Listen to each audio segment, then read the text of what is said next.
Probably the gold then. Ooh, floor 8 burning elite. We take the gold here, and if we cannot take floor 8 burning elite, means we are forced into a second shot. Hey, Lost Rianto, thank you very much for the sub and the 2 months. And yeah, hello. Thank you very much.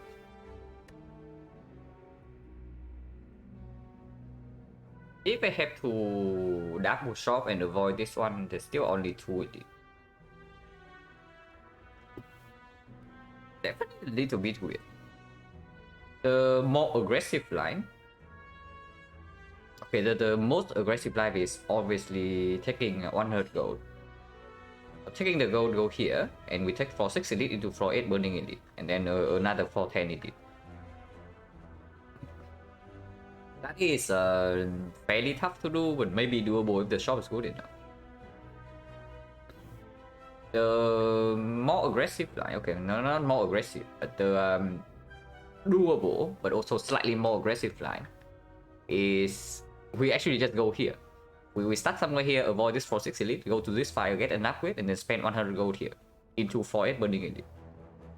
What's up, Team Fear? Because if we go to floor 6 elite after this, right, and we cannot take this, it's going to be quite bad. We are forced into an empty node here, and there's still no fire for the recipe, unless we, unless we go to another death node. There's like 2 empty nodes. Like boss is hexagons. So of course this is way worse. It is already like, unpickable in the first place, so even worse because of hexagons. Because yeah, advantage of higher max HP, first of all, is already nullified by this penalty garbage. And the second advantage is that you rest for more. But you don't really want to rest me before this guy. So it's not really a thing. It is one of the rare cases where we just take the goal and then avoid the floor 6 elite anyway. It might be. It might be because if we can successfully take this, it's way better. And 100 gold is strong, right? But it can only brute force 180. Of course, it is still an easy hallway fight. So easy hallway fight, another easy hallway fight. We don't lose too much life in the hallway fights, especially after the shot. So it's only the life loss only comes from this elite. And then yeah, we store up potions from these fights and try to brute force the floor 8 burning elite. But if we lose a lot of life here, there's no way to actually heal back up. Like there's no fire, and immediately after there's another elite. I mean, of course it is optional, but then these are all advanced hallways, so it's not exactly better. Yeah, the more I look at it, the more I like that just we take the gold and then we still do not go to this shop. This is a very rare case, by the way, because usually I say that if you don't get a shop in the first few floors, then 100 gold is actually not that strong. And here we are going to a floor 7 shop and not like super early. So the Neo bonus doesn't preserve any HP in the hallway fights. But at least we are going to have more gold than usual here, and we have perfect information whether to buy potions or not. Unfortunately, we cannot buy cards before the fire, so if we see a card that is really good upgraded here, it's not as strong. Hello, Kuro. There's also another path where we take like 4. We take the gold anyway. Take the 4 fights here. Brute force this elite somehow and spend the gold here, and then we go to a second fire.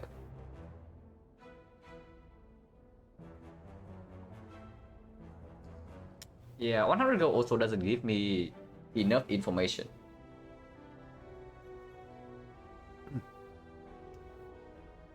I guess we take the gold and then we start here. So 2 fights by this point, and then we can decide afterwards. doesn't make sense. 3 fights before first question mark or 2 fights before first question mark? Because with 100 gold, right, this I don't even know what would need to happen for me to go right from this node, instead of just taking this shop and floor 8 burning it. Because if I go right from here, right, I do not even get the help from the shop against this floor 7 AD, so I need to be strong. But if I am strong after these 2 nodes, then I just go left. Yeah, it doesn't make sense. There's also potentially a chance that one of these could be a shot. If one of these would be a shot, I can still go left, I guess. So taking 2 fights and go to 2 question mark first seems fine. Yeah, 3% into 6%. If not, I just take the third hallway fight here. There's no option to actually take 4 fights if I decide to go into this node. So it doesn't matter. Like we just take the goal and we start here.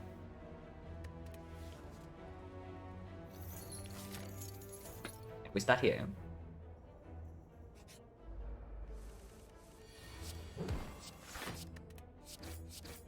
Of course, we take 1 here. He has not buffed yet, so if we deal the 6 damage here, we get away from this fight. But potentially we can read this too, even though next turn we know that we draw an empty card.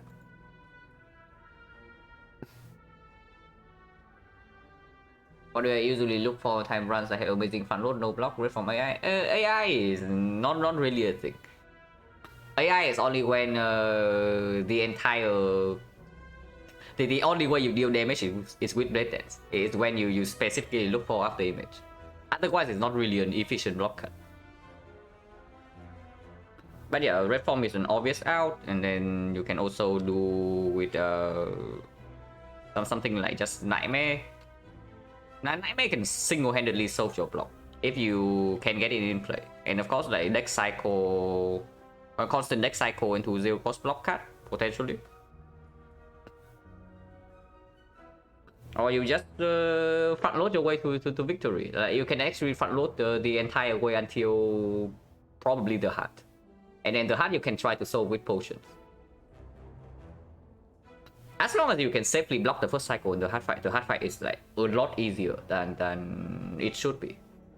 So you can do that with 1 potion, like Ghost in the Jar. Block the big hit and then you just wheel the multi hits. Yeah, there are a lot of ways. And yeah, of course, if you have enough damage, you can just brute force the hard fight.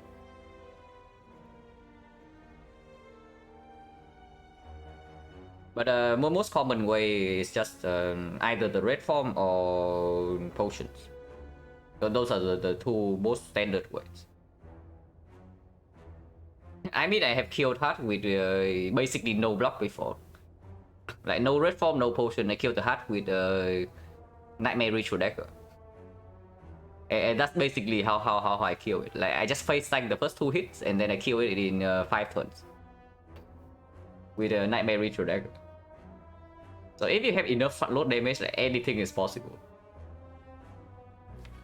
But yeah, here every defense here goes to 28. 28 next turn if he buffs.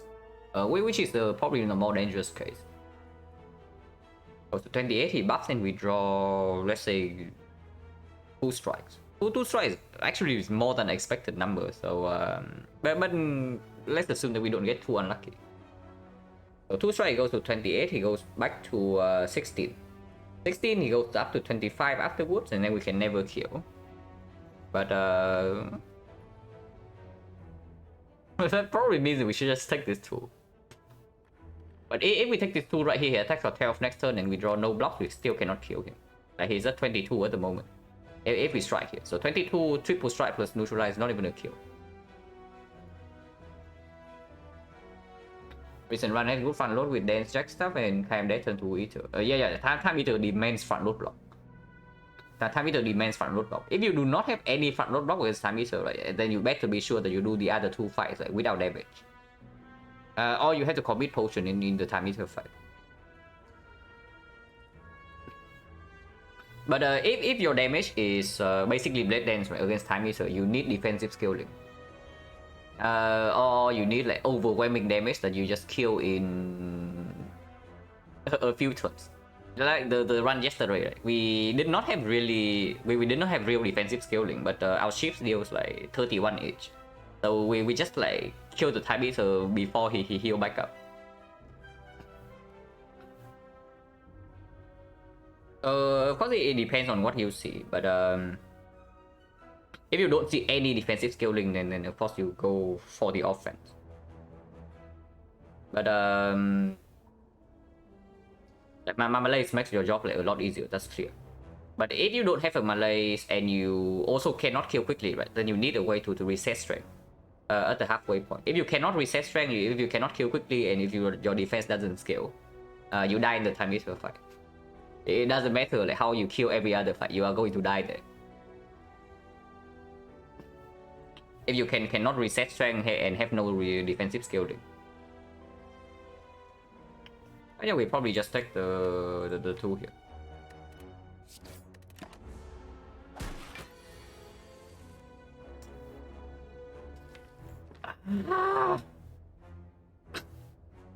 Yeah, he's not buffing and we draw no block, so we take another 5 here. Okay, very cool. And we are 1 damage off, by the way.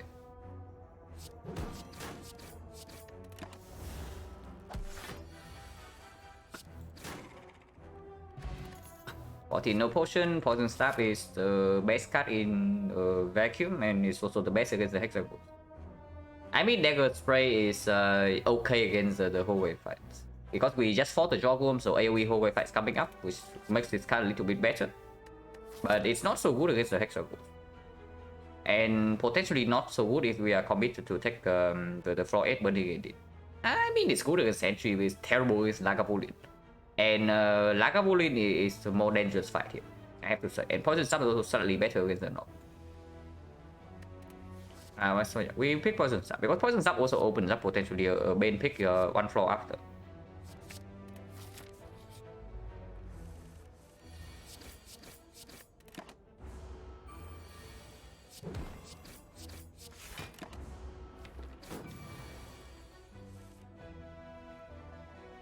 Well, at least we have lethal.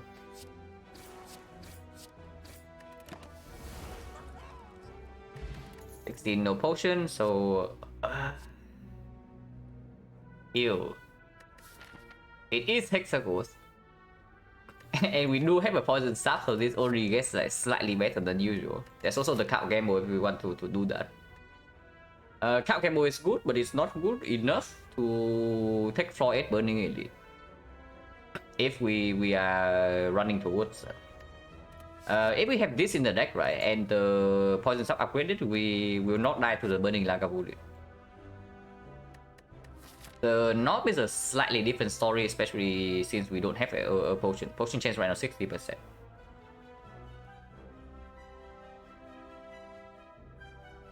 I really wonder about the left path though, because we did lose like 8 life in the easy hallway fight.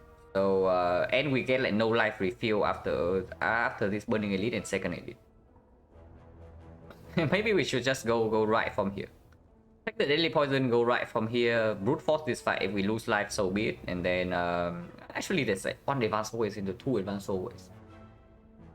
And I want to upgrade here. So we have like 51 life for 1 elite fight with no guarantee potions. And then 2 advanced hallways. No, probably not happening. I mean, I shouldn't say not happening, but if we do that, this way is just straight up better. And we can still take this. Like, we can actually still take this. Yeah, go left is objectively better. Like, even if we avoid this shop into Burning Elite here, we can just take the 4-7 Elite either way. Like this one. And then we go to this shop. So yeah, go here is just better. And I guess I take this and cry. Because this also, I shouldn't say completely solve, but mostly solve Hexagon's damage.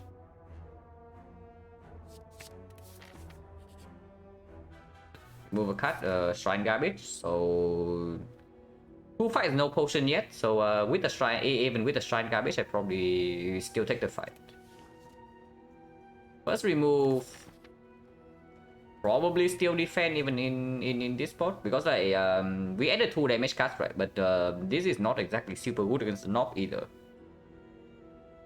They are fairly better against sentries though, and defense better in the sentries fight, but defense probably also slightly better into advanced hallways. But it's probably still defend remove in this spot, because we are not even guaranteed to see a damage card in the next floor. Like strike remove would be better if we know that we guarantee to see 1 or 2 more good damage cards in these floors. But yeah, no guarantee. And so okay, with 2 poison cards right now and 1 remove, we can actually pick up the Bane. With the Bane, our damage should be fairly high, so maybe we can play more towards more damage, like remove defense. And yeah, of course, remove defense opens up not opens up, but it enables the buy strength in Act 2 more if we live until that point. And I will still take the fight, even though it runs into advanced always here.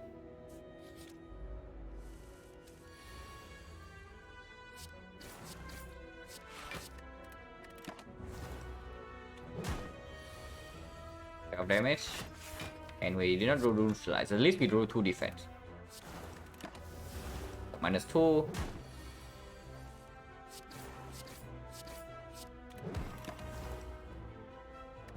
No potion. And yeah, I said this before, right? For the 12% chance to happen, it happens surprisingly often. Like no potion after the first 3 fights. Now we just remove a defense. So technically we can add this deflect. The other 2 are very mediocre. This card is good into advanced hallway fights. It's better against the knob, but we do have potentially a shot before that. If we take this fight though, if we take this elite, like, can we deal with it? If we add the deflect here, and we get an upgrade. The upgrade probably goes on poison stab over daily poison. This upgrade is +1 poison and 2 front load damage, right? So and this upgrade is +2 poison. So after 2 turns, they deal equal damage to the upgrades, because this upgrade deals like 1 more every single turn, but this upgrade deals like 2 more upfront. So after 2 turns they are the same. After 3 turns it's stronger. But the knob fight is not going to last that long, basically. So this upgrade is slightly better in the knob fight. It's definitely better in the sentries fight. Against Lagavulin is better, but our damage against Lagavulin is probably the best out of the 3 elites. I mean, I don't even know whether that's true or not. Maybe it's just not true. Flying knee. Okay, how's our knob damage if I upgrade this and maybe add a deflect here? This +2. 1, 2, 3, 4, 5, 6, 7 energy, so we can play every single thing that we draw. This is going to be 10. This is going to be 15. So 25, 55, 58, 58 +2, maybe +10, maybe +10 because we can redraw into this or this. So 25, 58, 68, 68 in 3 turns. And the turn after we get like 8 more poison, so 14. We kill in 4 turns. Even with a deflect here, we still kill in 4 turns. And the flying knee doesn't make us kill in 3. So I don't really mind. Like, deflect is significantly better than a defense. It's just that normally your block density at the start is way too high for you to add a deflect because you are scared of the dog. But right here it doesn't make our situation worse. And deflect is just straight up good against both the Lagavulin and the sentries. And yeah, into like advanced hallways fight as well. And I don't know, this is not so good against XencaR also, but it is reasonable.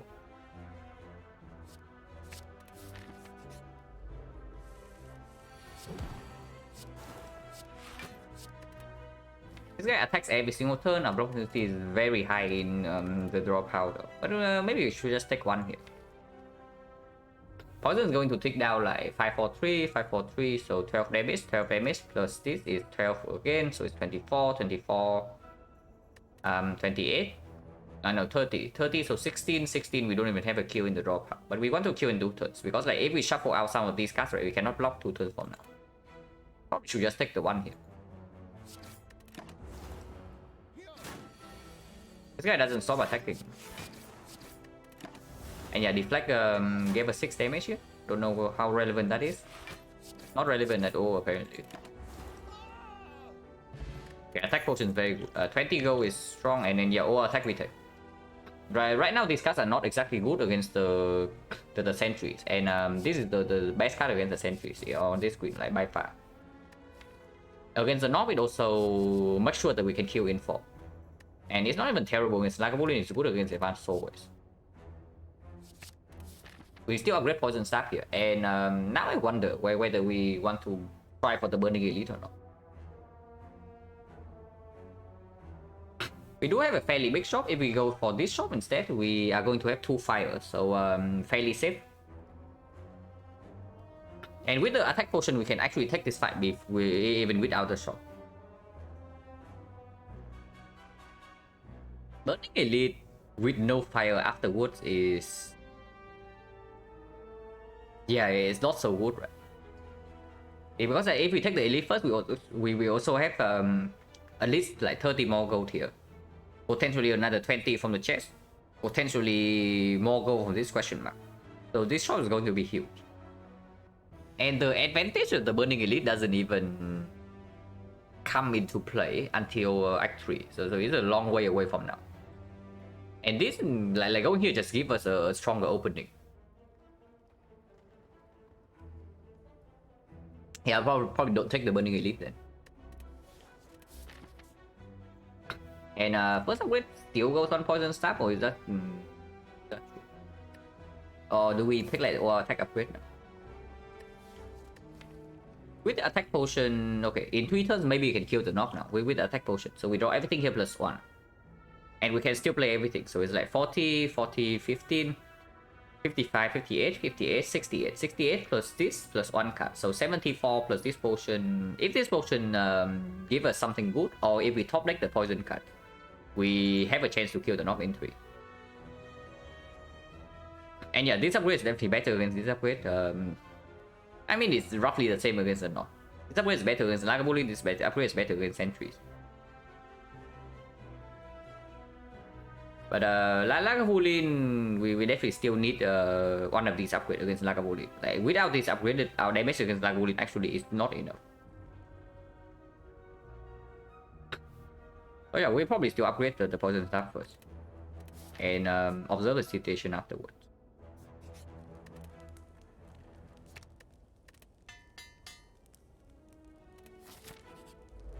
$90 HP now. And we did not top deck poison. Okay, we are not killing in 3 turns, guys.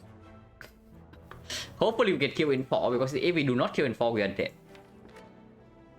But 90 HP now. Attack potion immediately does not give potential dash, but choke here would be the best. Like we can play forecast with a choke. Finisher also the best. Like forecast with the finisher. If we get the dash here, we are losing out on. If we get the dash here, we are losing out on 10 block. 8 block actually. But potentially it can also give something like Predator. Heal Hook also plays right now. I'm not using attack potion right away, because there's only 1 out that's good in the turn after, which is the dash. Like we cannot even line up Grand Finale ever. So that's not a consideration. And yeah, choke finisher straight up better immediately, and it gives more information. Yeah, both choke and finisher, right? So which one are we picking? This is 24 damage. This is also 24 damage. Yeah, they are both 24 damage, but which one is better in the redraw? The choke is slightly better in the redraw. Yeah, absolutely. The choke is absolutely slightly better in the redraw. So we pick the choke.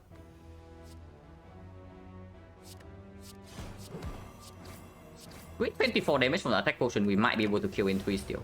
But depending on what we draw this turn. This is 9, this is 16, so 25 is the 20 HP.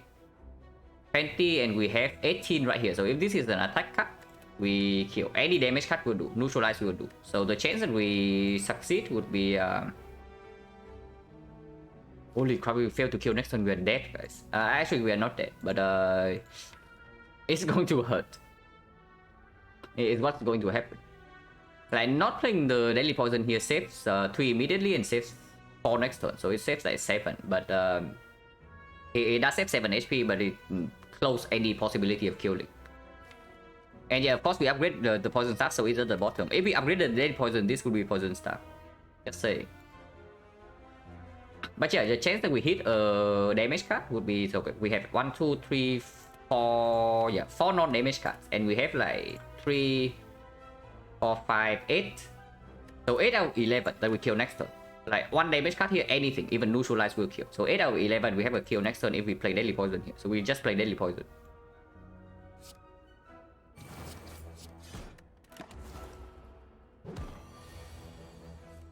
Okay, neutralize is enough. Oh, very cool.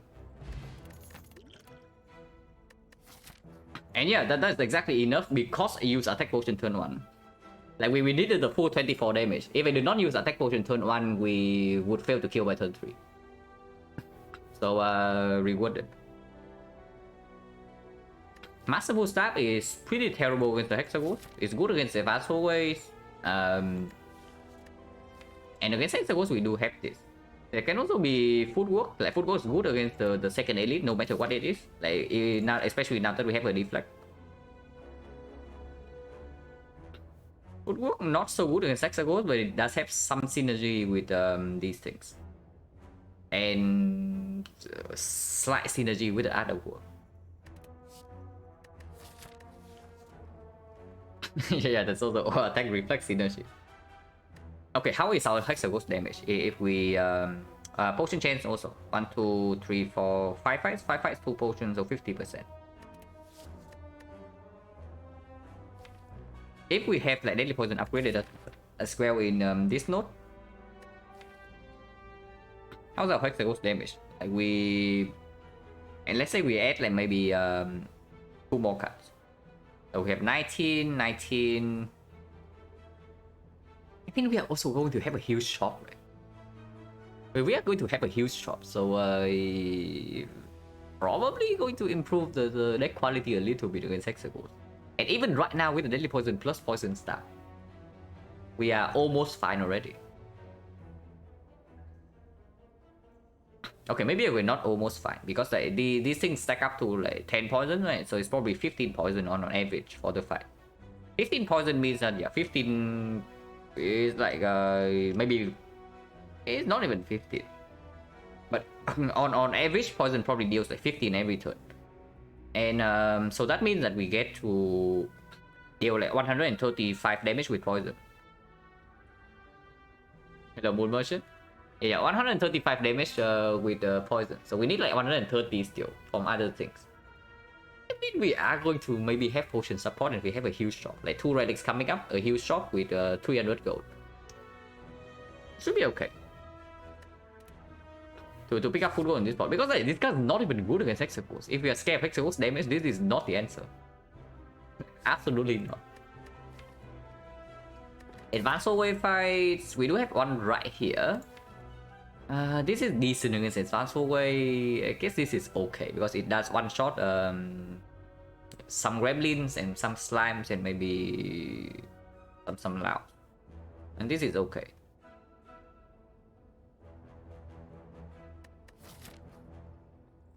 But yeah, advanced hallways here. This elite here is either Lagavulin and Football is just better, for sure. What about sentries? Like if we cannot kill the one outer sentries quickly, then it's still bad. Like footwork or not? I guess it's true. I guess our front load damage is quite weak. Like we barely killed the knob in 3 with a 24 damage potion. Yeah, we barely killed the knob in 3 turns with a 24 damage potion. So killing one sentry by turn 2 is like, not possible right now with this kind of deck, especially if we pick up footwork. If we pick up footwork, we can block on turn 2, but then we get 3 more daisies, and then we rely on the OR attack redraw. Yeah, Lagavulin will hurt though if we don't pick up the footwork. If we pick up Masterful Stuff over the footwork, Lagavulin will hurt. So potentially it also costs an upgrade here. Like if we lose 20 HP in this fight, like we are probably not going to upgrade here. Like we have to rest here with like single digit HP. Maybe just for that alone, I should pick up footwork in this spot because we also have like 2 very strong floors ahead to add more damage if we would like to.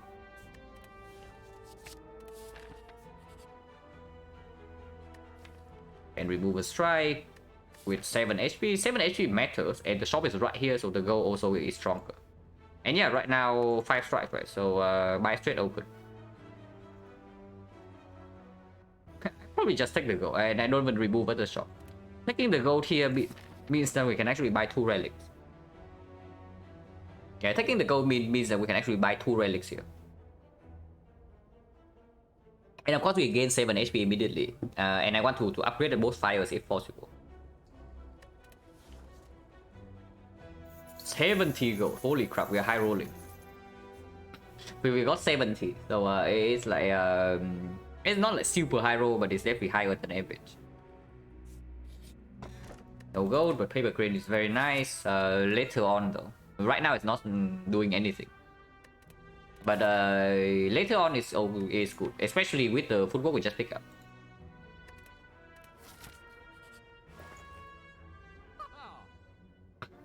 Okay, we can buy this to work with our newly found paper crane.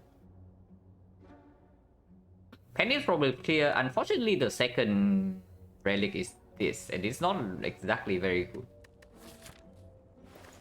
Yeah, right now it doesn't do anything, and of course, like, yeah, sure, we have paper crane, so Chemex Malay is ridiculous, but we don't have a Malay. Like, obviously, we don't have a Malay. I mean, Penny is probably clear. We buy the Penny. And we can be some cost gamers and not take the card remove here and just buy like Violet Plains Leg Sweep instead. It was Neo was 100 gold. This Neo is slightly unusual because I took 100 gold and I don't even go to the shop until floor 10. Hello, Abjit. Is the spy kind today? I mean, I don't know. The icon is looking not too bad. Relics are decent. We successfully took the first elite, and we have a decent amount of health. Going poison? No, I am not quote-unquote going poison. It's a freaking Hexaghost, so I pick up poison so I don't die to Hexaghost. I'm not going poison, guys. The concept of going poison doesn't exist, at least in that one. The boss is Hexaghost, so I pick up poison so I don't freaking die in the fight. But yeah, Lexim is very good, right, with the paper queen, and we just fought a knock. Buying Violet Plains is a little bit weird, because Violet Plains is not even a good card at the moment.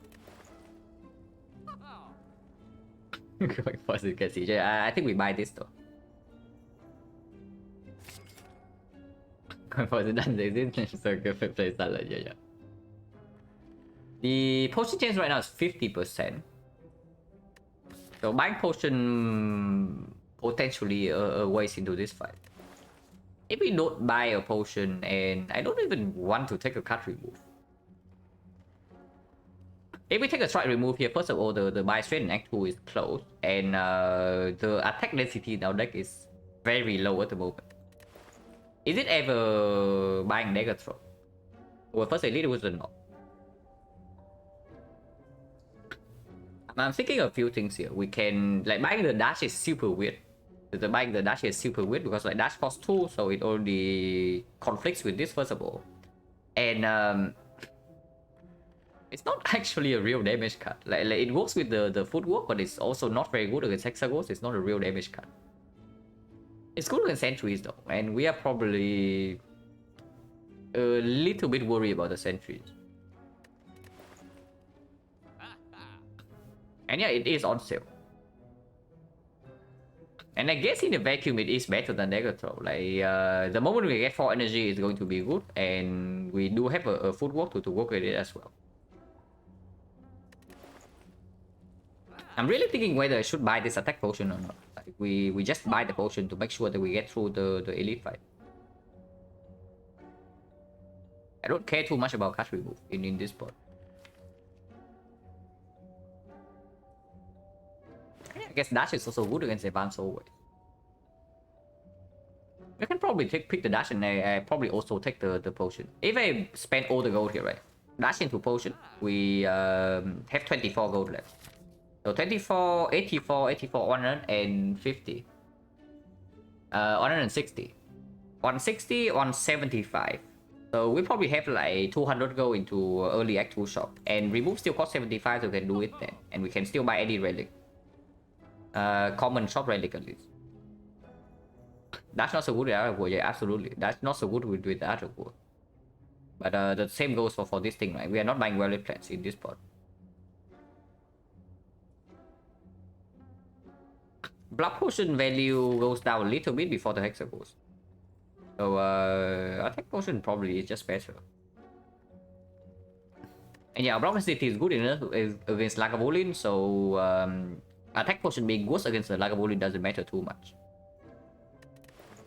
Yeah, that attack potion seems fine. And yeah, 50% chance we throw away a potion here. Hopefully it doesn't happen, but it can.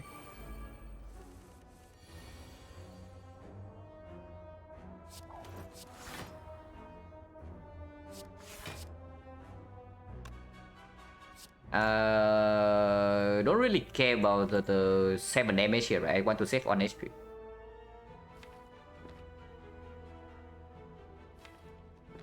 And we are weakened next turn, so 1 strike will... So if we prop this with 10, right, he goes to 5, and 5 is not a kill with 1 strike. So probably neutralize here into all attack.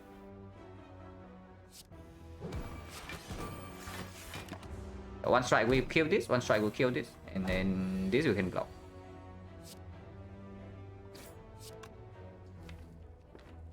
Now this guy always attack next turn, this guy... that was wrong, that was wrong. So definitely have killed this guy, then full block this guy, and then deadly poison here, and we guarantee to get out of this fight, like no damage taken.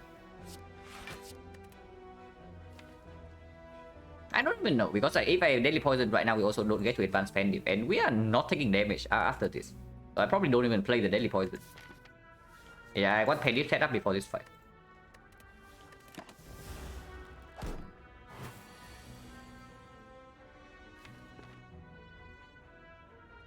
Seven alone is full block.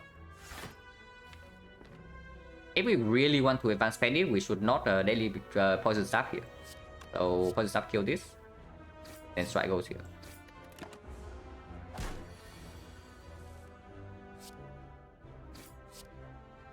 Yeah, Pandip to 8. Potion. So 40% potion drop now, and we get to choose. After image is more defensive scaling. Slightly concerned about the Hexaghost damage, but I guess we can save power potion for that fight. If we pick up deadly after image here, basically. If we pick up the deadly poison, we are probably fine against Hexaghost. But this is way better into Act 2, especially when we have like Paper Crane Footwork. And yeah, it's yellow. Duplication potion will solve Hexaghost. I mean, solve is a big word, but mostly it's fine. We duplicate like Deadly Poison plus, and then that should be enough damage. And with the Paper Crane footwork, Leg Sweep, Neutralize, and especially with the After Image we pick up right now, right? We can just block Inferno. We don't even die to the Inferno, I'm pretty sure. So I'm really wondering about this duplication versus power potion. Because if we pick the power potion, we are using it on turn 1. If we pick duplication potion, depending on what happens in the Hexaghost fight, we might be able to hold on to it.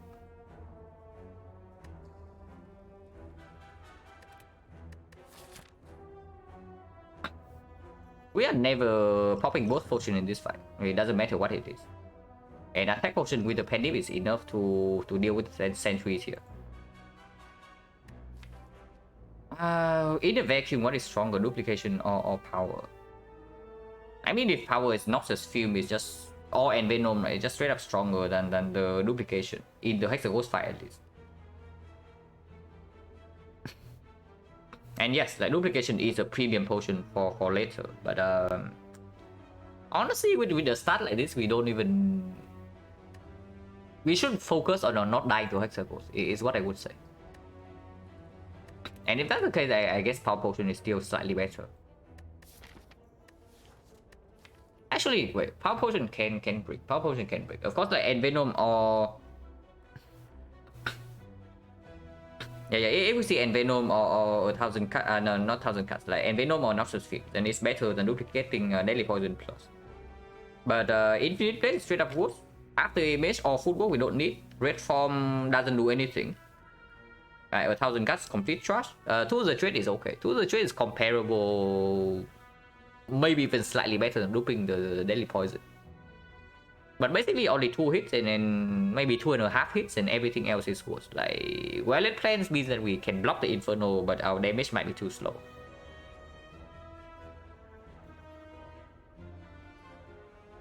Boss Shovel Ironclad run, can't believe it's Shuren Gun Kunai Act 1. So Shuren Gun Kunai is a very nice combo.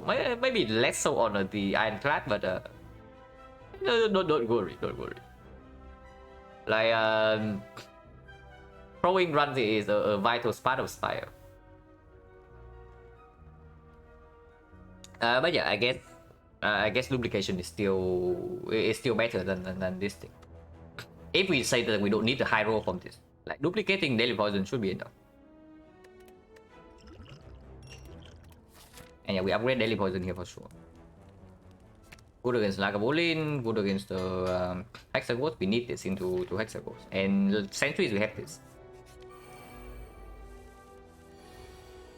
Yeah, we get to Penip the OR attack as well. So if this is the case, we might not even need to attack potion.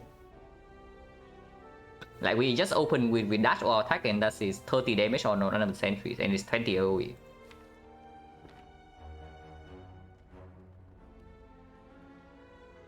So 36 here, if it doesn't discard, neutralize, and then on strike will kill. That seems clear. Like 9 damage, we don't have 9 damage, but we easily have 6.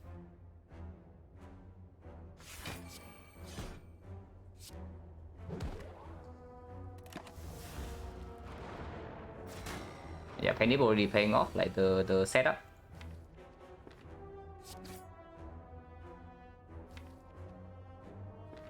I mean, this is clear.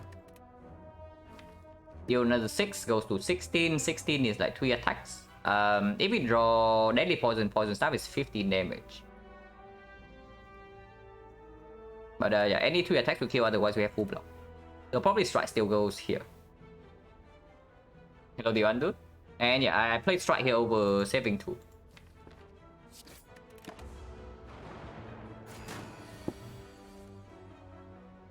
Close but not quite. But next turn we have no guarantee lethal.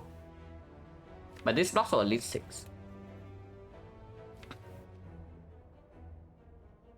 If we leg sweep, Strike here is guaranteed lethal. And we don't deploy footwork. I mean, I guess that's fine. We don't even play footwork or after image in this fight.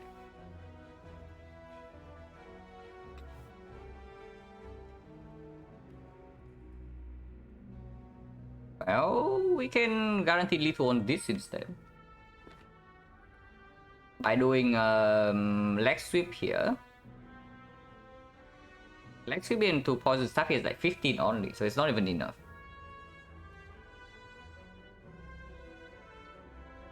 The numbers are very awkward. Like we also draw leg sweep right now, so artifact sweep doesn't even matter on this guy. Yeah, numbers just do not work out with this hand. Of course, we can always use potion. I guess if we take 10 next turn, we can just use this potion. So we just kill here. If we take 10 next turn, I am willing to use potion. So the line here is poison staff, deadly poison here because artifact sweep doesn't matter, and then we strike here. And 10 damage means that all attack will kill, dash will kill, 2 strikes will kill. Attack potion plus something else might kill as well.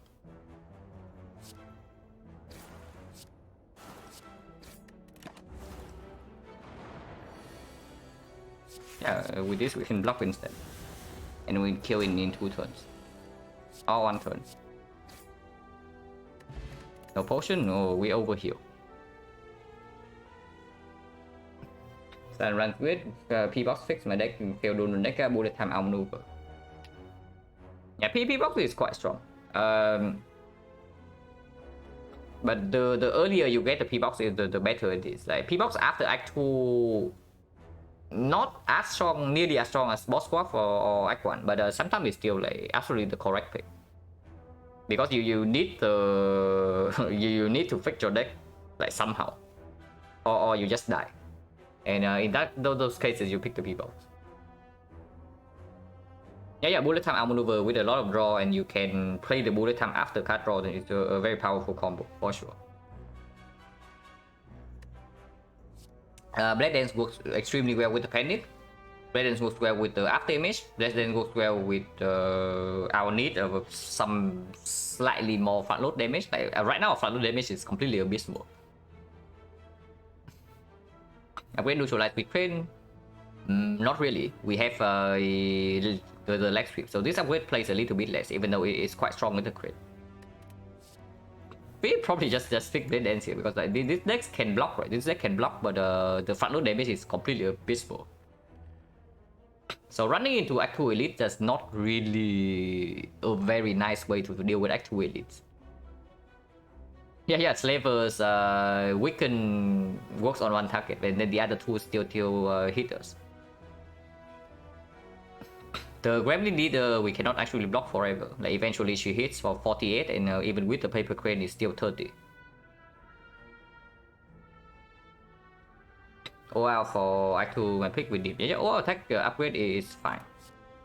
We can upgrade OL attack, we can upgrade Blade Dance to advance the Pendip and blocks one more with this, but I can absolutely see this upgrade. Like 4 AoE actually matters in the Gremlin Leader fight because it can one-shot the smaller Gremlins. And of course like with the Pendip it kills the Slavers. You see like how Nip or attack just basically won the Sentry's fight for us on turn 1. And yeah, I think I picked this. We need slightly more damage, like front load. Yeah, even in a fight like this as well.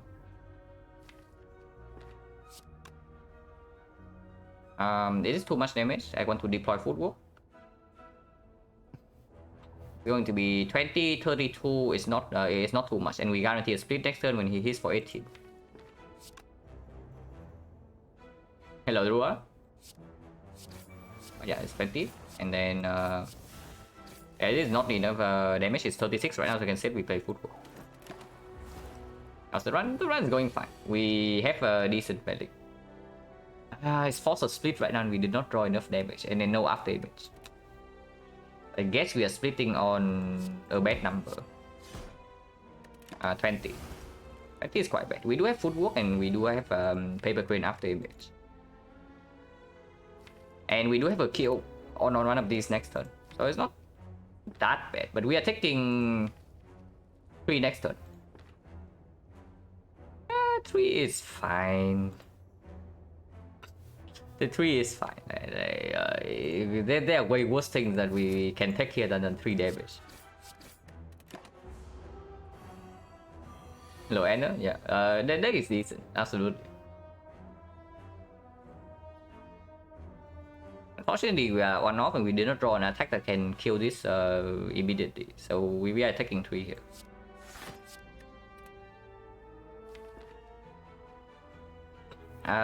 With the Penny, if we want to set up for Hexagons, we probably should play the Deadly Poison to kill instead of this thing. And then we try to kill this with 2 attacks, possible, with either Poison Sap or attack or the dash.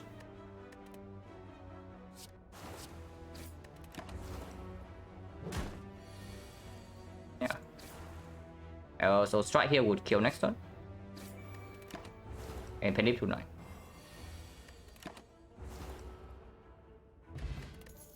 Potion. I mean, I guess this potion is not that strong.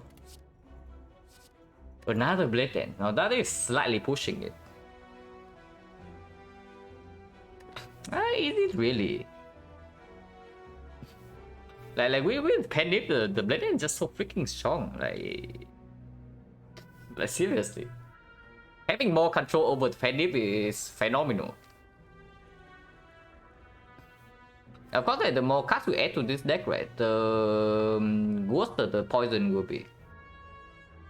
the worse the poison will be, and we still need to yeah, use the freaking poison to kill Hexagons. So is our damage really fine? I mean, this cannot decrease our damage. There's absolutely no way that this actually makes our damage go down. Right? No way with the Pandip as well. Is deflect any good? Our block density is already way too high. So deflect is actually a good card here because of course like we have both after image and the footwork, right? And with paper crane we want to block with dexterity usually. And yeah, we do have 2 cost cards, so the deflect is not bad at all. But our block density is already way too high. So I don't think I pick deflect over skip here. And blade dance is absolutely better than deflect. Self-control consider not picking blade dance phenomenal. I mean, I don't even know. If it's good, I would pick it. I don't know whether it's good here or not. It's probably still very good because of this. Yeah, just because Pandip alone is already good enough. And then we also have after image.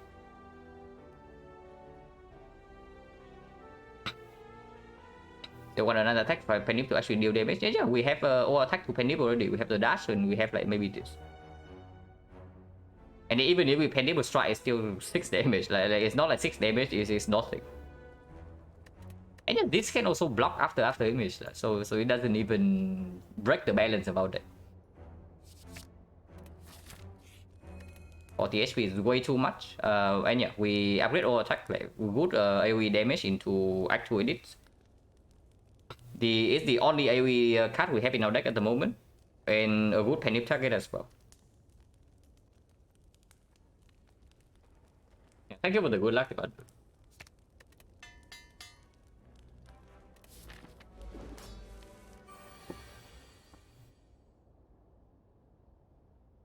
Now, of course, nipping the dash here is the big damage, but and nipping the poison sap instead means that we can actually play 4 more attacks afterwards to advance the Pandip back up again. I really wonder about this attack potion though. If we duplicate deadly poison in this fight, we probably never lack damage. And I guess with the Pandip attack potion has to be like quite strong in the first half of Act 2. And yeah, there's not even a guarantee that we need to use this potion yet. So there's no point like prematurely popping this attack potion in this spot. And yeah, we dip the poison sap over this, like 4 damage loss, but we advance the Pandip up again.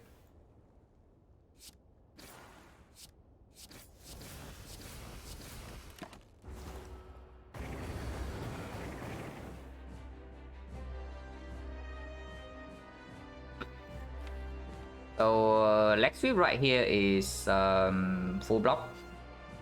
Holy crap, Lex Sweep is actually full block. We deal no damage though, but we get powers in play and we are never shuffling out Deadly Poison plus. So if we do not draw Deadly Poison next turn, we probably will duplicate. And then we have 4 energy next turn with Arab War as well. And we have 40 HP, so for 40 HP with 2 defensive power, so even if we have to face tank the Inferno, we are still fine. So yeah, first decision, like do we duplicate this Deadly Poison or not? If we don't duplicate Deadly Poison, yeah? Next time we have 3 energy, this guy is attacking for 6 damage only though. 6 damage only, so defend double strike is an easy full block. Triple strike takes 3, but no reason to actually take 3.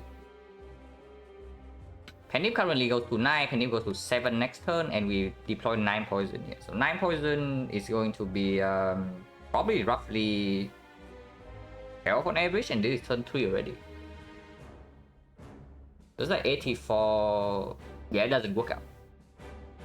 And yeah, this is a premium potion, but I don't mind using this here. We are in a fairly strong spot at the start, so I don't want to have like any chance of dying here. We just do Deadly Poison plus. Like the draw is not too bad, but it's also like we lost 1 turn of damage, right? Turn 2 we did not deal any damage, we fully blocked. And turn 1 our damage is decent, but it's not good enough. Like you see right here. After 2 turns we have dealt a grand total of like 41 damage. And next turn we only have 12 damage. So our damage is going to be very behind like compared to the 30 per turn threshold. Holding that behind, yeah, we are definitely behind on damage. Something to take note of though is that we do not die to the Inferno. We actually do not die to Inferno if we can apply weakness, because Inferno is only going to be 18 if we have weakness in play. And we have both after image and the footwork. But if we don't kill like 1 or 2 turns afterwards, then burn plus is going to overwhelm us. And yeah, I'm not like overly attached to this potion anyway. Of course it's good, but I'm not like overly attached to it.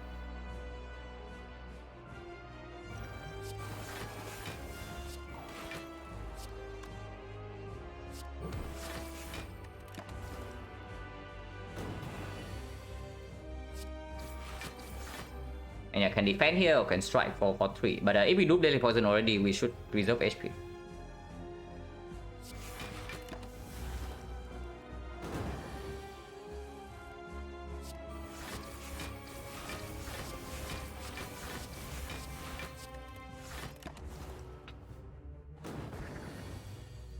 And yeah, we bottom deck the poison in the second deck cycle, which is quite annoying. But yeah, our damage is actually way behind compared to the 30 per turn that we need to do if I did not loop the deadly poison. But I mean, we have guaranteed weakness on Inferno, so we never die there. Like, it's actually not possible for us to die to the Inferno. And of course, not really, but if you draw Lex Cube next turn, I play it to guarantee weakness on Inferno. So maybe Breaking Penny right now is fine. Because then, if I redraw to Blade, then 2 turns from now, I can also advance Penny a little bit.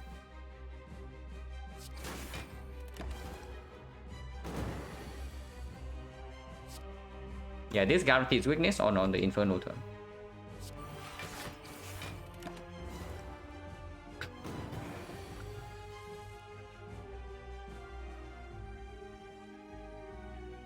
And we can actually fully block this.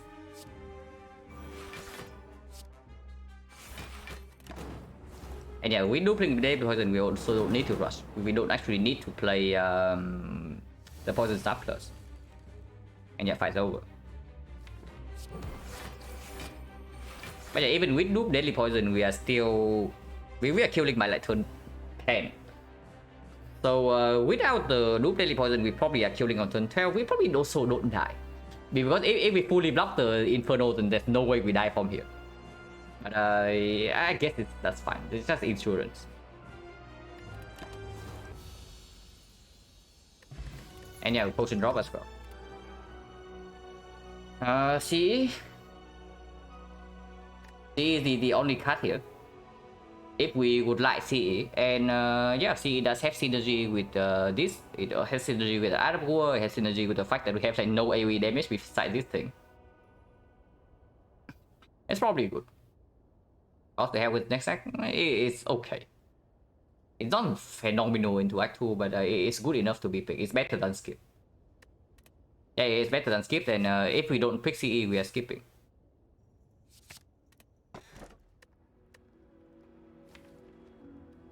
We are fairly snack code.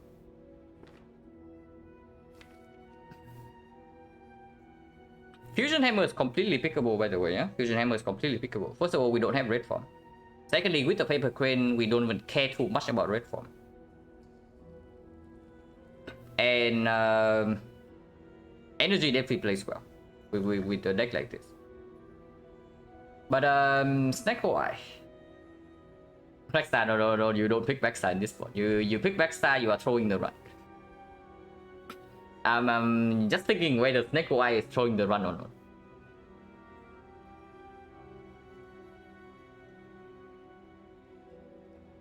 Our front load damage is not that high, but our block is very good, which is actually the... I wouldn't say the ideal condition, but the better condition for the XecnaR to go.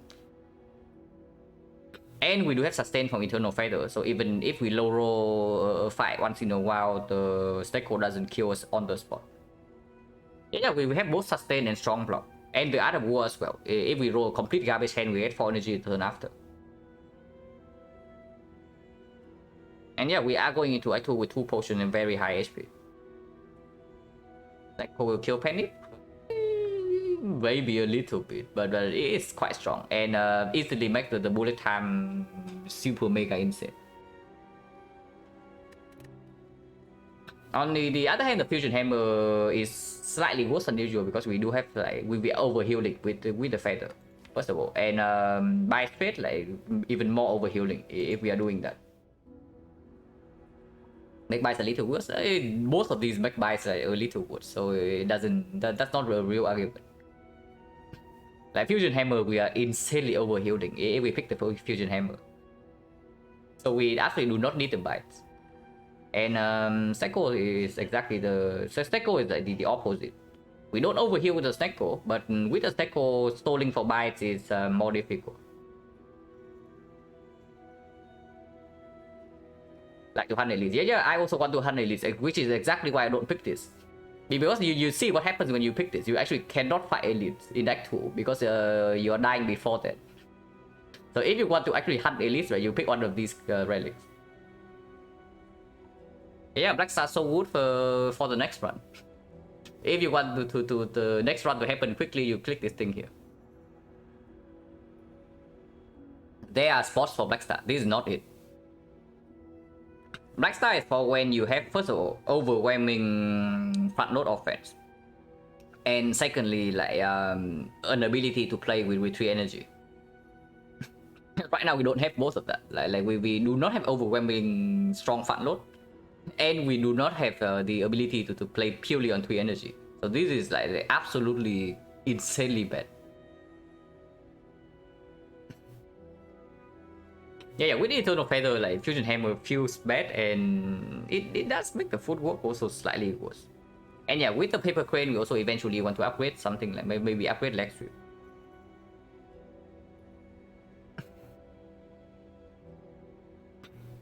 And yeah, XecnaR means Leg Sweep and Creeping Ground easy pick, absolutely. And we only have the expensive cards. Like we have like 3 cards that are good with XecnaR. We have 3 cards good with XecnaR, we have other good with Sustain. The downside of XecnaR is of course we have 9 base cards, and that's quite bad, but we also have 2 potions to bridge for the early fights. But XecnaR, yeah, we will hit XecnaR after 1 or 2 fights. I can say it right now. We will hit the XecnaR, and if we live long enough, we will love the XecnaR. But in the first fights, we are going to hate the XecnaR. I hate XecnaR, yeah, me too. Don't worry, I also hate the XecnaR. Like you have been here for a very long time, so you probably know like how often I pick the XecnaR. Yeah, almost never.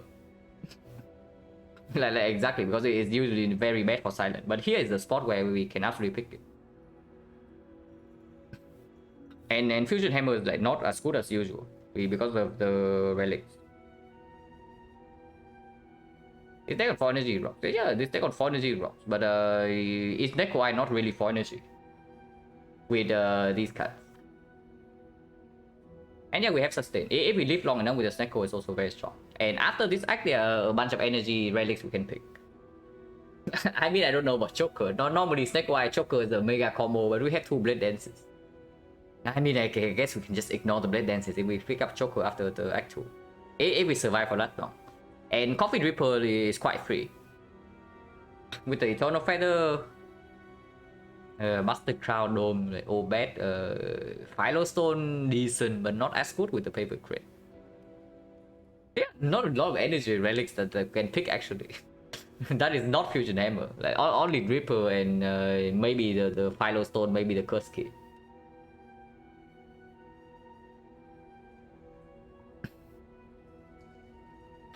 And elaborate why base card so much worse than XecnaR. Yeah, because the advantage of bonus draw, right? You are like thinking in reverse. Extra draw does make does mitigate the high amount of base card, but the way you are strong with the extra draws is that you draw into your overpowered card like way more often. And yeah, having more base cards just stops that. Like you don't draw into these things when you want to, because like, your deck has so much garbage, and these cards are completely awful. When you draw into them with XecnaR, even if they cost 0. So they just waste your good draws. Like yeah, you roll into 0 cost strike, yeah, cool, okay, 6 damage. You would prefer to draw into like 1 cost Leg Sweep over 0 cost strike. It is what's happening with the XecnaR. Stone is worth this crane. Yeah, absolutely. Like the same thing with the XecnaR and base card, right?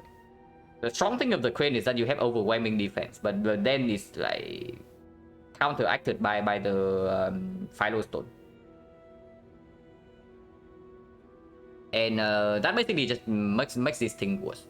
Like this relic is strong enough that you don't want that if the boss relic makes this worse, it's actually a negative thing. Like for example, if the if you have Coffin Reaper and like Dreamcatcher, and you say Coffin Reaper makes the Dreamcatcher worse, then it's just not true, because Dreamcatcher is not good enough to for it to be useless, to be a downside compared to comparing to getting a very strong boss relic like the Coffin Reaper. But the paper crane effect is strong enough in the late game that having the Philostone making this worse is not a good thing.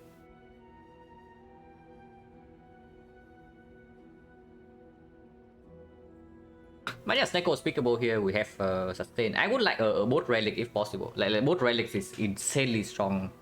Any boat relics are insanely strong with the Snecko. Sustain only helps so much because this right now only heals for. They're probably going to be 15.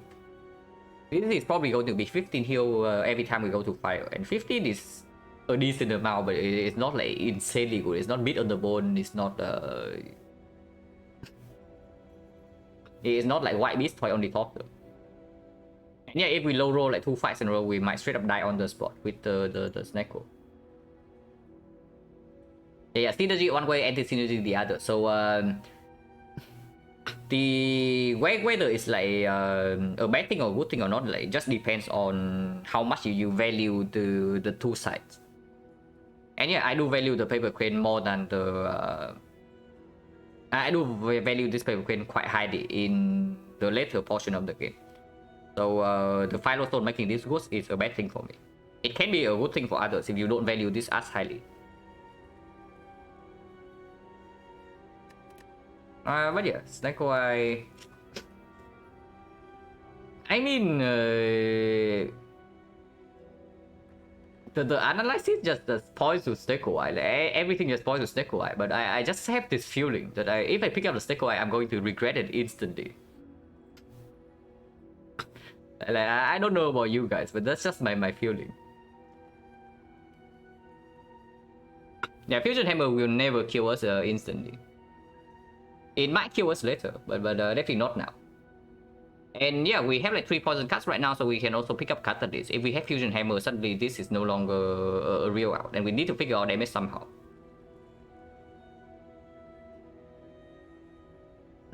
Yeah, we go as a casino, like, absolutely. Yeah, we can also just see a bullet time and everything's good. Bullet time's fine, red form's fine, nightmare is like phenomenal, and yeah. Yeah, the third eye is stronger. I probably should trust like analysis over my gut feeling, at least for now.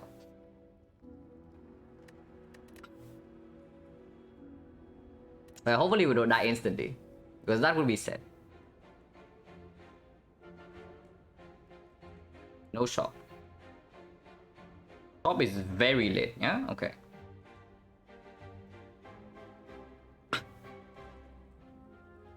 So the aggressive part is absolutely something like this. We take this here, go to this node, and take this elite into fire, into second elite, into the late shop, into this one.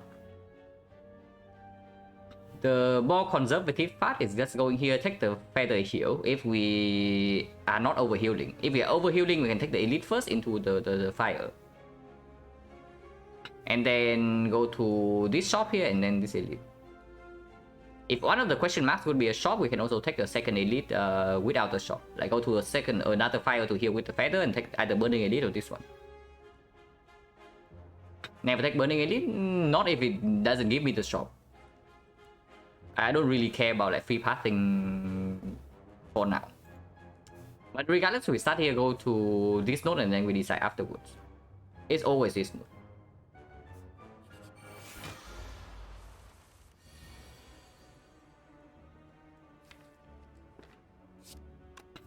So artifact strip is quite important. We have after image and the footwork, so we can actually block this guy if we can apply weakness. And right here, yeah, playing zero cost strike, right, actually breaks out of war, so we don't even want to play this. And then here you see right here why like base cards are so complete garbage. With the Snecko, like it rolls zero, I don't even want to play it.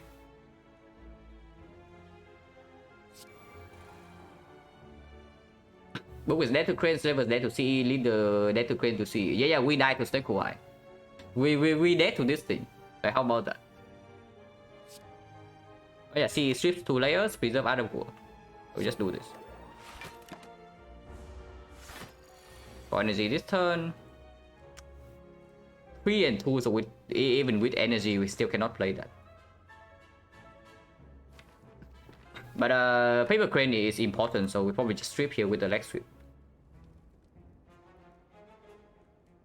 Yeah, we probably just strip here with the leg sweep and end turn. I want for energy next turn because neutralize needs to be played, and then I also want to block. And then damage in this fight, we are probably dealing 2 poison anyway. So Adam War for now is our energy relic. This is actually our energy relic at the moment.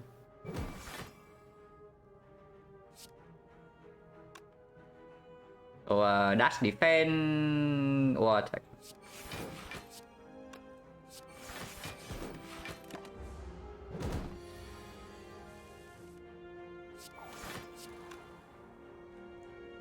And yeah, we actually have 4 energy for like half of the turns. Attacking king here actually doesn't make any sense, but if we don't attack here, we are losing a little bit of HP. Weakness runs out next turn though, and if we don't have weakness next turn, it's going to be it's going to hurt. Unfortunately, we cannot play Survivor Deflect. Penip online, yeah, Penip online, but it doesn't do anything here, right? It's like 20 damage, we deal how much? It's like 20, 33, 38, 44. 44 is still at 24 and we are never dealing that next turn, because 24 is actually 39.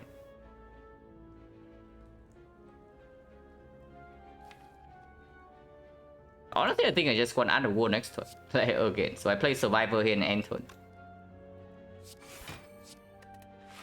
We can play Blade Dance for 1 block. Leave 3 shifts in the deck. Probably not, right? We just take 2 here.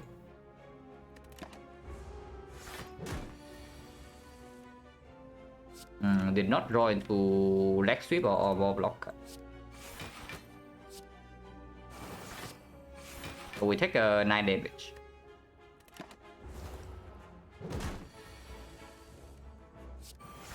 From here the fight is over. Now we can set up Candy for the next fight.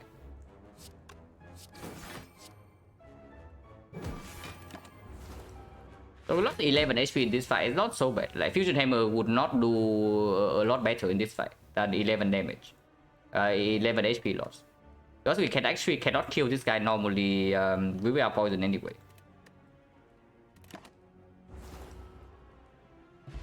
No potion. Acro is very pickable.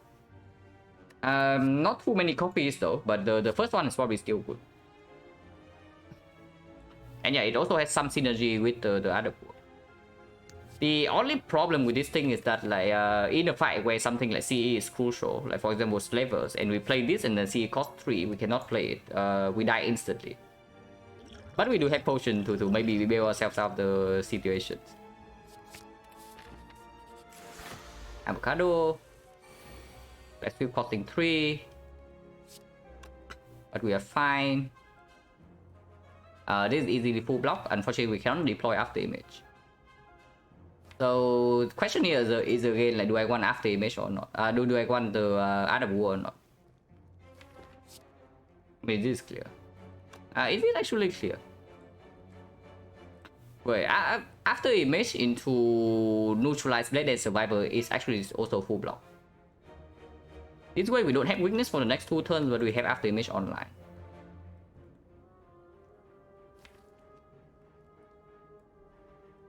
Weakness for next turns are important, right? And I guess like if that's the case, then yeah, because like in 2 turns we are still not shuffling. So the earliest we can redraw into weakness is like 3 turns from now. So if that's the case, I would I would like to apply like 3 weakness. So I break the other war and also play the leg sweep over the AI. Yeah, that seems fine. The only other consideration is that I just use upgrade pot right here. Like upgrade force his whole hand, and then we play leg sweep. We have permanent wicked. Like this is absolutely weakened for forever. But this potion is very strong with XecnaR, right? It upgrades 9 cast turn 1. Yeah, it just upgrades 9 cast turn 1. Potion chance right now is 50%, but 15 is not 100.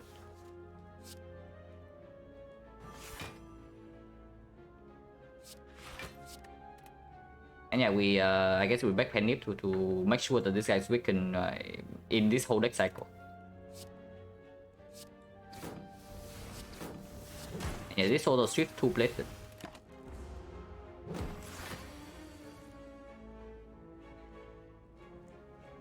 We did not draw into footwork or block cards. No reason to actually break the other war here though, so we take 4 damage and get 4 energy next turn.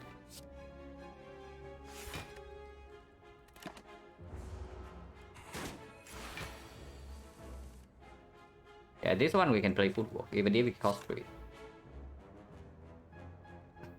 Block we don't even have AI online, guys.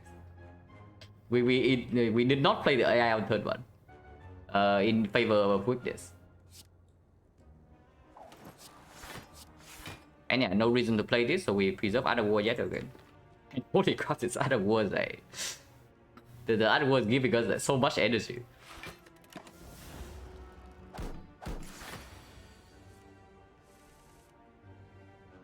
Root. Say the block density is way too high. Yeah, where's our block then? And yeah, Echo costs 3 as well, so we if we draw 2 block right now, they also need to cost 0 or 1, so only 50%. Otherwise, we take the full 12. Which is very annoying if we had to take 12 damage here. Okay, we draw no block anyway. Good to know. So yeah, I guess we just take 12 to our face.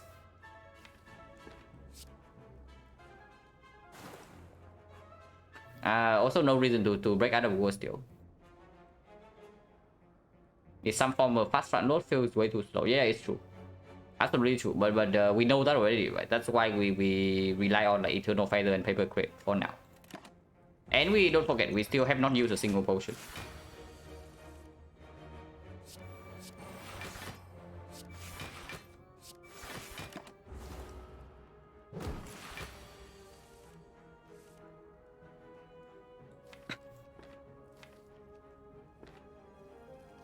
Can play this.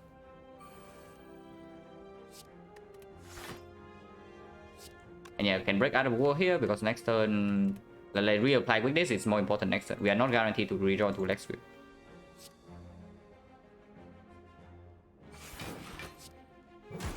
And yeah, this strips like a 4-ball plated stack. Why not using potion? Because it's still... Wait, when do you want to use this potion? When we lost the 12 HP, this doesn't even do anything. So do you want to use it before that? Because you know that we will not draw any block on one turn over. Like when would you use this potion? If you are saying that we should use the potion. And again, we take the other war, right? Yeah, we just take the other war in this spot.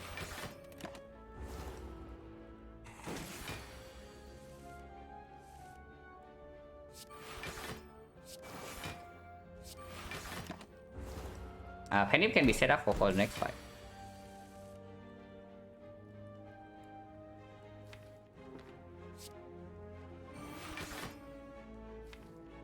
I do not... I mean, these cards are okay to draw next turn, so maybe Echo does not need to be played. To play damage and yeah, but I asked you, like, when would you use a potion? Like, if you say that we should use the potion in this fight, like, when would you use it? Like, on which turn? And what is the reasoning? Because like we talk about like, every single turn, right? And there's no point in time where using the potion makes any sense.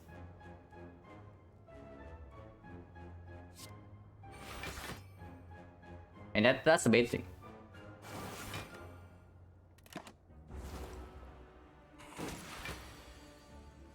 So one more card kills already.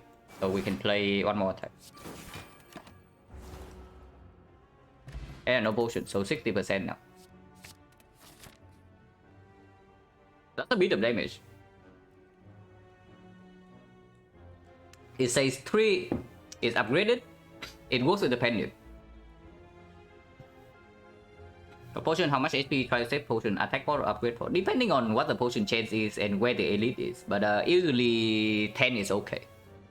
Unfortunately, the potion does not save us 10 at any point in time in that fight. Unless you have high side knowledge.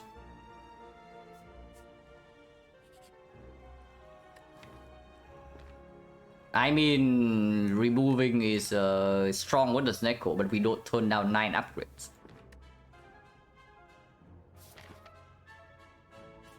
And yeah, we still go here and then decide afterwards. Ritual Dagger is a lot worse with the XecnaR. It's very powerful with the Pendant, but it is worse with the XecnaR. And right now 6 HP... Like picking this right here doesn't give us 3 more heal under fire.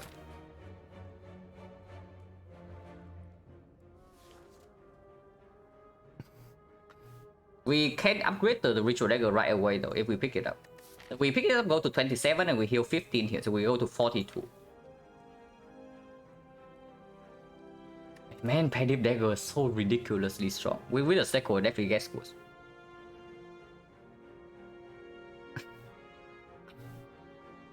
I am slightly worried about the 6 HP cost front load, but 15 damage is actually just stronger than most of the attacks down there. And yeah, if you say that we need more front load damage, then Ritual Dagger, even if we don't manage to land it, is still very strong. We just pick the dagger. We should just pick dagger because this right here can still be, I don't know, operation. Operation with XecnaR is like super weird, but it can still be operation. Like, who knows? Goes the gift chance to get powerful relic, yeah, but we don't get to spend the gold until here. On the other hand, Ritual Dagger probably makes our deck slightly stronger immediately, and then if we can stack up the Ritual Dagger, then this second elite fight is much easier. Console toxic egg before after, yeah, sure. We just picked this, right? If this is Forgotten Outer, it's not bad.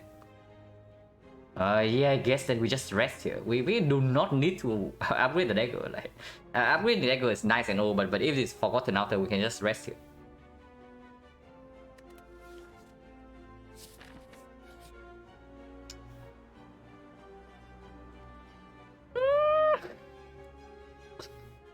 I mean, if we have Fusion Hammer, we are equally set here, by the way. So nothing changes.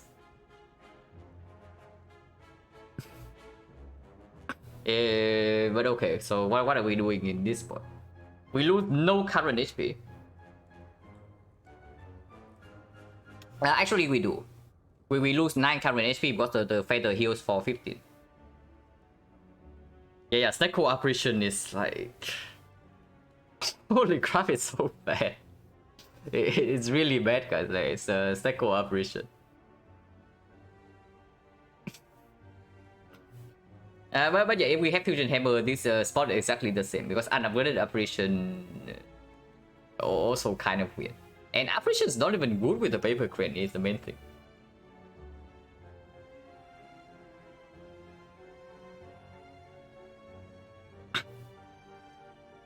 One per 5. Yeah, operation costing 2 and 3s, and then they just disappear together. And then like you play 2 costs operation, it also takes the entire turn.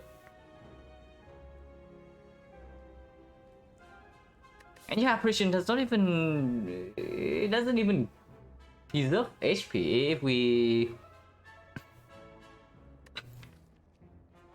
That's the thing. Our defense are also freaking upgraded. Our defense upgraded. We have footwork. We have like leg sweep. We have like eviscerate damage now. Everything speaks against operation. Like this speaks against operation. This speaks against operation. This speaks against operation. The only thing that speaks for operation is this thing. Like yeah, footwork also speaks. I guess footwork can speak either way, but upgraded blocks speak against operation. Man, this is so weird. We're on 27 and I don't take operation. but it's just bad here, right? It's probably just bad. So unfortunate. But we skip this. Just because of the feather. If I don't have the feather, I just snap click operation. I don't really care. But we have the feather, so yeah, I upgrade the dagger here is fine.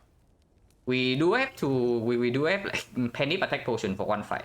So even if it's something dangerous here, we have like potion to build up. And after this fight, it's not compulsory to take a second one. We can still just pass for one advanced forward only, and then we pass for this second fire and heal back with the feather and spend our gold here. And late question mark Colosseum.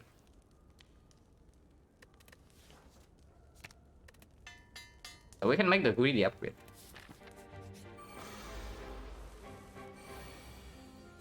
What do you know? Penny or attack?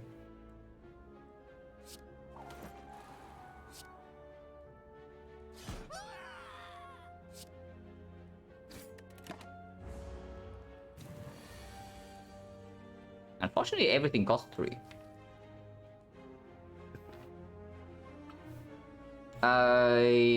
Playing Eviscerate here makes no sense. So it's probably just leg sweep and skip, and then we take the other war. Next time we can play CE into attack to kill the resummon minions. And even if she attacks us, it's only for 18 with the paper crane. But yes, Deco is pretty rude. Holy crap, it has been pretty rude. Oh, okay, this Deco has not been very kind.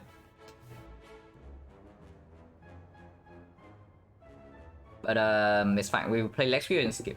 And end turn.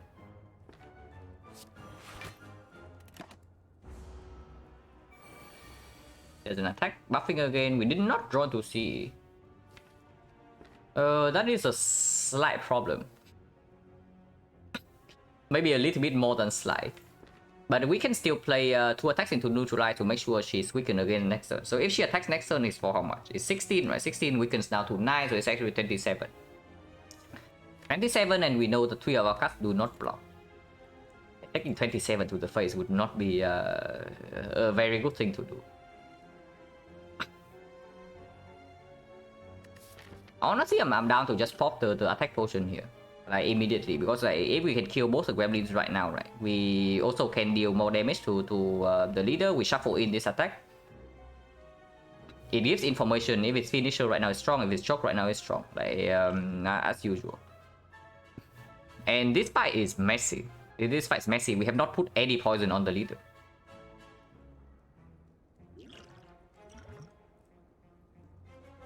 How good are these? Quick slash give a 1 out of 3 chance to draw to the all attack. Backstab goes away. Poison staff, I don't even know whether it's positive in the deck or not.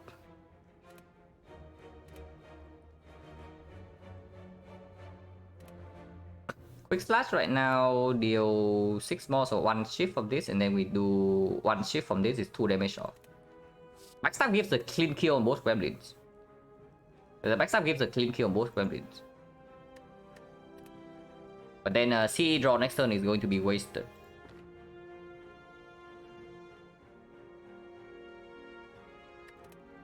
Poison Staff does not give a clean kill. Actually, it does. Yeah, Poison Staff also give a clean kill on both gremlins. So does Quick Slash give a clean kill? Then it does not, right? Yeah, Quick Slash is exactly 1 damage off. Like P Staff is good because P Staff plus 2 ship would kill here, and then we can play 1 ship Poison Staff here and kill. Now, if we play Quick Slash and then we still do the upgrade potion, we spend 2 potions in this fight, and then it is a clean kill no matter what. But that is weird. Yeah, I don't want to redraw to this next turn, right? So maybe it's just backstab here. But we don't deploy anything. Like, if she doesn't attack next turn, it means that she's resummoning, and then CE is out of the freaking pool. Everything's bad. Everything's bad. If she buffs against next turn, we deal no damage to the leader, and then what are we doing? The resummon C is not in the draw pile, and then she buffs again the turn. After that, she hits us for 36, even with the paper crane. Maybe it's just Quick Slash, and if it bricks on the CE, I just spend upgrade potion.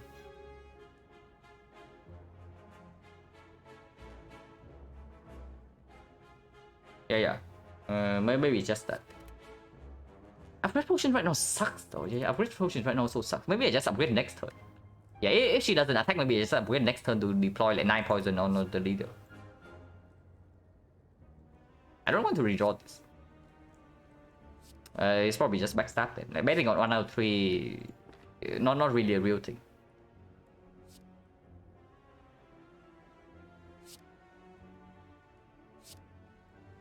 What if we intentionally leave the shield goblin alive? So 50% chance she attack next turn, but it's only for 27. And the CE can still work because we can put it here. Doesn't make a lot of sense. But in that way, we can put Deadly Poison on, we can put Poison Stab Plus on the leader. So that's definitely a bonus. Maybe we should just do that and potentially accept 27 damage. Because otherwise, if we don't put damage on the leader, this fight is not going anywhere.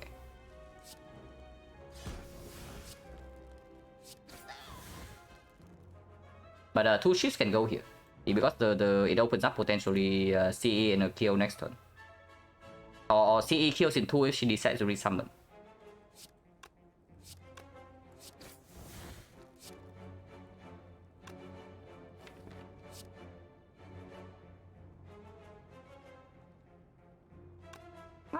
Yeah. CE is like 6 plus 5, so if I don't put any more damage here, like it doesn't even kill in 2 turns.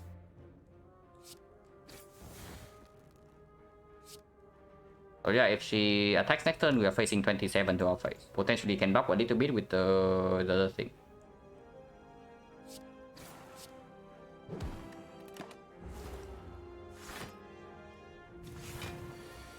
C7.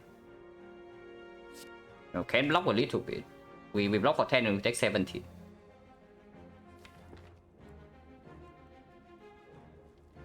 Upgrade potion right here doesn't do anything. Yeah, upgrade potion right here doesn't do anything. Now we can actually panic this eviscerate. Taking the full 27 now. So that's probably not a good idea.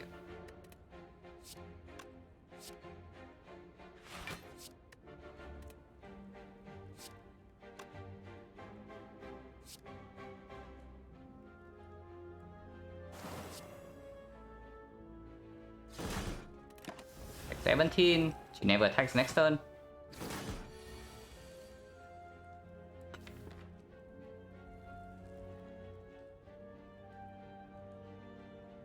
And we get to Pendeep Dagger next turn maybe. So Poison Stab here, Deadly Poison, we put like 11 poison, so it's 13. If she attacks again, next turn is for 27 only. So any dash full block, like... No, not full block, but we don't instantly die. Yeah, the cycle has been ruled. Yeah, also 17 from CE. So 17 from CE, 11 from 13 from poison with 30 damage. 30 damage, she's at 48. 48 and 13 poison, so it's actually 36. I want to kill with dagger next turn if possible, but 36 with the Pendeep ready, we can kill without the dagger if she attacks again. It's basically what's happening.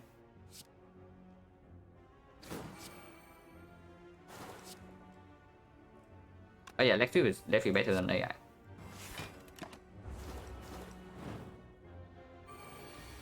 It doesn't attack. Okay, we can Pendeep or attack, and then next turn we have a guaranteed kill with dagger. If we Pendeep the strike and then do or attack normally, yeah, that doesn't work right. We can Pendeep the dash into or attack, Pendeep strike into or attack. That might allow us to play one more attack next turn to advance Pendeep. And as long as the ritual dagger guarantee lethal, it's fine. So 15 only. We only need to deal 21 damage. So whatever we Pendeep doesn't matter. Yeah, Pendeep will strike here. We deal 18 and then we deal another here, so it's 32. 32 plus this is 44, so she's at 4 HP. It means the neutralize can be played.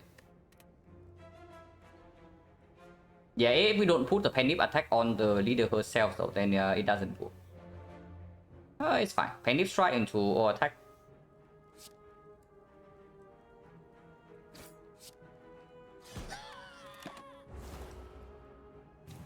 So neutralize can be played. Not really. Shift cannot be played.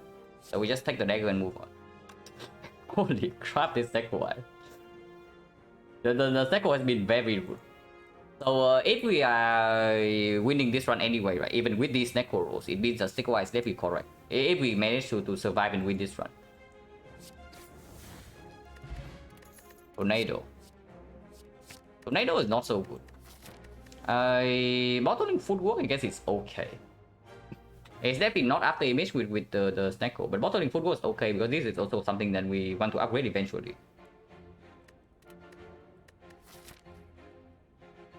I don't mind bottling footwork. If we see something like bullet time later, then it's also very good. Of course, I would take blue key over this, but we see it from elite and then not the chest.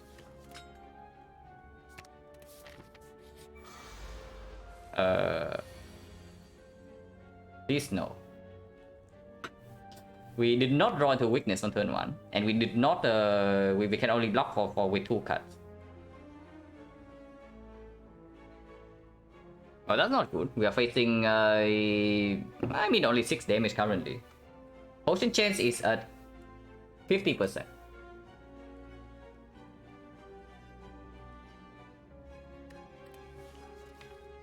Unfortunately, we also don't get to other war for next turn. No, we are not positioning for 6 here, guys. Like, positioning for 6 not happening. I'm just thinking where they should. I mean, I can see it next turn. I can see it next turn, and there's no way we can protect other war right here. So there's no point thinking about it. And if you think Red Form wins this fight for you, if you don't think that Red Form right now would instantly kill you in this run, then maybe you are slightly mistaken. Potion chance keep track in my mind when I see it. I mean, I just I try to keep track, but if I forget, I just recall from the first from the start of the act. It's easy to keep track of. Like you just remember how many potions you get and you count the fight, and numbers work out very easily. Budget no line here, yeah. We just defend dash eviscerate.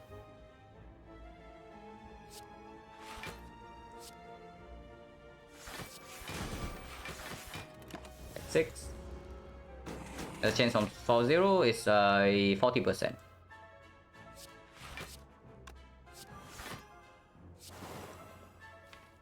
Can get up war next turn, but I would just prefer to deal 9 damage in case I can land dagger next turn.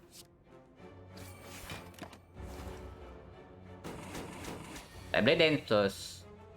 Okay, I guess I don't land the dagger this turn. Holy man, the XecnaR is like insanely annoying. Like at the moment, you can also see the numbers. Yeah, it's all 3s here. This guy needs to die next turn, by the way. Yeah, I don't really care about landing dagger, but I would like to land dagger if possible. But if no, it's not possible, this guy needs to die next turn. Because like weakness runs out and I guess we do have neutralize, so it's only attacking for 12. 12 is not that much. Maybe after image and pass can be.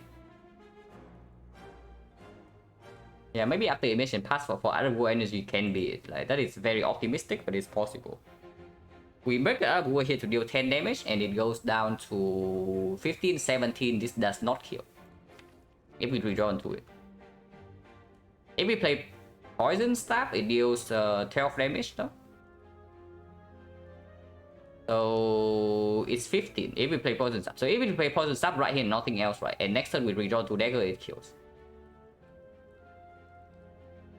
Expected average discount. No. You can ignore the average discount. That thing is completely irrelevant because it depends on your deck and the number doesn't matter anyway. Because you can also see that it's counting on strike, like does not matter. But you can see the cost distribution, and it's obviously not favoring us at the moment. Like average discount is a useless stat. Like do not look at that. You can see cost distribution and see that we are definitely low rolling with this thing right now. Poison Stab right now opens up potential dagger kill next turn. If we don't draw into dagger, we get 3 energy. At the very least, we can play this, or at most we take 12. Football is not down though. Football is not down, AI is not down, so next time we cannot block even with this. And this might cost 3. But we still do this, right? We still play the poison staff, and yeah. The chance to redraw to ritual dagger is like 3 out of 21, so 1 out of 7. But if we redraw to leg sweep, we also full block.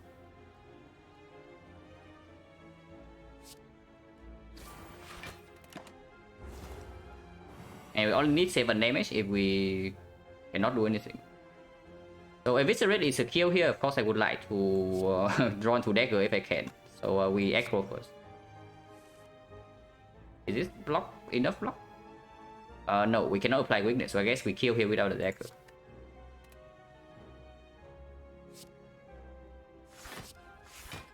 And yeah, of course we advance Pandip to 9.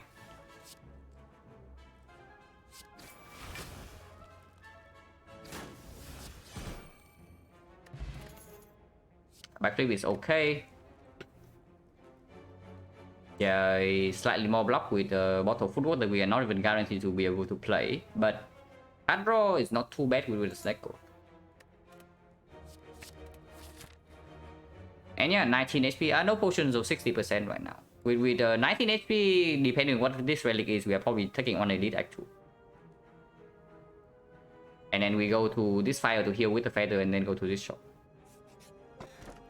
That's unspeakable. I don't key this. With the Penny and with the Blade Dances. And with the Eviscerate as well.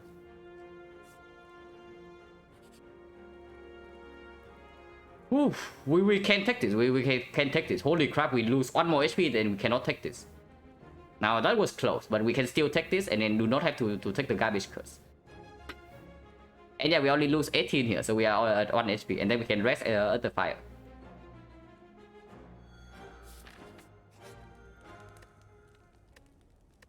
And yeah, rest for 21 is clear, and then we go to the shop. And then 1 Elite Act 2.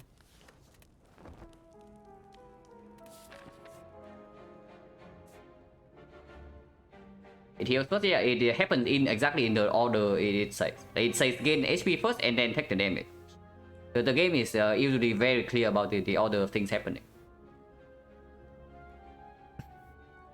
Fixed distribution, some expected value is completely random. So if you are rolling normally with XecnaR, right, then the 0 cost, 1 cost, 2 cost, and 3 costs are equal.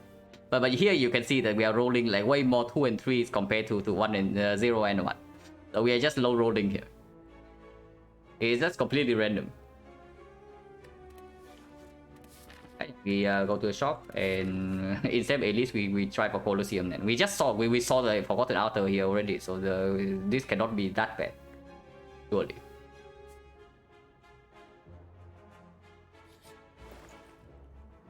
Frozen Eye is way worse with the XecnaR, but it's still quite decent. Now we have 5 strikes. That is certainly not a very good thing. Yeah, I anti synergy with the XecnaR for sure. Smoothstone, however, is quite good. We have like all upgraded blocks. Smoothstone works with the paper crane, and we do have a decent amount of block.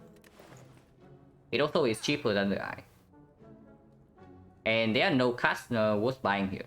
I don't mind just buying the Smoothstone over card remove. Of course, remove is stronger with XecnaR, but we can just take the remove like afterwards.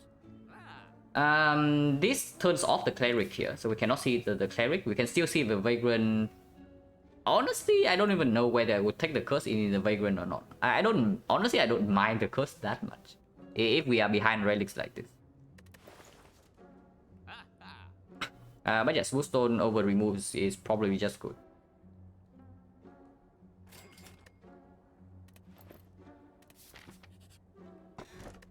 Ultimate Egg is too late. I mean, Dash would be upgraded, this could be upgraded, so it's quite good. But I don't know how many attacks we are picking up after this, so we can probably key this.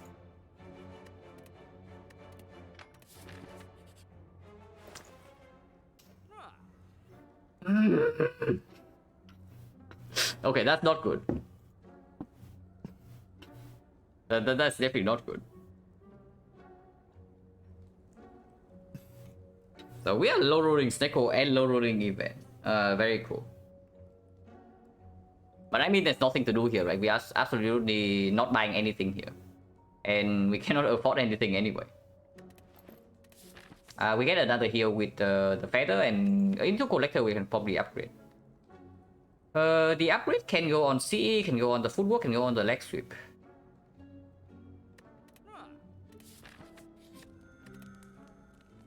We do have an upgrade potion. And turn on against collector, she doesn't attack, so in theory we can always deploy footwork. But the footwork upgrade also matters slightly less with the smooth stone, and this upgrade is very powerful with the paper crate. Rip major bag? No, bag of prep is not even good here.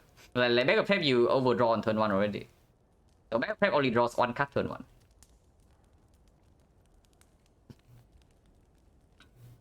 Leg sweep upgrade, footwork upgrade, CE upgrade, like one of the 3.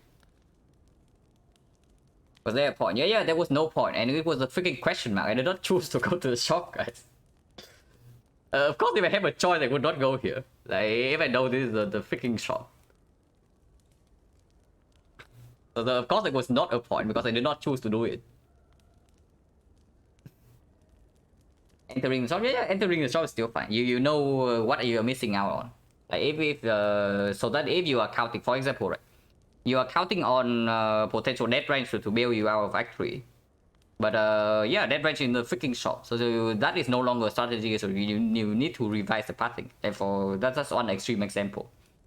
But knowing what shop relic you miss out on is also a good thing, because some of them are actually very good outs, like the mirror, the orrery, potentially the pellets. So even if you cannot do anything here, you still look at the shop. And of course, we don't even know that this is a shop, right? So we don't even have a choice to... actually, yeah. We can choose not to look at the shop. But there's also no reason to.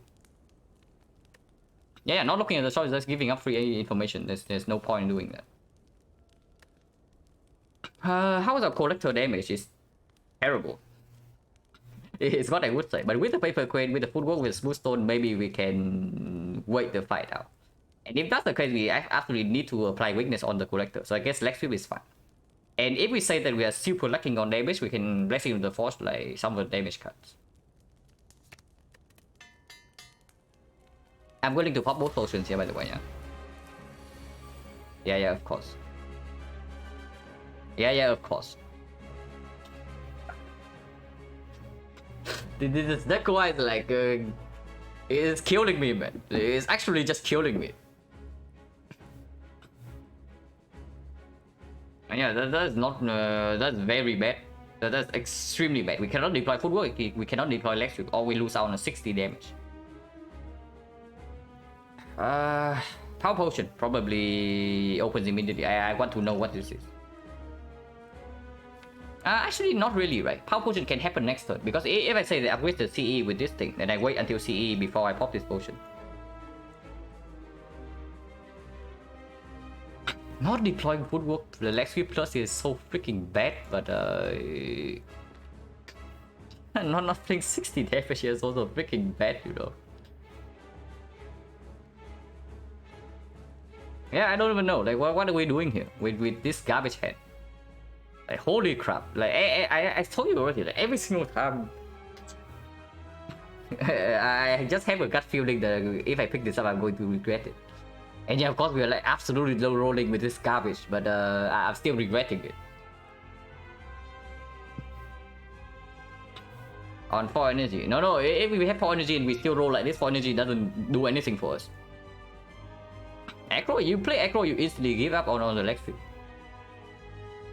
I'm just thinking whether this leg sweep is compulsory or not. And honestly, we even draw OR attack turn 1. So we don't get to OR attack the minions after this. It's so awful. Oh, holy crap, it's so freaking... But I guess we have to play a long fight here. We are trying to burst down the collector with a deck like this is not possible. So we play leg sweep here and we accept that we do nothing on turn 1. And yeah, we get our energy next turn. Yeah, now they cost 0, like all the strikes. Amazing. Exactly what I need. We don't need to apply weakness on turn 4 because turn 4 she doesn't attack. At least at least they roll decently low HP.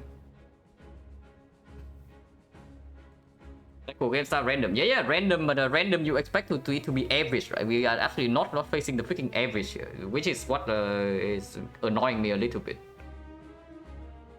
Good morning, Don Legend. You covered the fairly salty type. Like, I'm just like being very salty with this thing right here. It's actually insane. And then the cards that cost 3, right? You also see that the cards that cost 0 are the ones that we don't even want to play.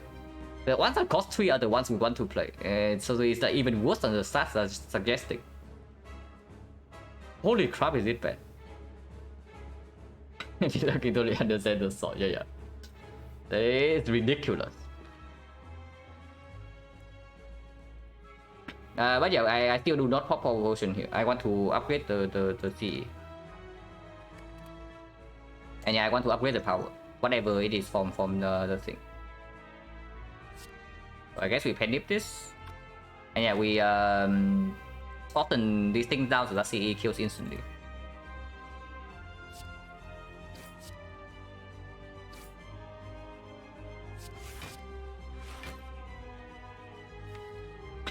Now, if CE cost 3, I would like to put the strike here. And neutralize here, we already say that it does not matter so much in the short term. On turn 5, if we redraw to neutralize before the next sweep, then the weakness here will be relevant. But that's a while away from now.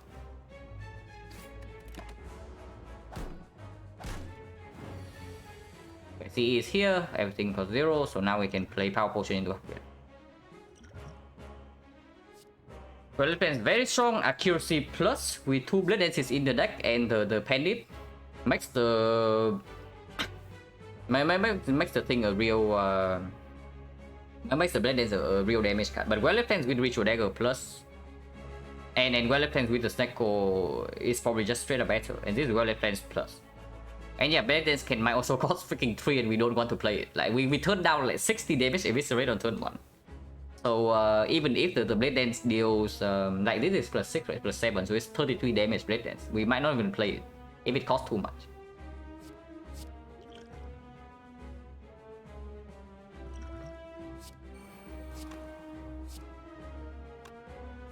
And we only need to block 12.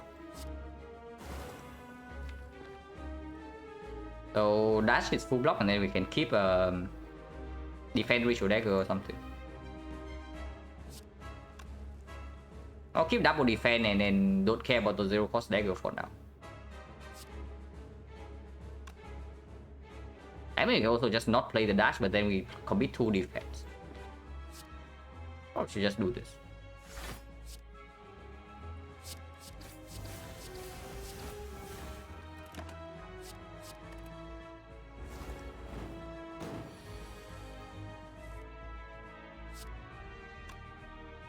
She's not resummoning yet, so I guess putting CE on her for some passive damage is fine, because here we can play after CE daily poison stuff, and then we keep like 2 0 cost and 1 cost block.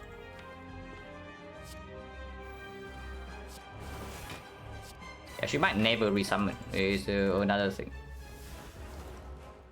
But yeah, now we need to redraw to the freaking leg sweep at some point if she attacks. If she doesn't attack, we can do footwork into footwork can be deployed here, and I think I got other board on this turn. So we can play aggro, we can also just not play aggro. But playing aggro is probably good because I also want to redraw into CE.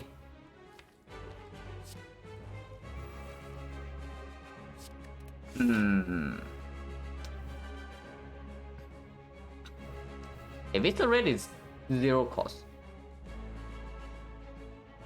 If we play Eviscerate, we break the other war, but we can retain like 2 0 cost block, and if we draw to leg sweep next turn, we can always play that. So probably breaking this for 21 damage is fine, and Penip sets to 9 as well. Penip sets to 9 might be not be good though, because if we draw to neutralize next turn, we are forced to play it, and then if we don't draw into leg sweep. But 7 out of 9 we draw into Lex Field. And we also need to deal damage to her some point. And yeah, well plans with this thing is very powerful.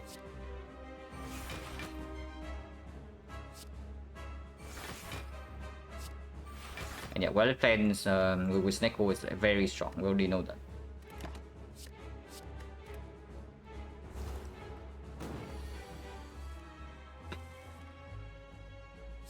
He never attacks next turn.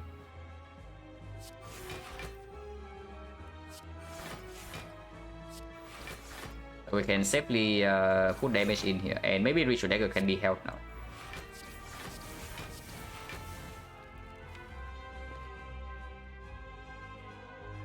Now, if we want to play all attack, it can discard the Ritual Dagger, but we probably can redraw to it in time, even if it discard.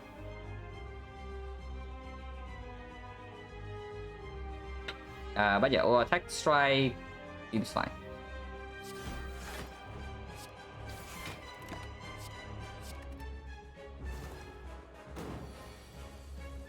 Yeah, she actually never resummons, apparently. If that's the case, we probably need to keep like 2 defense around next turn. Yeah, we keep 2 defense around and just try to redraw into this thing. 2 0 cost defense. So this turn is guaranteed that we have weakness next turn. Oh wait, is this a kill? Yeah, not really. Even with the Penny Eviscerating to Ritual Dagger, it's not a kill. And next turn she gets blocked, so it's also not a kill there.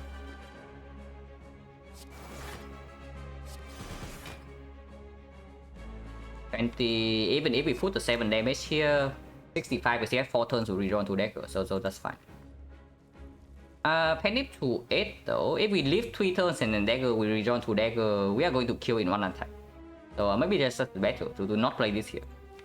Yeah, Penny to 9 for next act as well.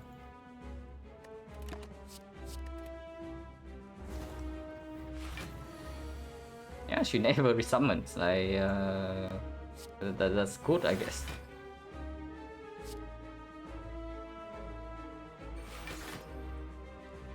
But now we don't have like 0 cost block in our hand anymore, yeah? That's fine. We hold these 2. Even if she attacks next turn, we never die. I don't want to deploy C right here because that might be too much damage before the Dagger.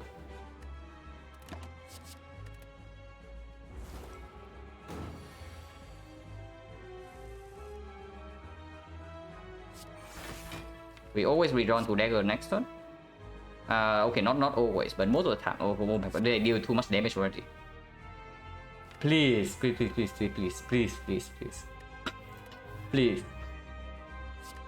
give me one thing in this side. She never attacks next turn, so we survive here and take Art of War. I did Art of War so that I can play backflip next turn if I don't see Dagger in my hand.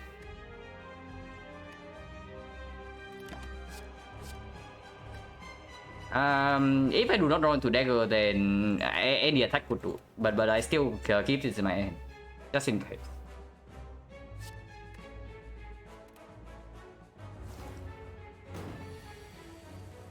Oh, that was close. But at least we get the Dagger.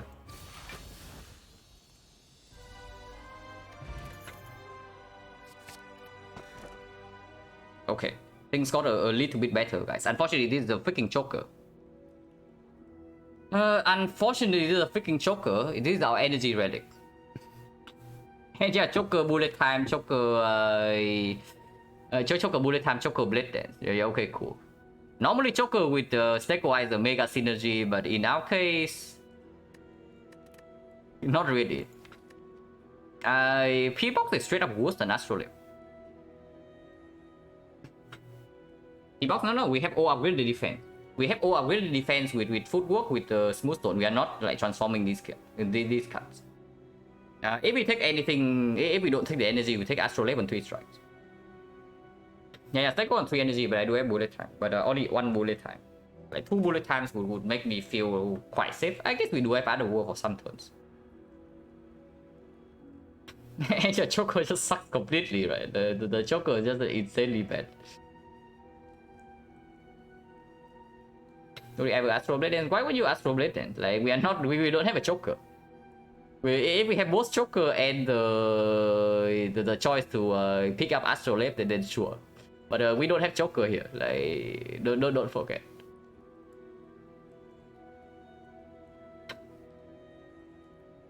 But yeah, we Astro 3 strikes. We Astro 3 strikes and yeah, we move on.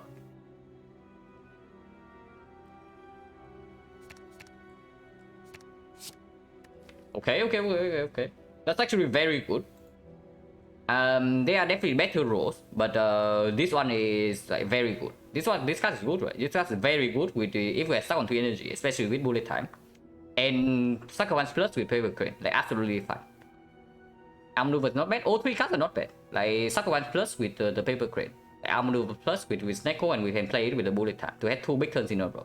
And Force Eviscerate, like big attack with the Penit, big attack with the XecnaR, big attack with the Vajra.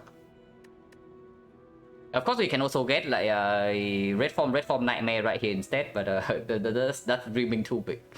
Let's not dream too big. Reason then level effect footwork, yeah. Footwork is one thing, and strike's a complete trash. I don't even want to play the strike, even if it costs 0 because of other wars sometimes. The strike is just complete trash.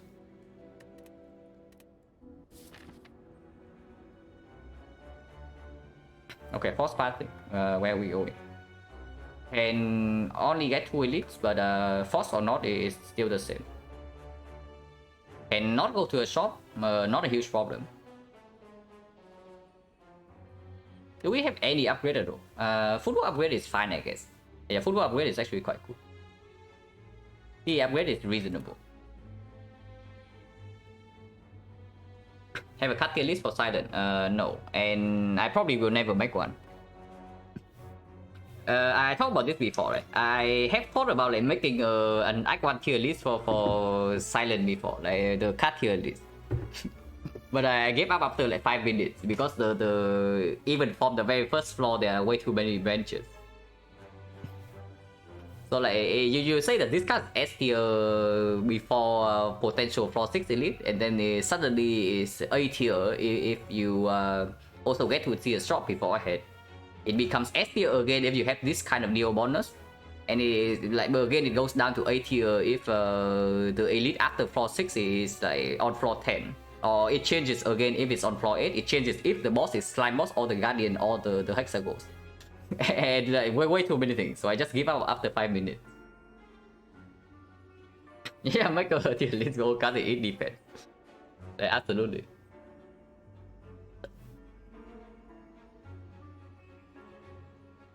But there are some cards that are usually very good early on in the run. If you are looking for like the very best cards, then I would say early Act 1 Terror is one of them. And Terror is potentially like one of the best, if not the best card you can see in early Act 1. And as far as attacks are concerned, then Blade Dance is up there. Like Backstab is up there. So Blade Dance, Backstab, potentially Masterful Stab sometimes. It's up there as like very good early game attacks. And then Dagger Throw is like reasonable, Dagger Spray is reasonable, Dash is reasonable, Poison Stuff is reasonable, and then a bunch of bad stuff that sometimes you have to take, like Quick Slash, Flying Knee, and whatnot.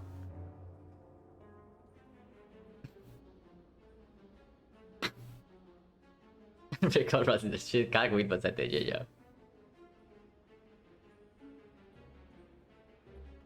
But I can tell you the setup has a near 100% win rate in my runs. And then you hear that and you instantly know like why win percentage for cards is also useless. If you don't have context. Because whenever I intentionally pick up the setup, like I win afterwards. But does that mean setup is a good card? Like absolutely not. It's terrible. But when it wins the run, it wins the run.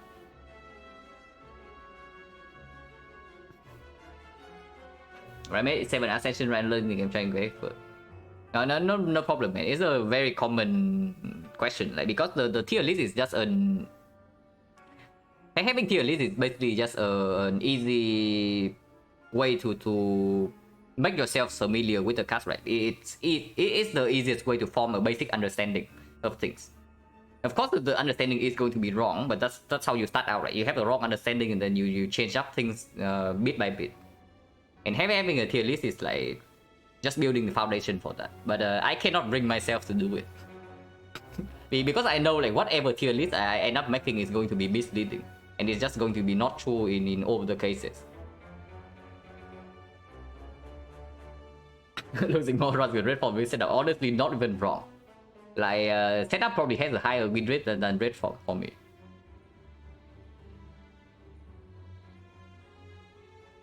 But yeah, we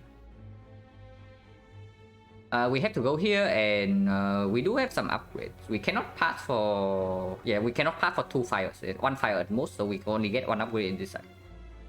Upgrade before after the elite is debatable, but we go to question mark and we decide afterwards.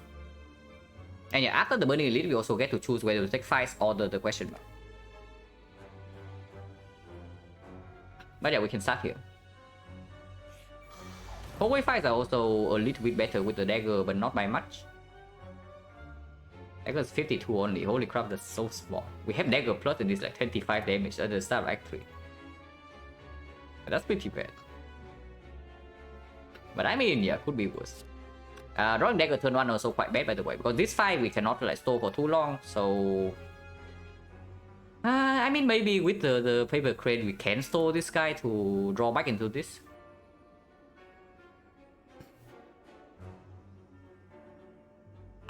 According stats of the dev decks with bandits, we need this possible all the time, yeah. But yeah, footwork defense, double defense, blade decks seems clear. We can also get the Art of War, but not too interested with the bullet time in the deck.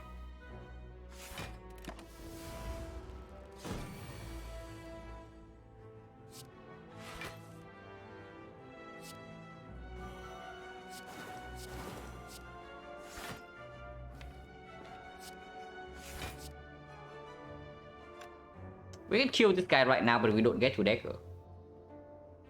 Next turn is going to have 10 strength, so it's 26. 26 weakens down to 15. Yeah, 15. So this is only full block, but only if we draw to it. I mean, one eviscerate is probably clear. The second one, I don't know. I probably want to try, because if we don't draw to leg sweep next turn, maybe we have lethal anyway. We only need to deal 15 damage.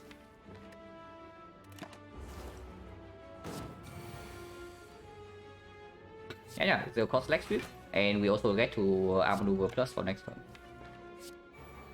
And we don't play attacks here because any attack we will kill. We have like 7 energy next turn, so should be able to block.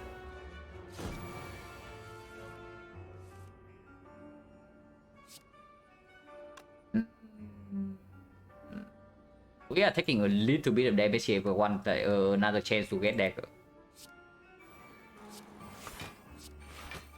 Taking 2 for potential dagger, 1 out of 3, so we pay 6 HP for the dagger. Echo Choker, yeah, Echo Choker is a mega synergy, but we have 2 blade dances and then we have a freaking bullet time. So probably not as good as usual. It's probably still okay, but Astrolabe also deliver because we are extremely behind remove, so Astrolabe also gets better. Yeah, I guess I can pay 2 HP for this. Did not hit. And this, we cannot even play 2 attacks. But yeah, Dagger is not doing it once again, and Garbage Cut. Valuable Shop. Transform to... Oh, we can take full service. Like the upgrades we also land, we will always land on a real card, by the way, yeah? Upgraded. This upgrade is useless though. This upgrade is not that strong, this upgrade is useless. This upgrade is good, this upgrade is decent, but not too necessary. So how many hits?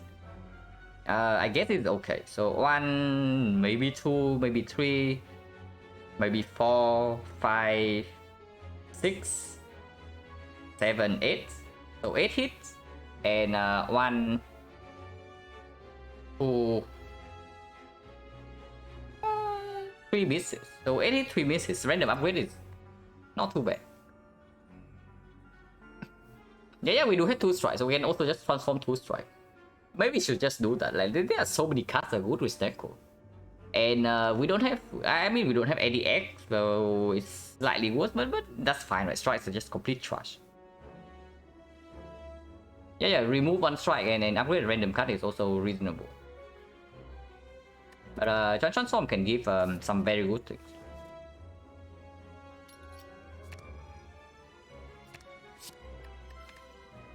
Yeah, very good things. I actually pretty sick. Now, so now the Catalyst is absolutely pickable. And this is good, yeah. This is Exhaust, it costs 2, it works with Paper Crane, every weakness. And then Burst is, Burst can be phenomenal. It's not always good, but it can be phenomenal. Yeah, Cloud 6 with Crane is absolutely like way better than Strikes. And the Burst also can be an upgrade target, which we don't have. But the Burst can also improve our damage by a little bit. It works well with both the footwork and the up damage. And we can also do like Burst out maneuver sometimes. This time we have CE, but CE means that we don't get to dagger again. So let's try to circumvent that somehow. And play the footwork and take 1.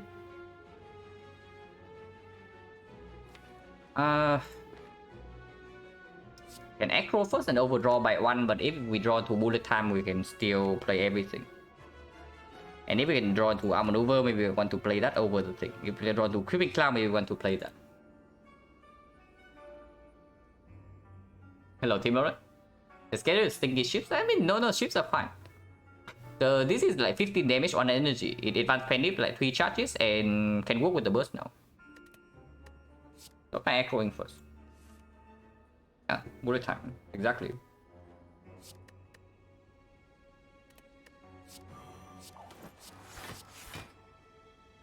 So deploying CE means that once we kill 1, we kill all 3, so we don't get to dagger. We are never getting dagger in any fight, guys. Like not like this. I want to dagger. Like if I cannot dagger in a single fight, like it's not going to be very good. I really want to get the dagger at some point.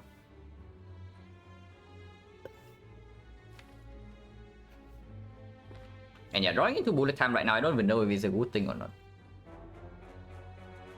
55 actually doesn't work because the moment you play all attack, like they all die anyway. yeah, just see 55 actually doesn't work, guys. Or are you telling me that I don't play this card?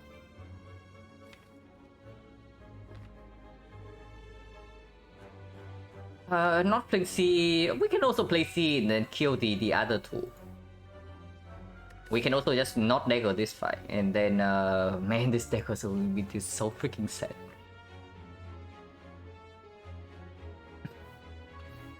Dagger is a lot less influential. No, you are wrong. Dagger is the strongest like fatal card. Like whatever you think is stronger than dagger, you are wrong. Dagger is better than Fit and it's way better than the Hand of Greed.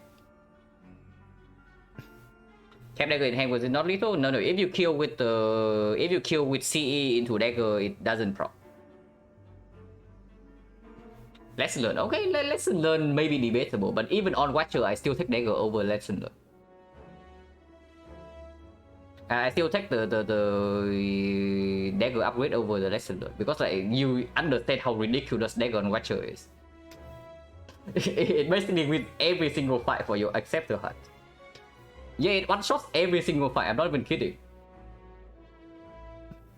the ritual dagger. On Watcher at least. Yeah, have a good day, bro. If you think the ritual dagger is worse than other fatal cards, you have not had a good dagger before. Like normally when you do well with the dagger, right, it's at least 80 damage. And 80 damage for 1 energy basically solves almost every single fight in Spire alone.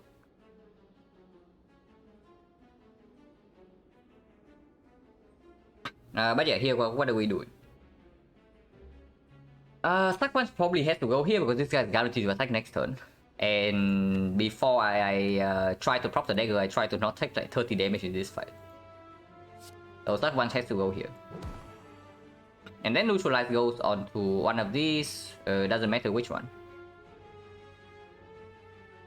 Yeah, really doesn't matter which one, but if we kill the outer ones, then maybe it goes here. I guess he can go on the middle. If we say that we don't actually win this fight with the CE, CN can go on the middle to slowly chip this down while we are killing the outer ones to not take damage. And then we dagger the middle one to profit.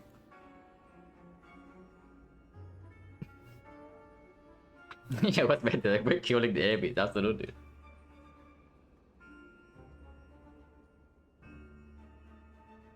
I don't want this guy to die next turn though, so point star probably also goes here. Now, if it's already dealing 60 damage next turn with the Pendant, so this guy's already dead. Yeah, I guess we can do this. Like, CE middle into all attack.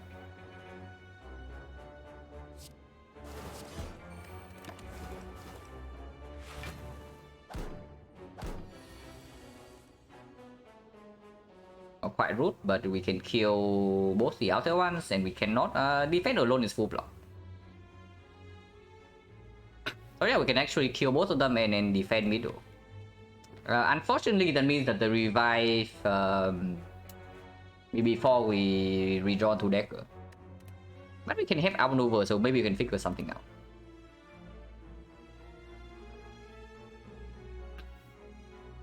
But yeah, defense is clear. Deep being eviscerated is probably also clear. Being eviscerated here is probably also clear. The only other question is where we put the ships. We can put the ships here, we can put the ships here, but do we kill this too quickly if I put the ships in the middle? It's 15 and it's going to be 5 poison right now, 4 poison next turn, so it's 9 damage. And the turn after I still don't want poison to kill, so it's 12 damage. 9, so we cannot actually play our attack when we redraw to it if I put the ships in the middle. I guess that's fine. I guess that's fine. Because our attack is risky anyway. Ideally, we want to kill these two with other attacks. And yeah, if I fail to prop the dagger, then so be it. Of course, I would like to get the dagger, but if I don't get the dagger, it's also nothing. Oh, okay, that's just a copy of play. Of course I want the dagger, guys. So after image, yeah, maneuver seems clear. We have 7 energy next turn.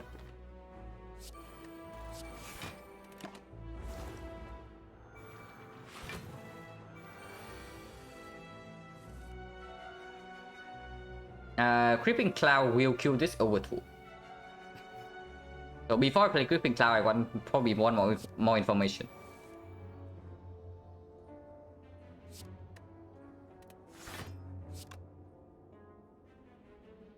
Our attack will not kill this over in 1 turn, but we will kill over... Oh, is that correct? Not really.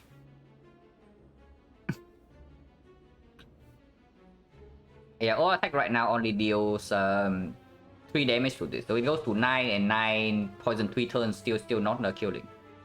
And yeah, so we don't play the Creeping Cloud here.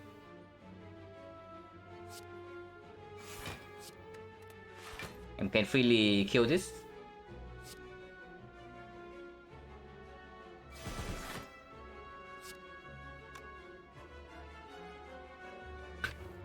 We are breaking Penny if I do it like this. No, maybe not. If I draw into this thing next turn, then it's perfect. If I kill this guy right here. But if I don't draw into the dagger next turn, then they are going to revive again. And then we fail to get the dagger, no matter what. Leaving this guy at 1 HP might be better then.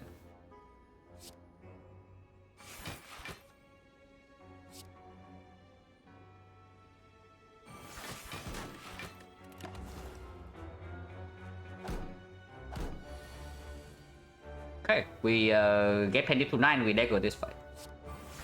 So everything's perfect. Reflex plus if we would like that. Only just claim that Reflex first the best card in the game. So this is when the theory is put to the test. But yeah, it's probably just bad here. We have like we have 3 energy. We don't really have consistent discard. We have no tools to treat. And if it doesn't line up, Budokan doesn't play. And okay, so the only discard we have besides the survivor is like this thing. Whenever we play the Acro, right, we are already overdrawing. So Acro with this is massively overdrawing. It's not going to happen.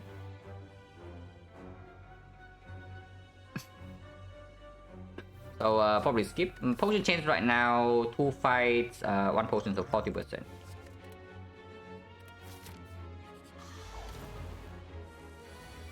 This fight is very problematic, by the way. This fight is very problematic because it demands that we have consistent block. Even with the paper crit. And yeah, once again, footwork cost 3. Once again, footwork cost 3, so we cannot play like footwork leg sweep. If we want to guarantee weakness for every turn after this, we have to play leg sweep, maybe sucker punch. But we can also not play sucker punch and preserve the other one.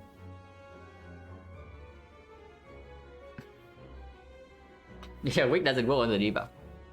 So this guy can attack for like 25, like 25 weakens down to 15, so we need to block like 27 every turn. Without the footwork, doable but not super easy. And battery also cost 3. I cannot even play it right now. Yeah, and we have other weak spots in the deck. The Cloud and the Neutralize, so maybe don't need to play Sucker Punch right here. Preserve Penny, play the deck sweep, and probably just end turn. Yeah, we can potion for Panacea, it's true. Deck sweep is more important than the footwork.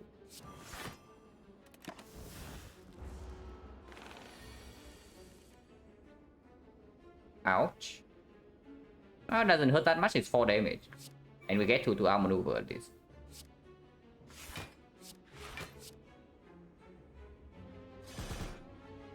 Dagger is 30 damage.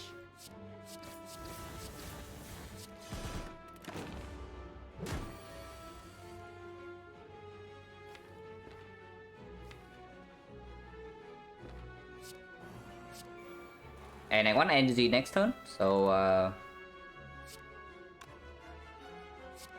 we don't play the Neutralize here.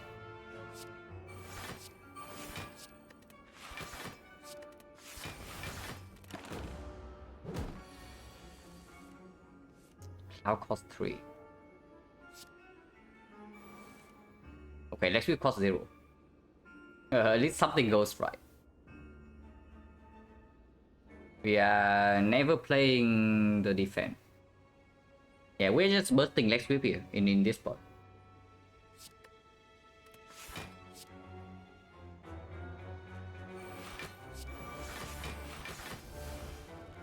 I can end turn right now, I can play or attack into Eviscerate. Give up on energy, but this also deals 45 damage, so it opens up potential 1 attack plus dagger kill next turn. Yeah, I can also do that. Or attack being a champion as always, guys. But we still have a kill here.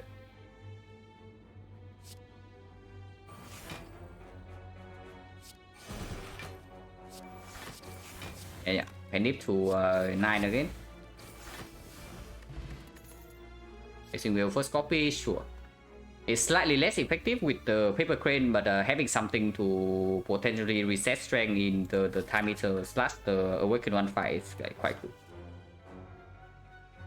Good player whoever discarded, yeah, sure. Position is 50%. And yeah, we do have plenty of upgrades. It doesn't matter, right? Question mark, we have not seen a real event yet, but then we can decide from after these 2 question marks. Because the 2 question mark here, I guess we are stepping on both of them. So maybe taking another fight to get the potion before the elite is fine. Feather's healing for 18 though, so if we don't lose life here, we are over healing. No, if we are over healing, we can just go to the elite first. Yeah, we will take the fight. Cycle. We have CE. I mean, yeah, Penny Dagger 72 damage. Like, seems pretty decent. Unfortunately, if I play Furu, I cannot play Outmaneuver and the Dagger.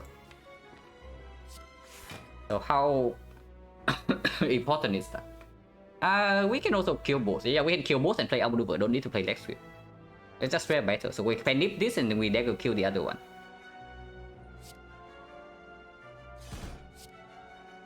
And then play Outmaneuver. Full block. Setting a Penny in this fight is very difficult. That's probably clear. First.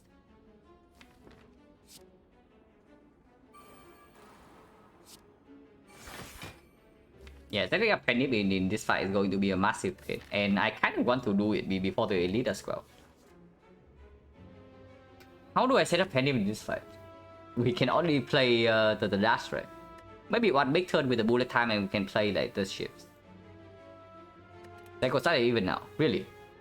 Okay, so Seiko has been very nice to us in Act 3 then. But yeah, luck evens out in the end. But of course, like being super weak in the early part of Act 2 means that we are behind on relics. Behind Alice, behind on relics. So it is still pretty bad. But if it keeps it up, then it's good.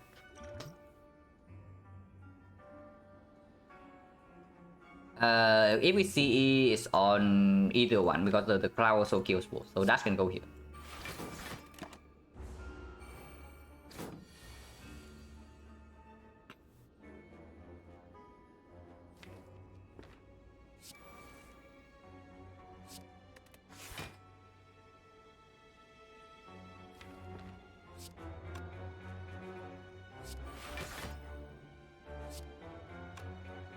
We don't need to deploy CE yet. I want to play another attack.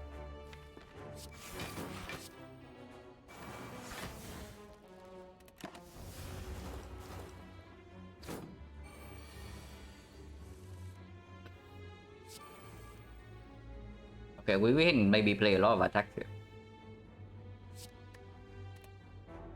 And Dagger is play already, so we can just focus on setting this up.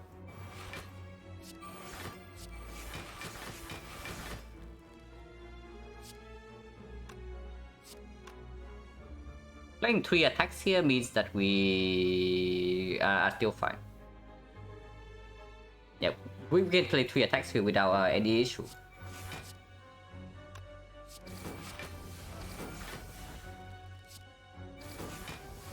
And the fourth attack cannot be played, but CE can be deployed. CE right here will end the fight.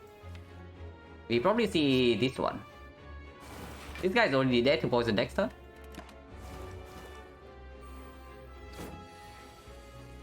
And then this way we get to dash a little bit more.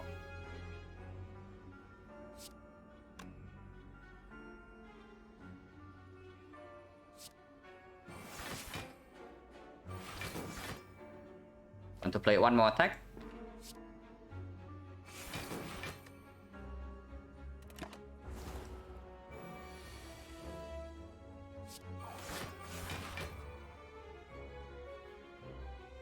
Oh yeah, save the other wall.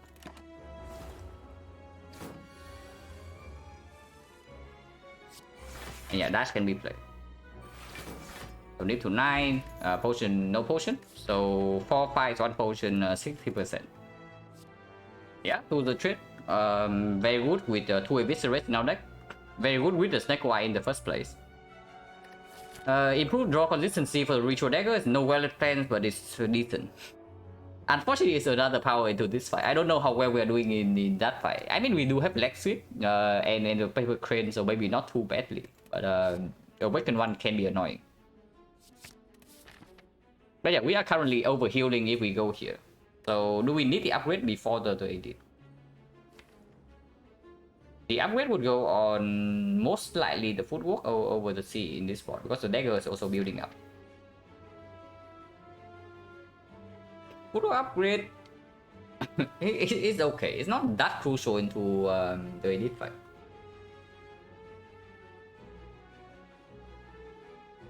Yeah, I can probably take the elite first. to get slightly more value out of this. Because right now, if we take the elite first, right, we gain potentially 4 HP. Feather right now heals for 18. So we are overly healing by 4. So we gain 4 HP. So the only way we would go here first is that we say that the upgrade saves more than 4 in the elite fight. And footwork upgrade, we might not even play footwork on turn 1. So probably not as good as 4 HP. We just go here first.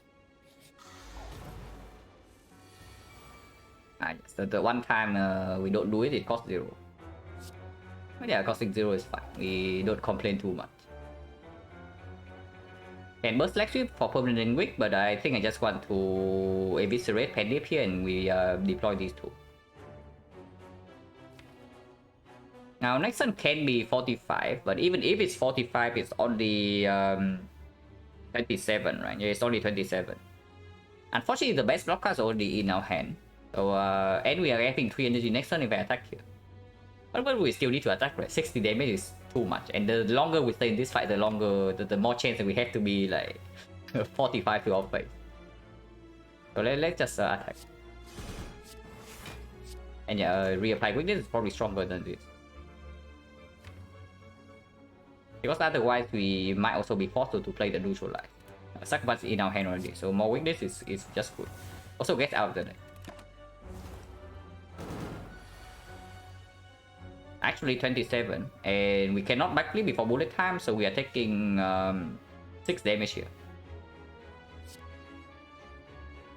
And yeah, other war energy would be that we can actually backflip.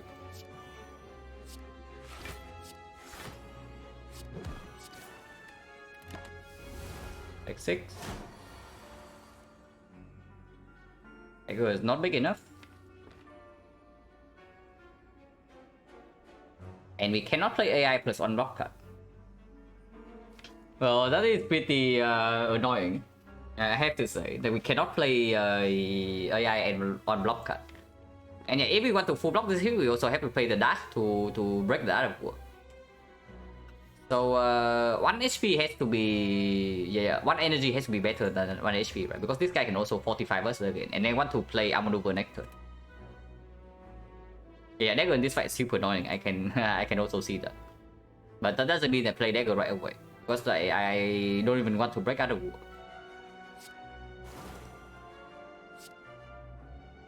And yeah, they all block for 11, and I mean this is full block.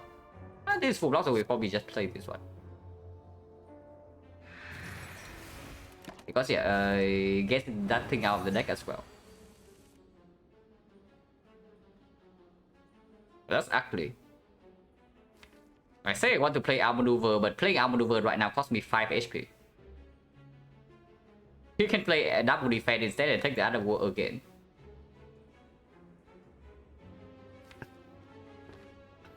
And yeah, I guess we do that. How's that go in this fight? Still fairly equal. And yeah, this is the one that costs 3 as well. If this costs 1, I just take another 1 HP here to deploy like some of the important things. Intangibles are no reason to attack. Okay, he shuffles burns. Outmaneuver into burst leg sweep is fine. It doesn't deal any damage, but it guarantees weakness for the rest of the fight. We can also burst outmaneuver into normal leg sweep. So 8 energy next turn can be relevant because we do have like a lot of cut drop. Unfortunately, next turn he's intangible, so having a lot of energy doesn't guarantee that we get anywhere. But that's still good. 5 weakness is enough. Like we just redraw to this thing. We can also do no, we cannot. Like if we do that and play the leg sweep, still we do not get to outmaneuver.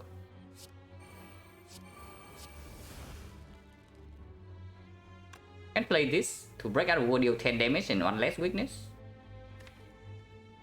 4 weak, we shuffle into 3, so we have like 2 more turns to redraw to weakness. Maybe this is just good. We already have like 9 energy next turn, we don't need 10. So I should hope we don't need 10.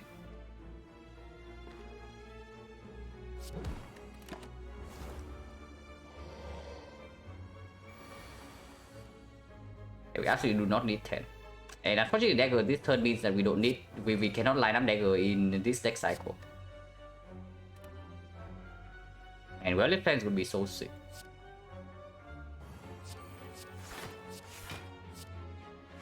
No reason to attack because of Art of War.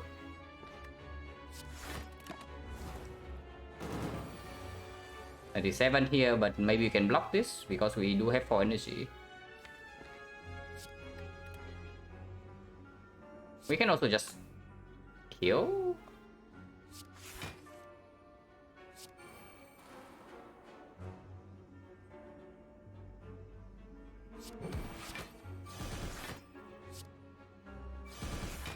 And if we redraw to the dagger in the correct turn, we get to kill.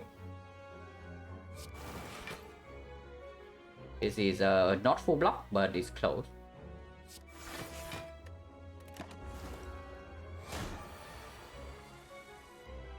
Uh, 1, 2, 3, 4, 5, 6. Yeah, not enough. So we whiff on the dagger in this fight. But Penny to 9, he dies to poison next turn.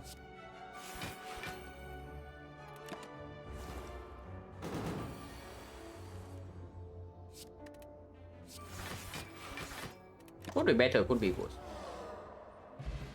Football good have saved 4 HP. Yeah, football good have saved 4 HP.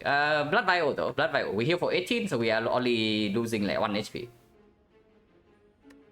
Yeah, with the Blood Vial, it changes again. I mean, this is not a good relic, but what can you do? DK is good with the Penny, it's good with the Ritual Dagger, it's good with the Burst, and we don't have cut this. Eventually, we need to solve damage somehow. And right now, our best damage cuts in the deck are like Eviscerate with Vatra and maybe Ritual Dagger. So basically, most of our damage is still physical. So I guess it's okay. Also, it's a card that doesn't demand and that doesn't need an upgrade with XecnaR. Do we upgrade Football or do we actually recall here to potentially upgrade something else? Probably just upgrade Football, right? Yeah, probably should just upgrade Football.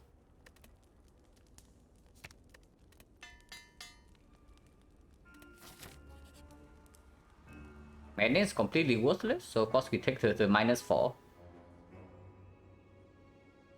So upgrade before the elite or not does not matter because we are at full HP.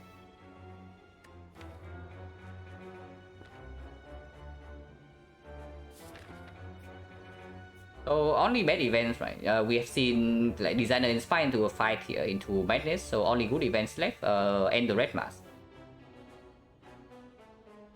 If we take 1 event here, we have to take 2 though. Do I want 3 events? Potion chance right now is how many fights? 1, 2, 3, 4, 5 fights, 1 potion. So for 1, 70%.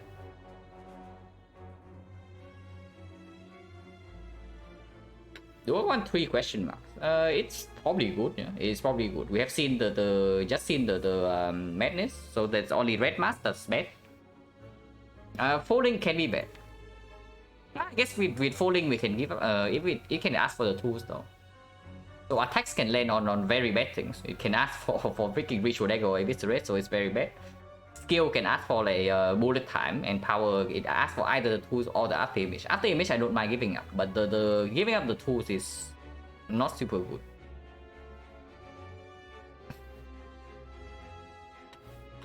Yeah, Double Walkers, Mind Bloom, Folding, Sensory Stone, Red Mask. So 5 events, and 3 of them are good. 3 of them are good. 1 is most of the time okay, but sometimes very bad, and 1 is complete garbage. So expected value is fairly positive, but I don't know whether I want to go to all question marks or not, or I want to go to the fight. Potion chance right now is 70%, so if we take 2 fights before burning elite, we also throw away potion. But I mean, if this is a good event, we also take a fight right here.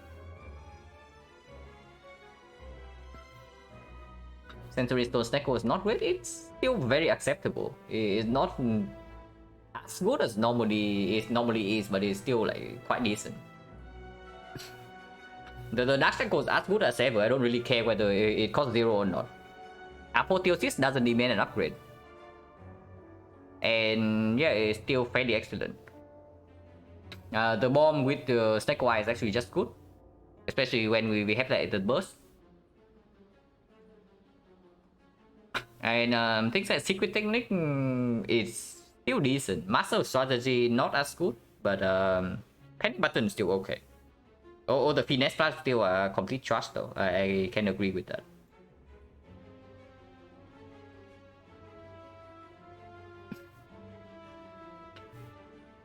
Unless we're playing Nightmare Red from Leg Sweep, yeah, basically. But we just saw Rare Card, so Rare Card chance like not exactly high, even if we go to the fights. We can probably go to the event first and see what happens. If this event is very good, maybe we take the 2 fights, depending on what we are looking for after this node. If this event is bad, we just go double event. Wow. Auto Flame. Now we do have a Pendip. And if this dagger is bigger, like this is actually quite sick. If the dagger is bigger, that is. The dagger is not big enough. But yeah, this event again like, does not give us any information whatsoever. So maybe it's double question mark then. But I mean, if I bottle the Ritual Dagger, the folding cannot ask for it. So that's already something. And yeah, we guarantee to have like a Pendip Dagger on turn 1 if I do that. But here's the thing, right now Dagger is only 40, so even with Pendip it's 80, it doesn't instant kill the elite. It really just doesn't instant kill the elite. And the same goes for the Act 4 elite. So okay, so how big can the Dagger be? If honestly, if we bottle the Dagger, we might even just take the 2 fights. But the high roll events are still all possible.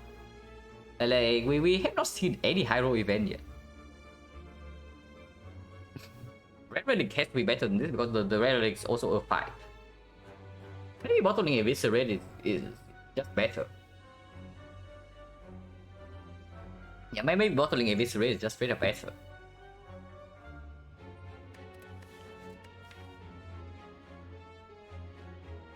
Yeah, bottling Eviscerate is probably just better, right? Because right now, like even Pendip Eviscerate is still 60 damage. It's like nothing to scoff at. And it's not enough to kill Elise, but so is the same goes for the Dagger.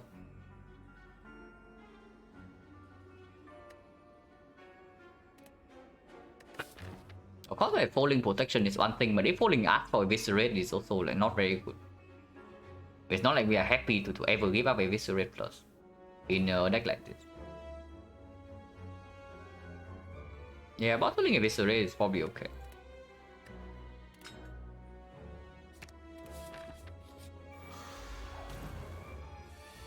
This is one of the fight we cannot Dagger, so very cool.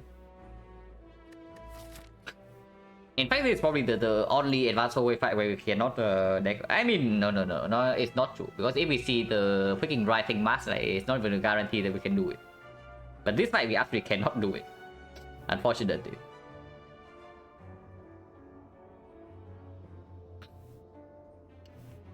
Also, there's no way to guarantee weakness next turn.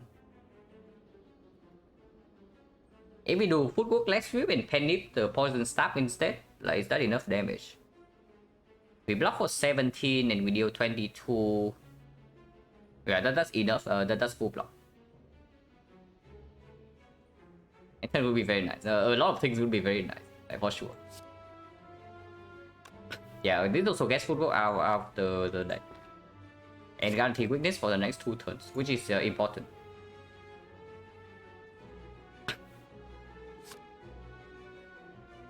Burst Poison and Staff? Why don't you even Burst Poison? But Burst cost 3, man. The Burst cost 3, so we cannot play this. I know that we have bullet time in our hands sometimes, but not this turn. See? What do you mean see? Like, Burst cost 3. Like, why are you bursting?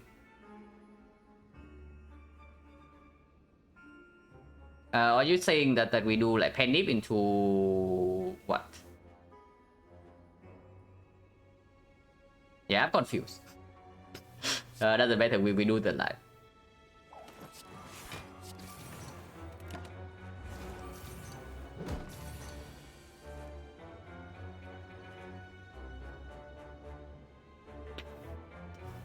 Yeah, all 2 and 3s here. This right now is like 40. So with 30 right here, it goes down to 20. So 20 weakens down to 12, so that's full block. Unfortunately, we cannot deploy outmaneuver, but we can still persist.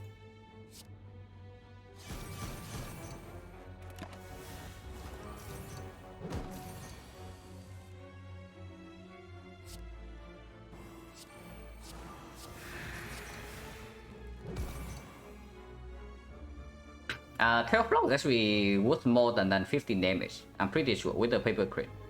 We are taking the heavy damage here either way, but this is just straight up better. 15 right here, it goes down to minus 37, right? 37, this turn is 60. So it's 23. 23 weakens down to 13. So we are taking 13 if we play war attack. Was that a mistake then? Playing the wheel. Yeah, playing the wheel was probably a mistake then. I should just survive the wheel and then play war attack. This loses a little bit actually. I guess we do heal at this fire, so it's not too bad. At the moment, this guy is at minus 22, so it's 38. 38 weakens down to... what? 38 is 22, right? 22, so we take 10 and we play Survivor. So this saves 3 HP. Yeah, we also have Blood Vial. It's true. This advanced panic by 1... not super relevant. It can be, but not super relevant.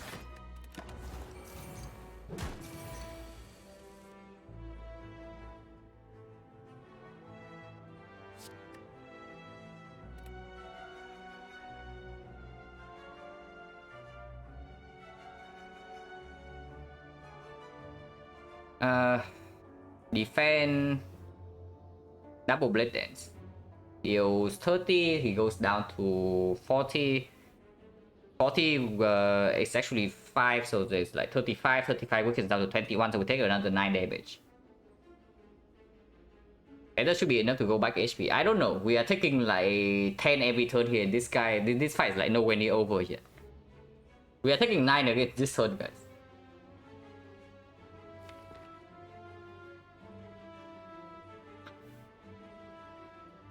Unless you tell me that 24 block plus this is better, but then playing both blade lens means that we can pen him next turn.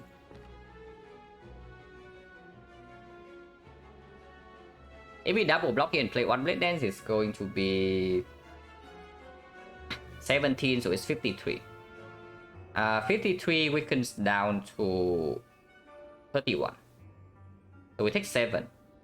So it does save 2 HP if we play double block instead of this. That double block instead of double attack.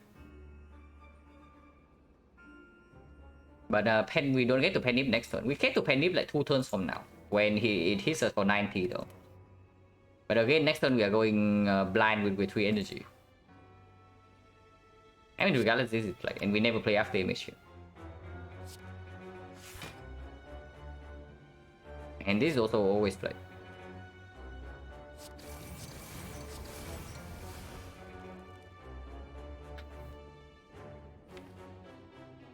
The one card in our deck is like deflect. Any turn where we have bullet time, we basically full block though. So maybe having Penny ready to do it either next turn or the turn after is fine. If we have bullet time, we just full block. If we don't have bullet time, we use Penny next turn and then we get bullet time the turn after. So probably getting Penny ready to go whenever is worth this HP. 9.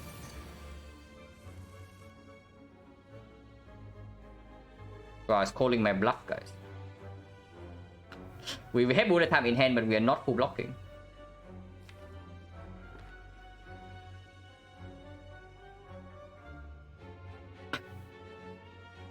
But we don't need PK, right? We don't need PK because we do have Pendip next turn. And PK is the card that doesn't... Outmaneuver is straight up stronger than PK next turn. Every other card deals damage or block. Some hand bullets have also took damage, yeah. But yeah, this fight is nasty. We cannot dagger in this fight and it takes like 30 HP away from us. That's pretty annoying, I have to say.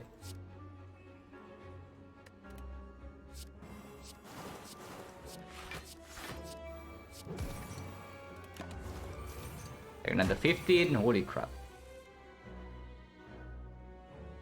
So DK right here is absolutely a kill. Not a kill, but we do not take damage this turn. Overvailing one card? No. We have a base already of 60, this deals 82.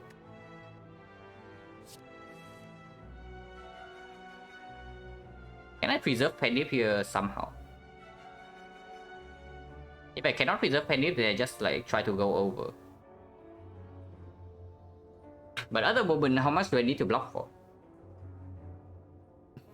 This guy is taking 16, so he goes to 74. 74 weakens down to 46. No. 74 is 42 plus 2, so 44. 44, if I burst Survivor. Burst Survivor, backflip defense is full block. Okay, so I don't actually need to break Pendant.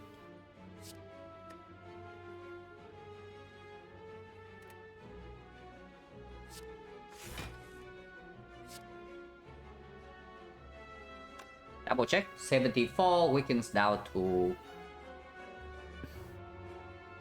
Yeah, 44.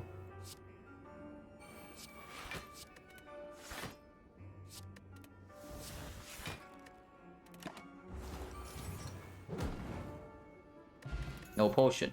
80% potion chance. Garbage. I think this try with the tools, the trace sometimes gives energy, but not always. And I think it's okay. It's not so good. It's probably not good enough to be picked in this spot. Mancer, this we have Pendip.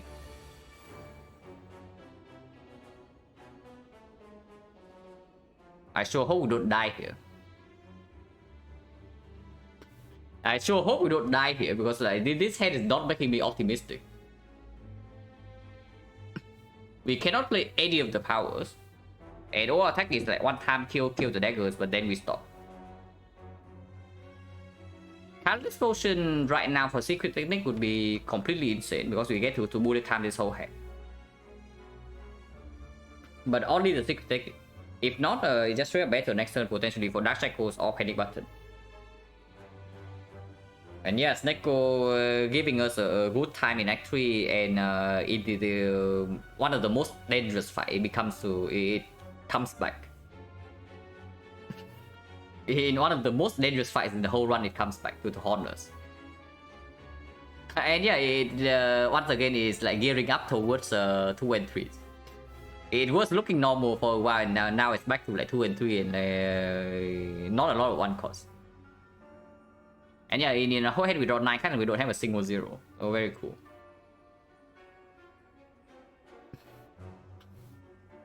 There's no line here, right? We just all attack, neutralize, and then that's our turn.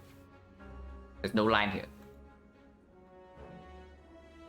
Go to 3 energy. You think 4 energy would make this hand better?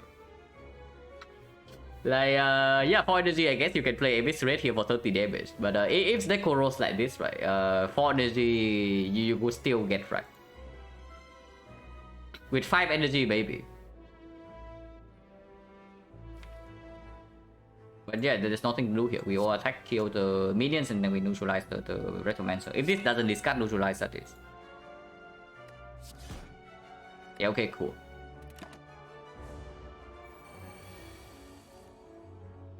Let's bullet time. And we do get to weaken the Retromancer. Many instances earlier. Yeah, of course, I'm not saying that 4 energy Snecko is worse than 3. Like, of course, that's completely stupid. I'm just saying that if you roll badly enough, like, 4 energy would not matter. And in the turn 1 hand, the 4 energy would actually not matter. Like you don't need to elaborate that 4 energy is better than 3, right? That's just like common sense. But okay, what is this turn? We don't have powers online and we barely don't have enough damage to kill one dagger here. So next turn we have like 2 daggers with a lot of HP and our maneuver is not in play. Are we even full blocking this? I kind of want to burst PK, but if I cannot, then we can reevaluate. This is only dealing 20 though. So we are facing 38 and we block for 31. So we are taking 7 at the moment.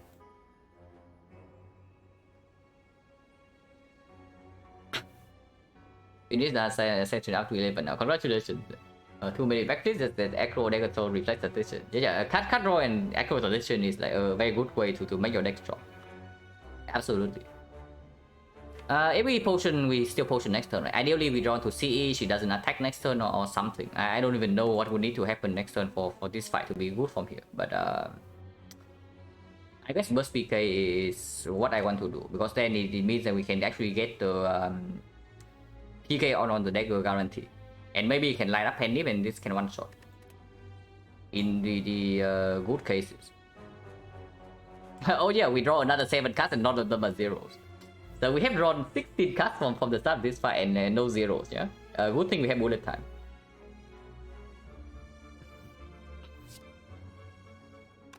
Yeah, Burst Survivor is full block. Burst Survivor is full block, but I think I want PK for the next 2 turns. When they potion, next turn if we do not draw CE and if she attacks again. Because right here we only take 9 damage, we are not dying yet. But if we are dying, I potion. Not this turn. And losing HP here is actually so bad. The terrible thing about losing HP here is that it also opens up like Moai Head here. So it kills one of the... It kills the super hero events. It just gives us like the garbage Moai Head. That's pretty bad. But not bursting PK is like complete nonsense, right? Because we are also weakened next turn, so PK is not even effective. And we are not even guaranteed to draw into the big attacks next turn.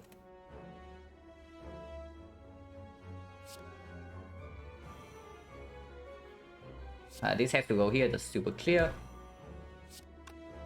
And 2 dashes, I guess, goes on whichever. Like this one both have 23, so it doesn't matter. And then both dashes need to go here. On one of the daggers to open up like CE, killing both next turn. Otherwise, we are facing 50.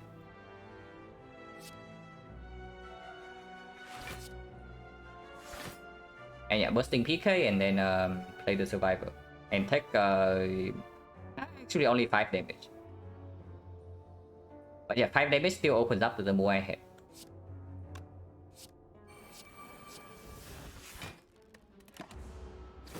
Maybe we should upgrade the burst. Summon, but we draw into CE.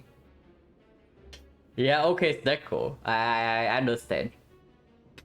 I understand your game, Snecko. But yeah, this is certainly something. So we have drawn 23 cards.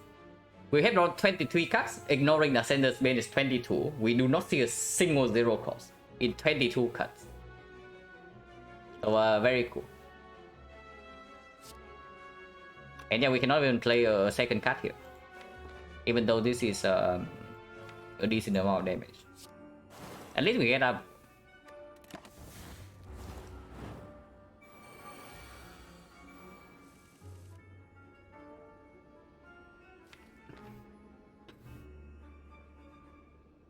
So 82 damage. This might be when we potion.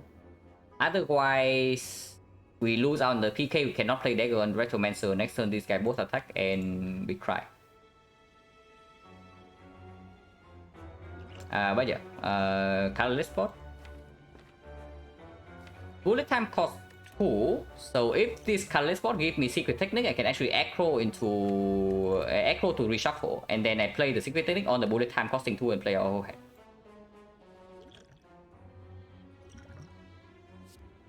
You can also panic. We panicking or what? So if we are panicking, we better make sure that we kill next turn, otherwise we die. And this is only 82 damage, so we still need to deal another 80 and Dagger's no longer in the deck. Madness can be something good.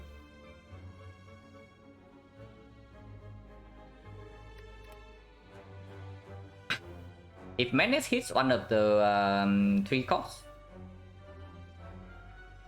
we get to apply weakness for free. So she goes down to 9 times 2 again, we are facing 36.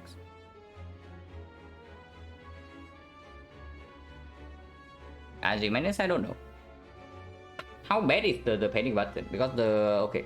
We have weakened again next turn. Okay, so panic button probably not a thing then. If we click the panic button here and she attacks again next turn and we don't draw into a way to kill both the daggers, we were dead on the spot. And yeah, we are weakened next turn. So right now the P-Stab deals 22 plus 5 plus 3 is like 25. 25 plus 82 is 107. So we need to deal 57 damage next turn when weakened. Not happening. It's just not happening, even with the arm maneuver.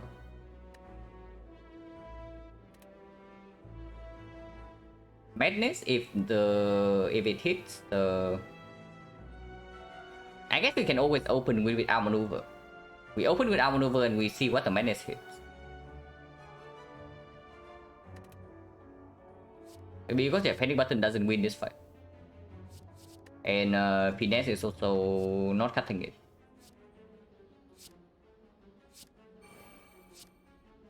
Leg sweep is a very good hit.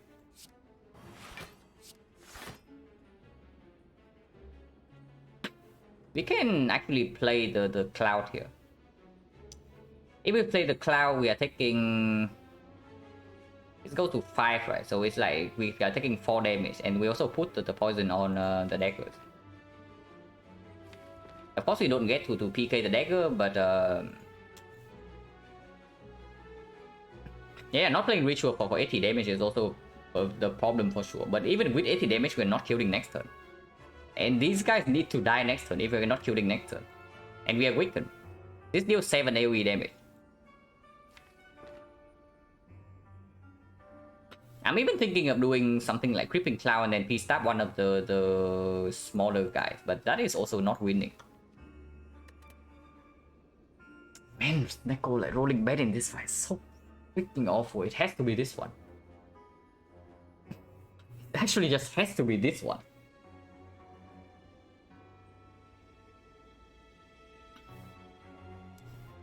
It's 22, one shot the dagger and we take 0 damage, and then we have like weakness guarantee on both of them. And then we play this fight a little bit slower. We get 1 wound less. Yeah, playing ritual dagger right here is not winning. Yeah, I have full block with P-Stab and Cloud. It's true, but I also don't put any damage on the Retromancer herself. And I get like 1 more, even if I do that. But we do have arm maneuver for next turn, so next turn should not be too bad. At the moment. This is probably clear. We cannot kill Retromancer by next turn. And yeah, this actually goes here. Put some poison, she has 7 regen, so 4 poison doesn't really cut it.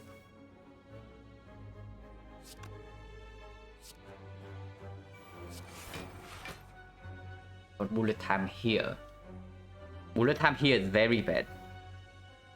But bullet time right now is very bad because she's resummoning again, and also I draw all my blocks in the deck on the turn where she doesn't attack.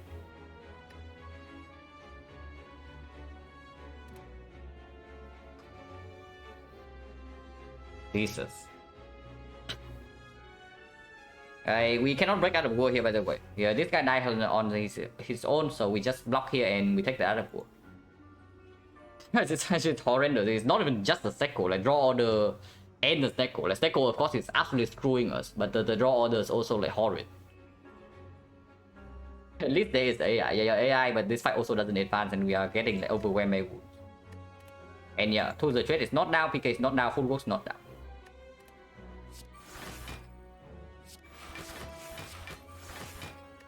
Wow, blur would be good here.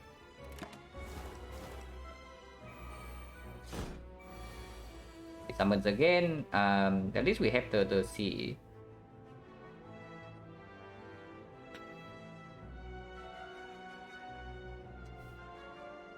His hand's also very weird. We cannot play leg sweep and footwork. We can play footwork and dash that breaks the thing, but we also cannot play CE on the minion. And yeah, this is the hand where I need zeros, and then zeros came the last hand on full block. Into aggro? No. If you play aggro, you play aggro first. That's absolutely clear. You play aggro first, and then you CE if anything. This turn's fine. I don't know how fine it is because we can put CE on minion. We are still taking damage here, yeah. We are still taking damage from dagger. She resummons, and we don't put any damage on the Retromancer herself. We get 2 more wounds. So I don't know about like this is fine. And Cops will not guarantee a kill on daggers next turn because they can summon up to 25 HP, and then we need like more damage.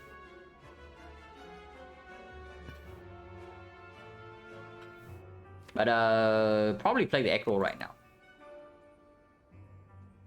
Because like CE needs to come down, right? And CE needs to come down, and then we can just not play anything else with retreat energy. Unless you say that we do CE into leg sweep here, and then we stop the turn. Take the other war, full block this hit. And yeah, I guess we prepare to kill with a CE with 4 energy next turn. Because the moment we play Echo, we can no longer do CE leg sweep.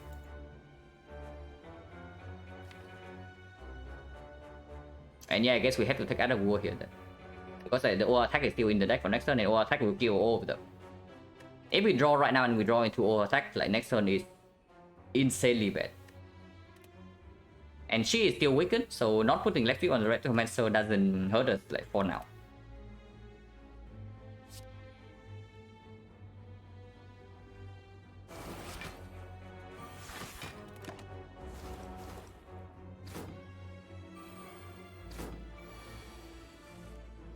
Yeah, would have drawn into this thing, guys. I would have drawn into this with the aggro. So if I play the aggro last turn, this turn we are dead. I just say it. Actually, no. It's not true. But because she does summon like below 22 HP, so I don't actually need this thing to kill all of them. I can just play this last turn, and this guy dies this turn. This turn's not too bad. We are taking 6 damage, but other than that, everything is okay. I reapply weakness here. Oh, attack. Summons again. We have PK distance, so I guess we have to go in. Did not draw the tools. We can eviscerate for 120 damage, and we probably should just do that and get out of here. Good HP roll, yeah, good HP roll, but we did not need it. Like with the O attack, they all die either way. Yeah, we can kill Retromancer right now and probably should. Like, dagger is nice and all, but we are in no position to control this fight from here. Unless you tell me that I should try for it anyway. And do Poison Staff, Sucker Punch, Eviscerate. We deal 102 damage. Could fish for dagger one turn. No. We cannot fish for dagger one turn because we don't have guaranteed lethal next turn. You realize that if she attacks against next turn and we cannot block, we die on the spot, right? We are at 24 HP. So fishing for dagger one turn is not risk free. We don't have tools of trade. We have like, I don't know how many wounds in the deck. How many wounds? 1, 2, 3, 4, 5 wounds. You have 5 wounds. We have 3 cuts that are guaranteed not damage. We have 3 energy. And we don't have PK next turn. We just kill him and get out of this garbage. We just kill him. Unless you tell me that we can nip something else than this and actually fishing for 1 turn. But once again, right, we don't have guaranteed lethal next turn. If we have like a single strike here, then maybe things are different. But like a single attack, but we don't have any attack. So let's say I can nip the Sucker Punch instead, right? It's 40, so it's 100 plus 30, 130, she goes to 11 next turn. 11, if we can set up the poison to kill, but that's impossible because it has 7 regen, so she always has more than 7 next turn, and we can only have 3 poison. But maybe I can set up for 1 attack will kill no matter what it is. Maybe we can set up that 1 attack will kill no matter what it is, and then that should be okay.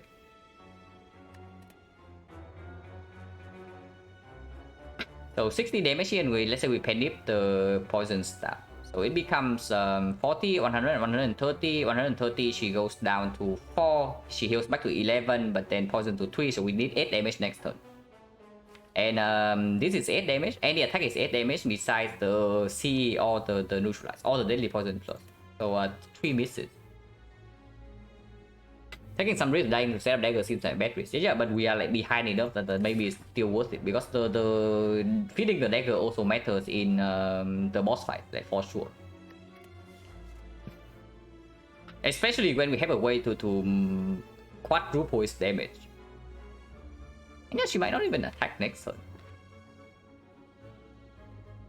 We can probably try for it. Like, I need the poison staff. Double check. Penny poison staff 36 is 40, 60, 130. So many misses. Yeah, absolutely so many misses. But so many hits as well. We draw like 4 plus 4 from this. I actually, with the burst, right? With the burst, even the CE can play. If we can actually burst CE.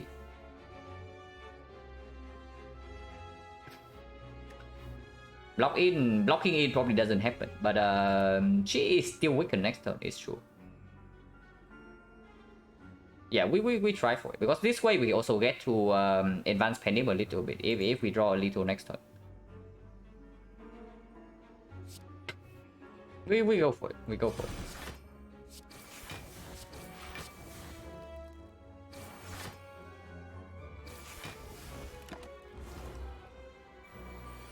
Attacks. Rewarded, guys. So here's the dagger, and we also get to Penib to 5.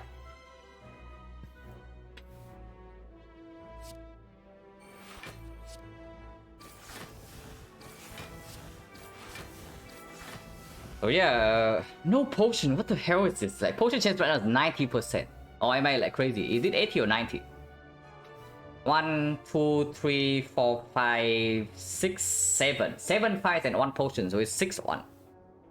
Yeah, it's freaking 90% potion drop. It's freaking 90% potion drop here. Dash and can click. Another dash is completely fine. If one of these could be a fight, then yeah, 90% potion drop also okay. If it's a shop, it's reasonable as well. We have the enough gold. Go for the normal fight. You think the advanced always doesn't kill us from 24? Don't forget, we took 30 to the transient. Like, do not forget we took 30 to the transient, and potentially the more or the more the writing mask can be equally as bad. And yeah, question mark if like rare relic events can suddenly turn this run around instantly. So gambling? No, we have like all the hero events. Like, we have not seen a single good event in this side. Yet apparition, we already turned down apparition in Act 2. And apparition is an Act 2 event only. So not at the moment. Yeah, we just double question mark. Yeah, okay. So I guess we a single question mark then. Unfortunately, we don't draw enough damage in our hand to penip this dagger right here. Yeah, we are like one thing off from penipping the dagger. It doesn't even kill. We do get footwork in play on turn 1. Sackbunch probably needs to be played. Sackbunch is more important than on energy next turn. The weakness. At most, we are being hit for what?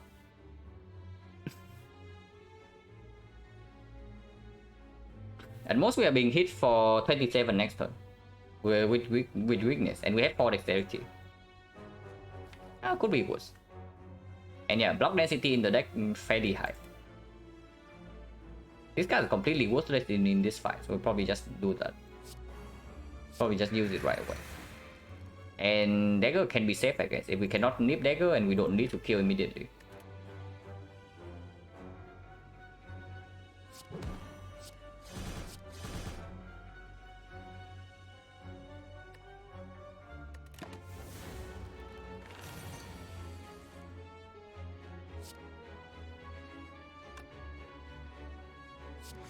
Yeah, we take 1 damage and outmaneuver for next turn. Outmaneuver over Cloud is super clear.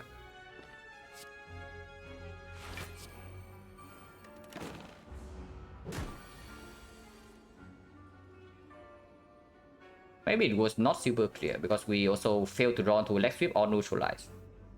Or Electro or backflip. So this turn we are facing 11.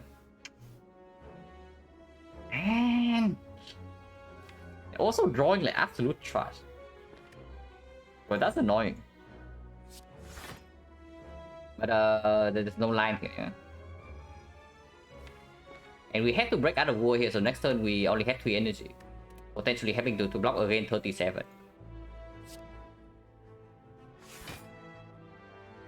PK not very important for next turn. If we don't play PK, there's nothing else to play though. So it's just Blade Dance, PK Deadly Poison here. Chain Weakness is nice. Yeah, Chain Weakness is nice. Like we have more than enough for Chain Weakness, right? You see. We have like 2 here, 2 from the thing here, so it's 4. We have 7 and 8 weakness, and then actually we fail to have weakness on this guy this turn. Which is so freaking annoying. And yeah, of course I don't trade weakness for 3 energy with like, these 2 in the deck, and also these 2 can also draw. Unfortunately, it doesn't pay off this time.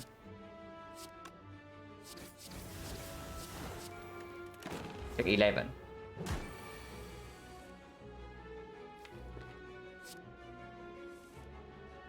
Three cost, but this is 0.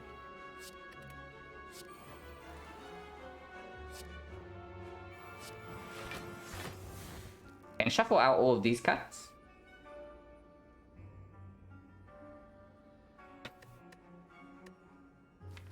Which is fine. Like this one I don't want to redraw. But it also shuffle out the backflip. I don't even want to play this thing this turn because it breaks the other war. Probably just end turn here.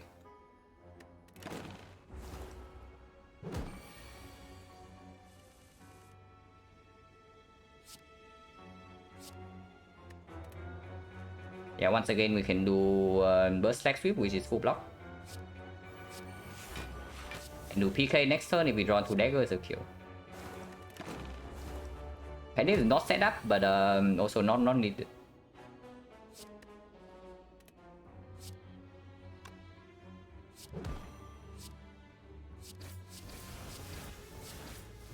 I need to wait. Weak potion. So 80% potion chance now. Second to the trade, second outmaneuver. If we are worried about the weapon one, we should actually not pick this card. But second outmaneuver, I can see it being good. I can definitely see it being good with the bullet time as well. Probably okay. Of course, Tactician would be better with the trade in the deck and maybe the Echo. And yeah, it cannot roll high cost. The Tactician, but this is pickable.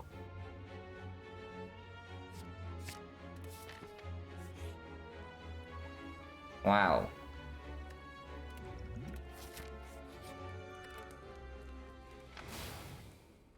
Man, the events in recent runs have also been like... We just get no good event in the entire run. Actually, we got like 1 good event in this run, the upgrade O. And that was it. Like Shrine just keeps freaking showing up. Like the Shrine is only 25% of real events, but we just get Shrine after Shrine after Shrine after Shrine after Shrine. It's really getting on my nerves. Football is positive in this fight, most likely. After image is not, football is positive, this is positive.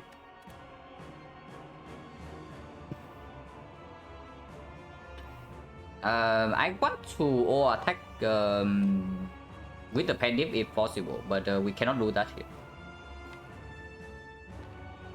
Unless I don't play the football.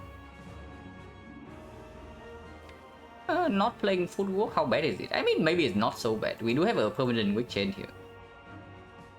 Regardless, it's full block even before football, so we can do that first.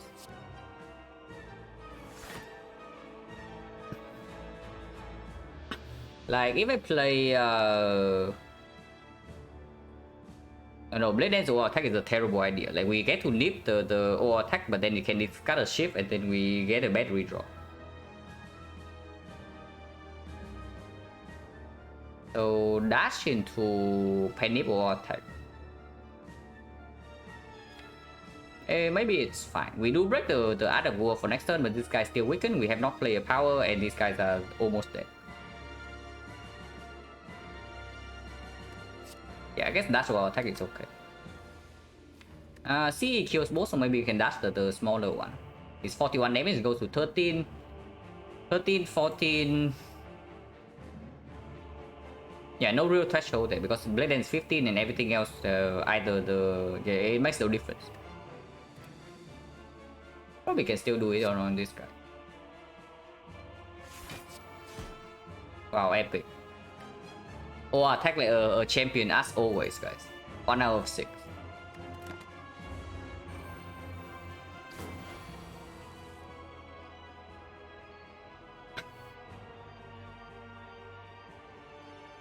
So we can do defend ritual dagger, eviscerate and take 7. We can do burst defense. We can do burst defense into ritual dagger and take 4.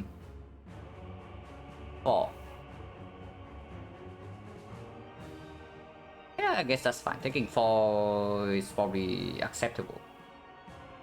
It says Decoran, yeah, absolutely.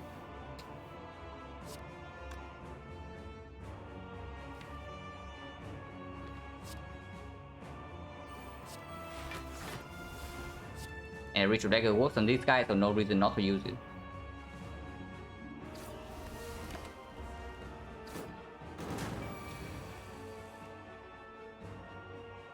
Wow. Really? Really now? So we break on the bullet time, and we actually cannot play the cards in our hand, so we are facing 13 damage. Okay, Sweep Potion. Sweep Potion is very good into Spear and Shield and maybe also good in the second fight, but right here it potentially can save 13. Wake Potion is not going to play in this fight. I mean, I say that we might need it next turn. Because yeah, weakness auto runs out. But yeah, I don't mind this. I don't mind this. Like 3 more rolls. This is effectively a kill. This is full block. And at its worst case scenario is still make sure that I can draw into this next turn.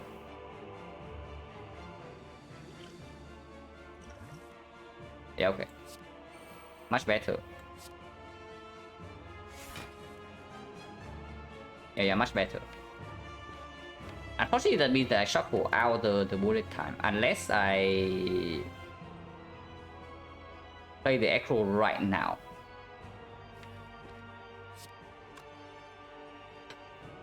Yeah, shuffling out bullet time. Next turn I don't need the energy to second out maneuver doesn't make sense as well. Yeah, PK also doesn't play.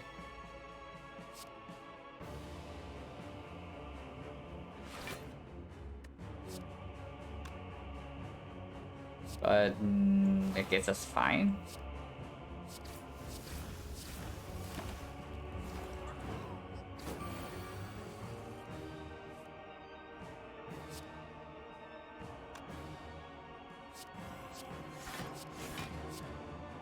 Take 1.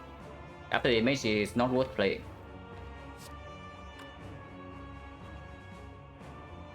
I would see Inner Vacuum in this run. Inner Vacuum is probably fairly overrated, but it's good enough to add to your deck. Hello, Tilsit. You arrive like just in time to see us like maybe die in this run to the freaking Snecko. So Snecko has not been cooperating, is what I would say in this run.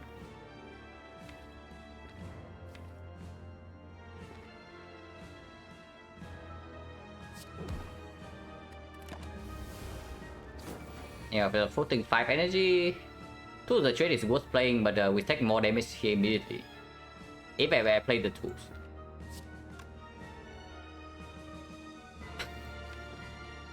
If I play the tools at the moment, how much is that? It's currently at 8, right? So 8 goes to 4, if it goes to 10, it goes to 6. So we're taking 8 more. At the moment, we are taking 7. If I do this, we take 15. Yeah, not really, right? We still have a second boss fight to go through. Holy crap, that is bad. But yeah, with our maneuver energy, we can break out of war here.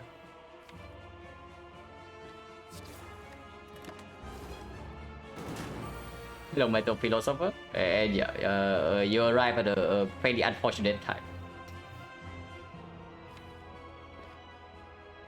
Footwork is probably worth playing, and we can do footwork burst backflip.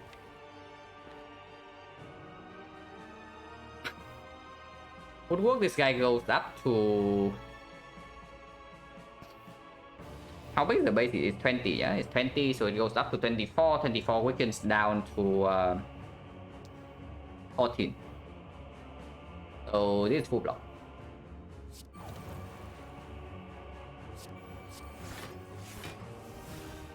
Focus 0, but these cards are good to draw into next turn. So I don't aggro here. The aggroing here shuffles out the leg sweep and our maneuver plus.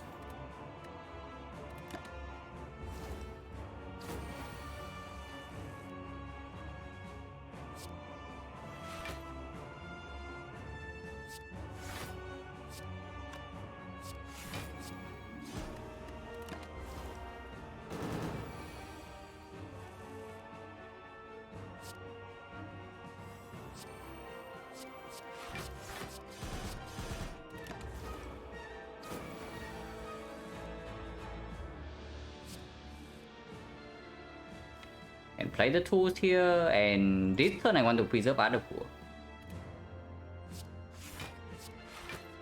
So we can play PK into tools, and then we preserve other war for next turn. I think another power means that the multi-8 is going to be 12. 12 base, so it goes up to 7, right? 7 times 3. That's acceptable. Actually, no, yeah, base 6. Yeah, the base is 6, and the 6 strength is 12, 12 goes to 7. It's only +1 compared to before, and 2 the trade is a very strong power in this fight. Also gets out of that.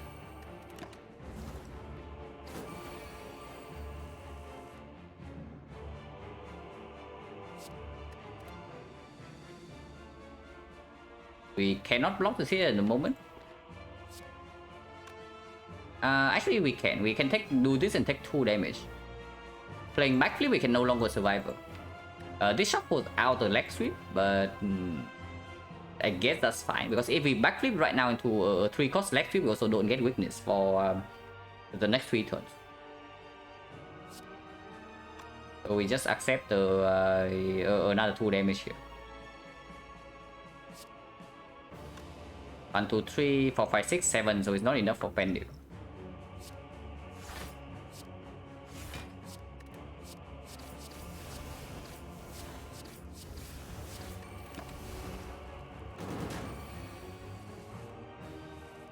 Rescue costs 1, but burst costs 3, so we cannot burst the backflip here.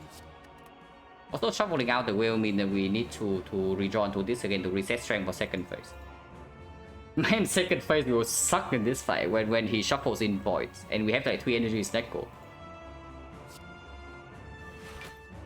It will suck.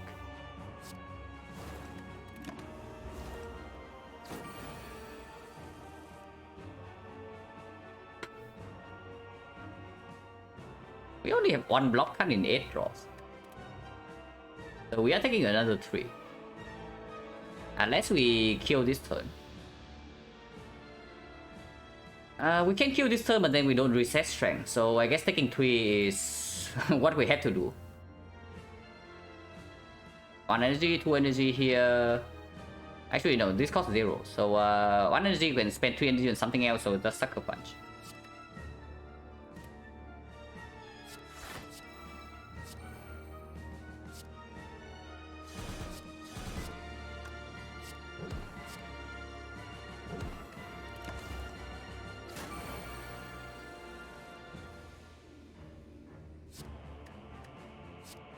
Wait, we have PK this turn, so this will kill. Any dash will kill. Maybe that was already a mistake. But okay, no, not punish, not punish. I don't want to kill this turn. I actually want to reset strength. If they backflip right now, I'm guaranteed to draw into these two. Don't shuffle out the bullet time and have 6 energy for next turn. So that has to be good.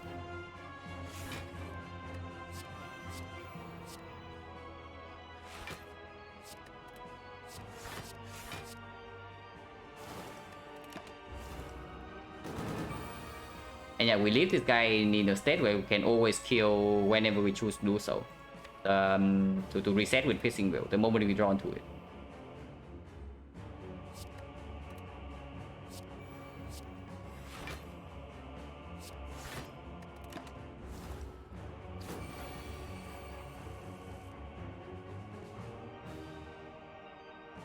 This does not kill.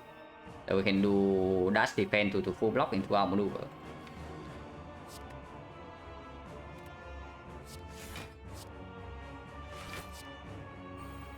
This will kill though, so we don't do that. This thing will cost 3, but this will kill. And bullet time is guaranteed to be next turn. We don't have any block cut next turn though. We don't have any block cut next turn, so slightly problematic even if we can do it. So maybe we should backflip here. Maybe we should just backflip here. This alone is enough to kill, so we don't need to play Sucker Punch ever.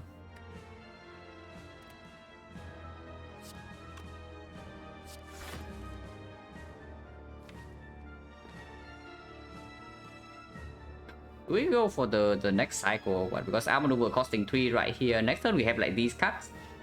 So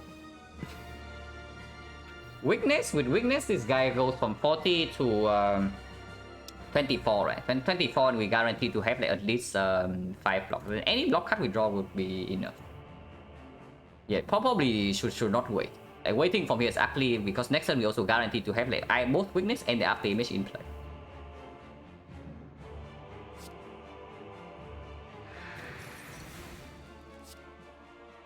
And this advanced Pandip more, so we do this.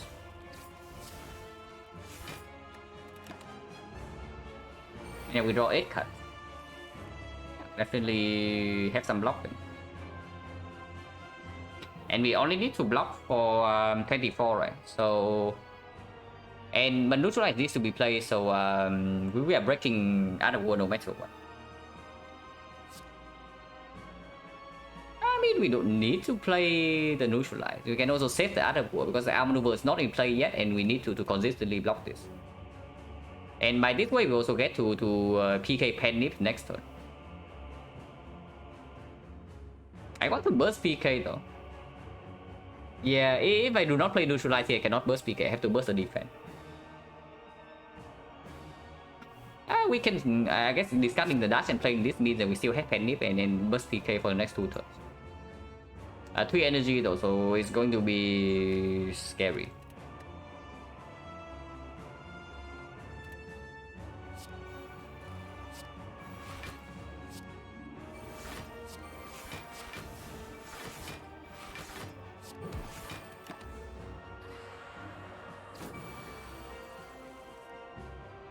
Okay, looks good.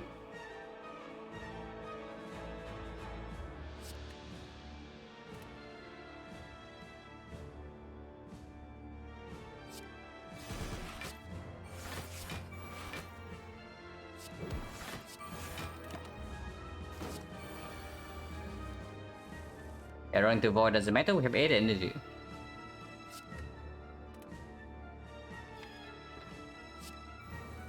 Okay, not shuffling out the electric plus is good. And we still have double damage this turn.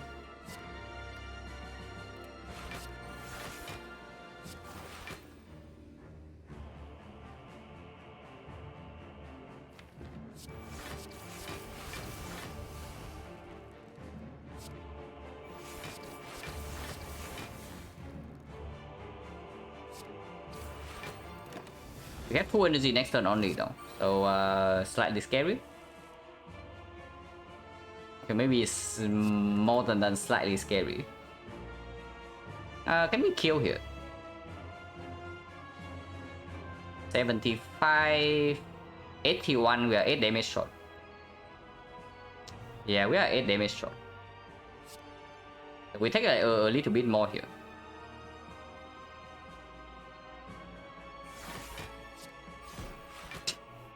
Yeah, okay, our attack like has to get us one last time, guys. The our attack has to get us one last time.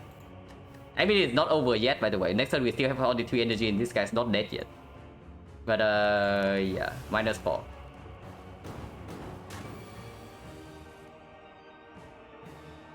Bullet time costing 1.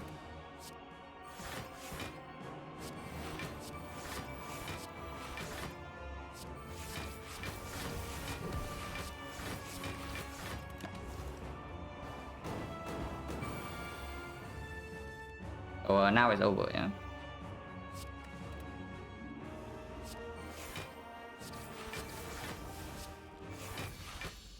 So 14 HP for the second boss. The freaking time eater. And debuff turn 1, yeah? Yeah, fatally head slamming turn 1. You are slightly off there. It's fatally head slamming turn 2. You are slightly off. But yeah, footwork armor maneuver seems clear and we don't attack here. Or do we attack? I mean, 60 damage is a lot and we eventually need to deal damage here anyway. This needs to be played. And burst armor maneuver is probably good. So this play 3 cards, it play 4, so it goes to 7. We have 7 cards to play next turn. I don't know whether that's enough to block or not, but we have to try. We also draw like 4 block cards in our hand on turn 1, so that's already not so good.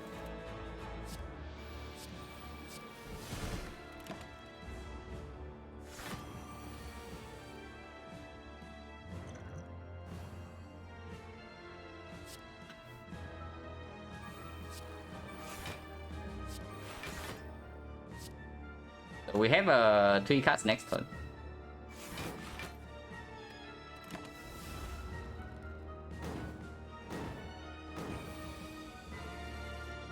Ew. Can we ever block the next hit? Good question. I don't know the answer.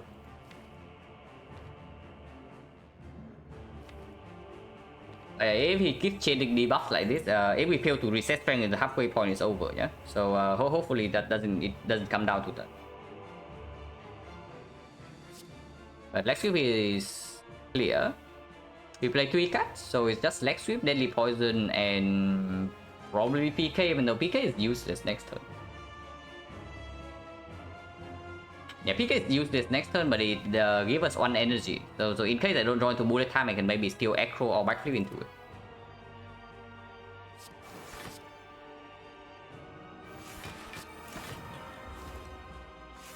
Sucker, no, Sucker breaks out of war, and we need out of war this. God, are we just dead here or what? Yeah, 3-3-2. So we cannot even like draw until the other things. Okay, we are not dead this turn, but we are certainly close. Holy crap, like... Yeah, this is with the bullet time anyway. Even with the bullet time, the Secco doesn't give us a break. Holy crap. And yeah, you don't be tricked by this stat. Like, you think that this stat looks normal, but I look at this at every point in the run. And the Secco has been screwing us, like, big time. So don't be tricked. It looks like it's fairly, it's somewhat fair right now, but it's not. Secco could get 0 cost. Yeah, but if you play any card right here, you can no longer play bullet time. So, probably not happening.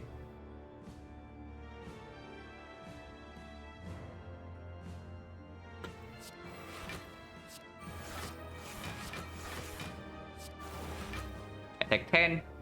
Playing any card here to block for 1, probably not worth it.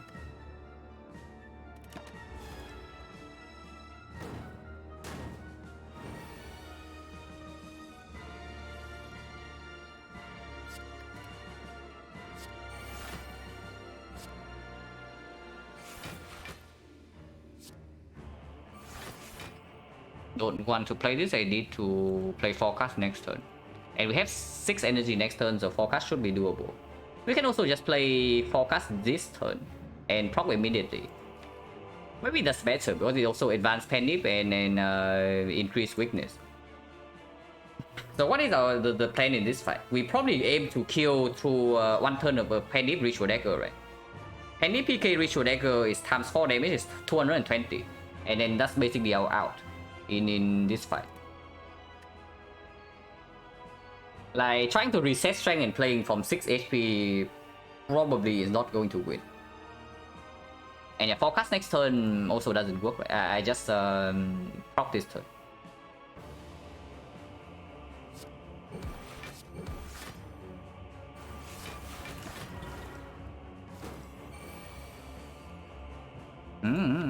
It can come next turn. Unfortunately, bullet times is also in our hand.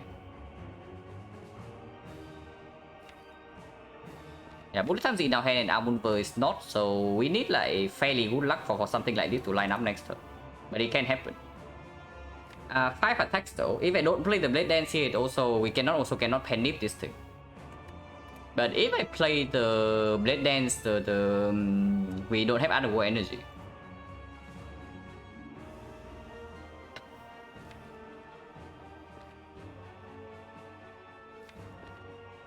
This is basically full block on its own, so we don't even need to play the bullet time. So it can be something like leg sweep, PKC.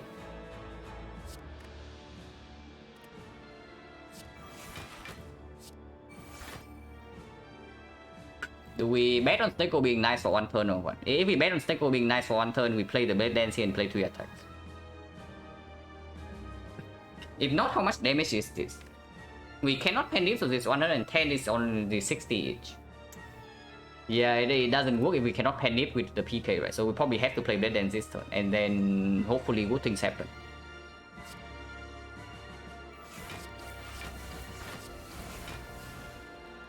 Six, 7?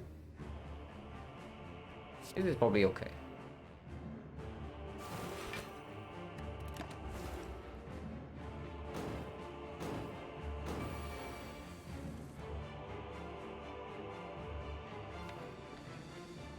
Did not even draw into the dagger.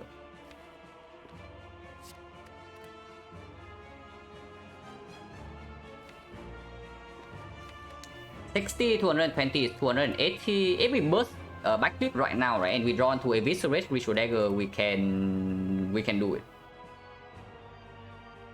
We can kill it over 2. And that's probably the line. If we fail, we can still block in with outmaneuver defense.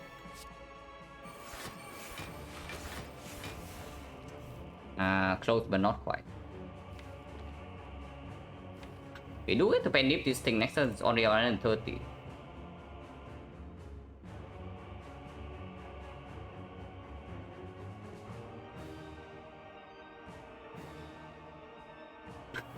And nipping this is 120, 150. We do get a strength reset next turn if we proc right now. Echo, no. We are probably just proccing right now and have strength reset next turn with Piercing Will, and then we play this fight normally then, because like, the plan to instantly kill has failed. It's basically it. If the plan has failed, we don't we don't hang on to it, because it will not work here. Oh yeah, we dash Viscerate then.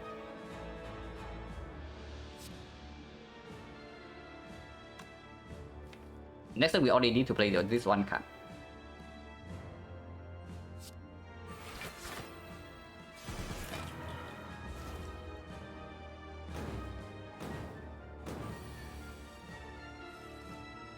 Yeah, well, plans would be sick.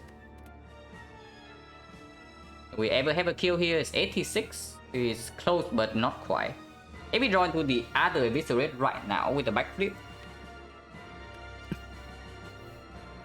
it's 116, 13, 129, 129, 47 was 7 damage off. Yeah, so it doesn't work. We probably just play Piercing Will here and end turn.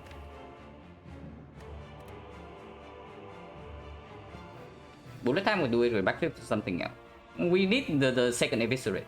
If we don't draw into another eviscerate here, like bullet time also doesn't do it. So we need to draw exactly into this and then maybe this as well. Very low chance. I mean, we can try for it because it only costs 1 card.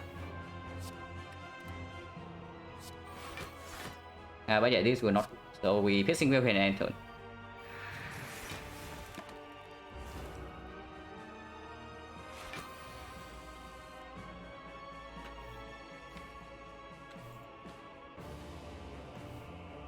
No outmaneuver in our hand, and we cannot aggro into bullet time here.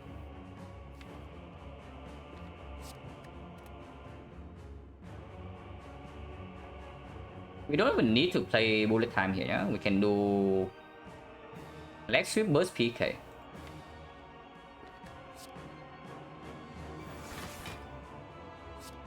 And yeah, I can also burst leg sweep, but that's unnecessary. I think we need to end this fight like as soon as we can. And yeah, I don't break out the wall here for nothing.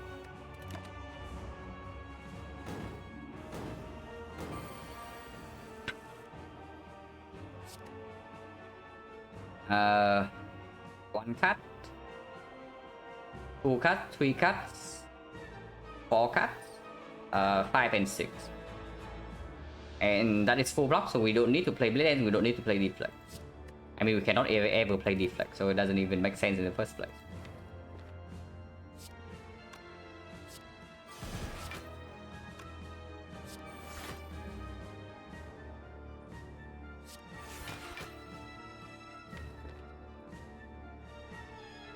Yeah, neutralize slam defense.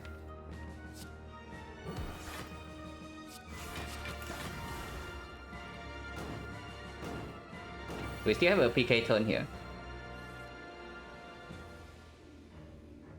Only draw 1 block card. I guess we are playing 12 cards here then. 4, 8, 9, 10, 11, 12.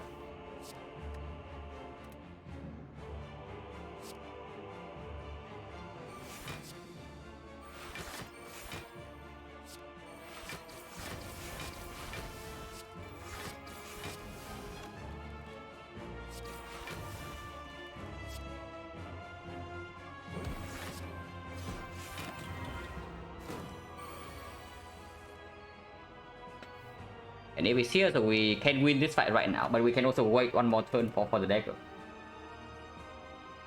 So the fight is already won. If we eviscerate into dash here, he's dead.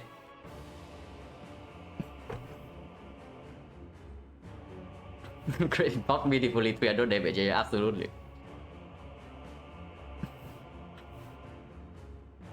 Can pitch with the backflip first, and then see.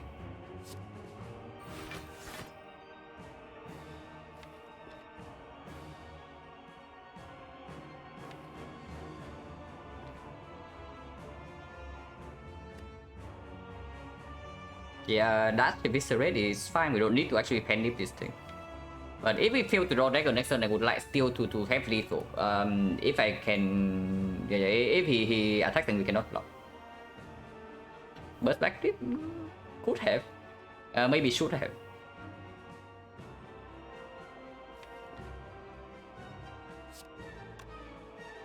So we draw 8 cards next turn. Yeah, it's fine, it's fine.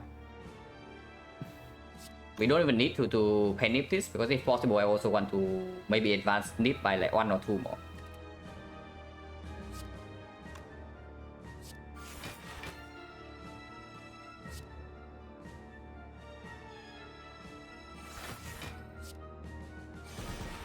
Yeah, we enter here, and the attack will kill. And we draw 7 cards. If not, we can full block. Yeah, we easily full block this hit. And we kill next turn.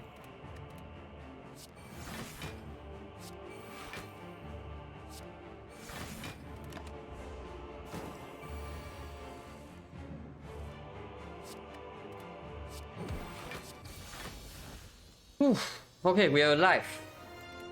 I don't know how we are like beating the heart with this crap, but for now we are alive.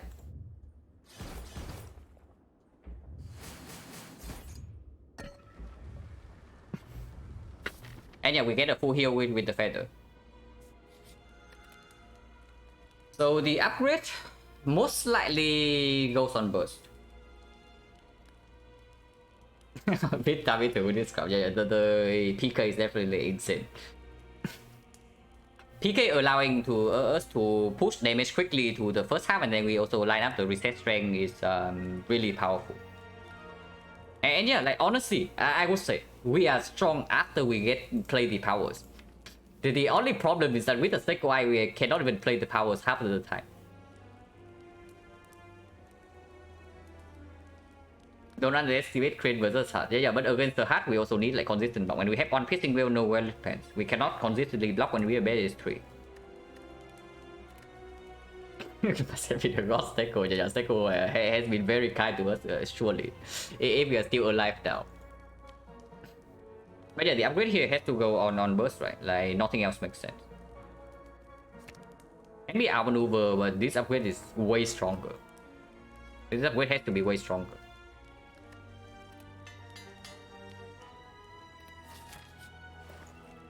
Wow, just in time. Okay, so before I buy anything here, I take a short toilet break. And yeah, be right back in 3 minutes. Hopefully I don't make the wrong decisions.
Okay.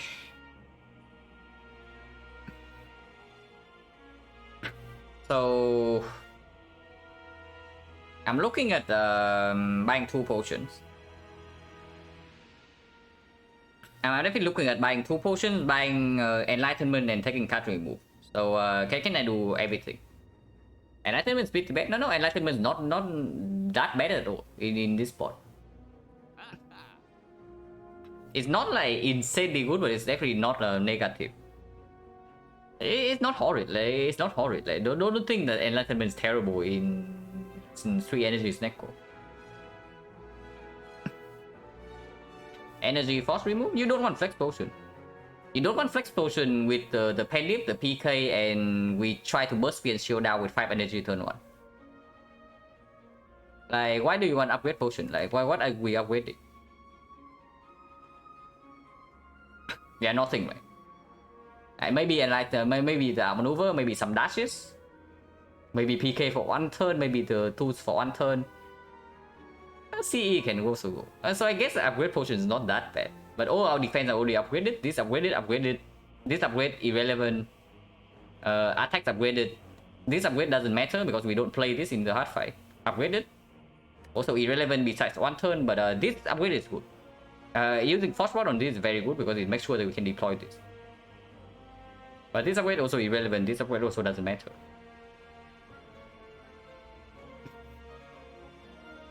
Bullet time, upgrading bullet time that doesn't do anything. I mean, it costs the cost go down to go down from 3 to 2.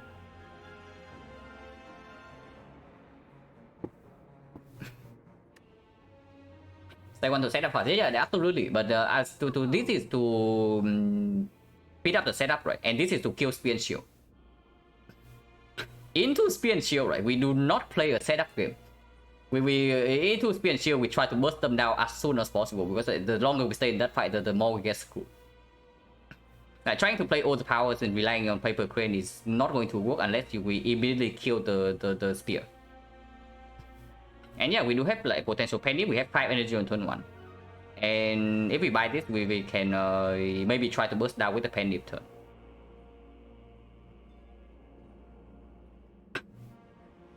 And yeah, energy potion covers the setup for the hard fight. So can we do like double potion enlightenment card remove? Is it 107? 107. Yeah, we actually have enough though. It's 194. No. It's like 204. Wait, we are 2 gold off. Wait, we are 4 gold off. No, 2 gold. Wait, 2. No, we are not 2 gold off. The ceramic fish is coming in hot. We can buy everything. What are we going to remove? Most likely in this deck, like if I buy flex potion, right, then this card is still better than this thing for the spear and shield fight because it advanced penlip, and this card I don't even want to play ever, so it's probably just this thing. Like this strip artifact for the hard fight and reapply weakness is very important. So and it works with the burst, like nice supplement, nice like complementary damage to our physical because we don't actually have permanent PK and we also don't have terror. If I remove anything here, it's probably all attack plus.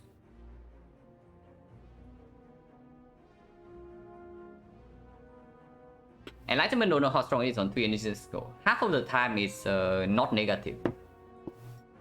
More than half of the time actually. If it costs 0, it's purely positive. If it costs 1, it's probably break even. If it costs 2, depending on what your hand is, it might not be too bad. Because you can forcefully play one of the more expensive cards. If it costs 3, it's complete crap. Neutralize weakness is effective. Yeah, it is weakness. It's artifact strip, and in the hard fight, we need to keep it weakened at all times. And this card will never. This card is just like complete trash. Yeah, Blade Dance without flex is just bad. I mean, it's not that bad because if we don't have flex potion, we are still relying on Penip to burst down the spear and shield in the fight with the Penip, and this card increments Penip by 3 on its own. And yeah, it does block a little bit more with this thing. Enlightenment plus do it upgrade. It reduces the cost for the entire combat. Like completely useless with the XecnaR. And yeah, this also works with Enlightenment. No, not enlightenment, the outmaneuver. So double check that everything go for to buy everything. This is 89, 88 gold. 88 and 107 is 195. 195 is 270. So the fish is giving us enlightenment right here.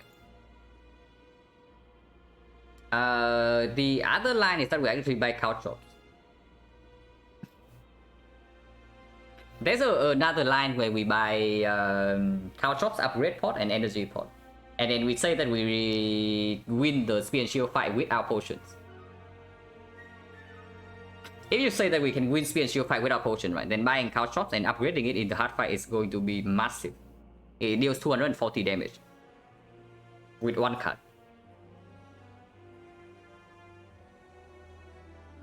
And we are still buying 2 potions, and upgrade potion can still play into spear and shield if we need to do that. But flex pot most likely just going to outperform it.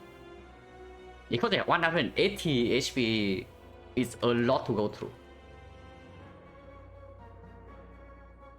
Even Penny Dagger is only 120. So flex pot also, like, even if we can line this up, we still need 60 more damage from somewhere, and potentially 90 if it gains 30 block on turn 1. Yeah, we probably do enlightenment in these things then.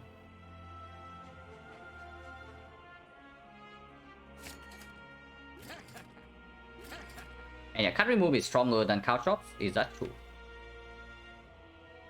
It probably is. Because removing also means that we redraw to bullet time, outmaneuver, burst plus more often. And then of course we want to do that in a deck like this. Like basically, right, if we set up quickly enough and we can keep chaining like bullet time, outmaneuver, burst plus, and then quick chain, we can probably block the heart for quite a long time. And our damage is also not too bad if we can burst and poison at some point.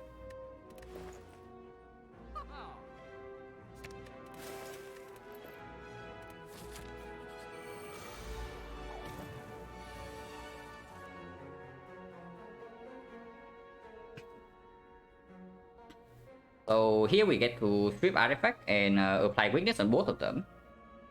Have outmaneuver plus for next turn. But I don't know whether this attack pattern is good enough for us or not, but we are taking damage immediately.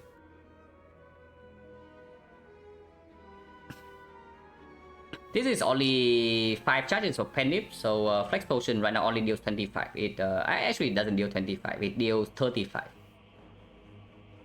But still doesn't make sense. Yeah, we will play the hand. I'm just thinking whether... So first of all, like which order of debuffs to apply. And most likely Poison Staff goes first, and then CE to deploy the Explosion debuff, and then we play the Cloud. Actually, no. Do I even need the Explosion debuff? Do I need the Explosion debuff? Like, weakness on this guy is very crucial. I guess weakness on this guy is not relevant because it runs out on turn 3 anyway. So we can use the Cloud to strip here, and we just need to apply weakness on this guy for next turn. It is relevant this turn, but this turn only. So we can do something like this. We CE this guy, we Poison Staff this guy, and we Creeping Cloud to apply weakness on both. But then we don't get the Explosion debuff online. How much does his weakness blocks for? It's 15... This guy's at 14. 14 goes to 21, 21 weakens down to 12. So this blocks for 9 damage. At the moment we are taking... This is blocking for 12, right? And this guy goes from 6 to 3. So we are facing 27. We can turn, but turning is risky. Explosion does speed up the fight, yeah, absolutely, because it also means that we don't actually need to block the garbage hit from this guy on turn 3. Sometimes, if we can easily kill this on turn 2. But it does cost 9 HP immediately by not applying weakness on this.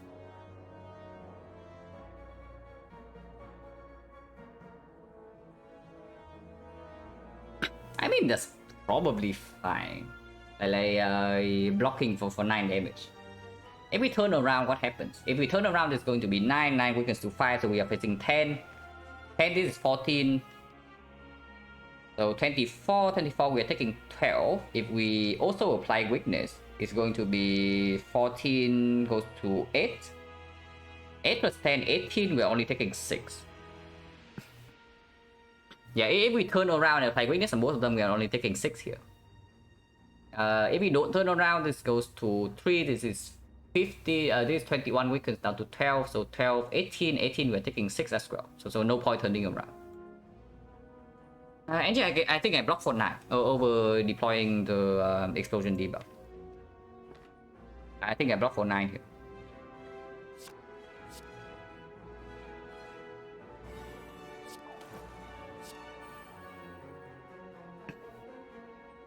Then of course the CE still goes here, yeah? Poison on this guy not super relevant. The CE goes here so that the Gripping Cloud applies poison on this guy.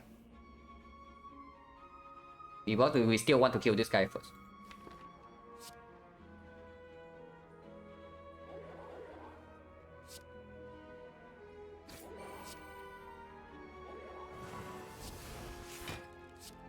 And yeah, Panic ready with a potential flex boss for next turn. But we only draw 5 cards.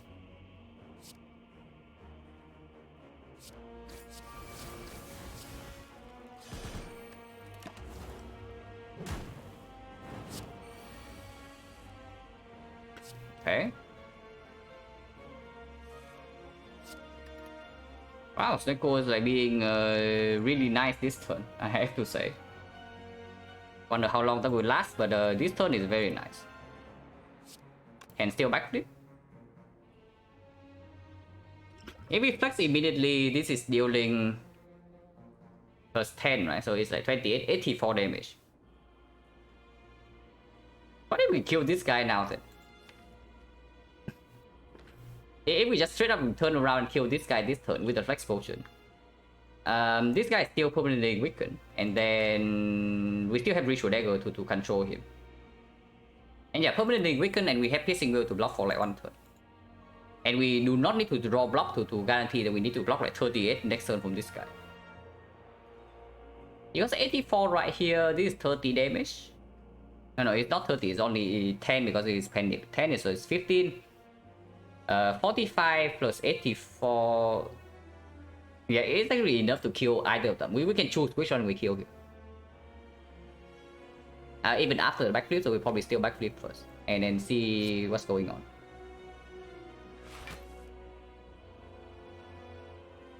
Yeah, drawing leg sweep means that we don't have leg sweep plus on this guy next turn.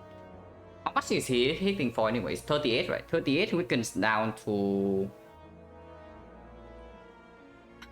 It's 4... 22. 22, we have 3 energy next turn only, yeah?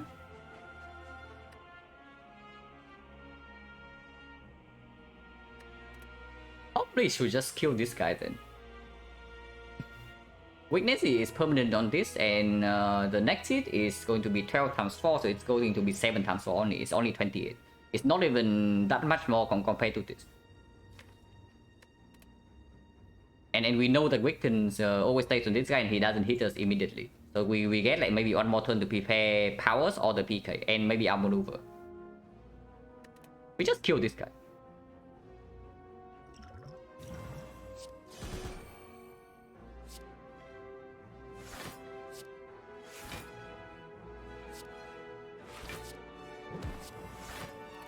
Yeah, nice block.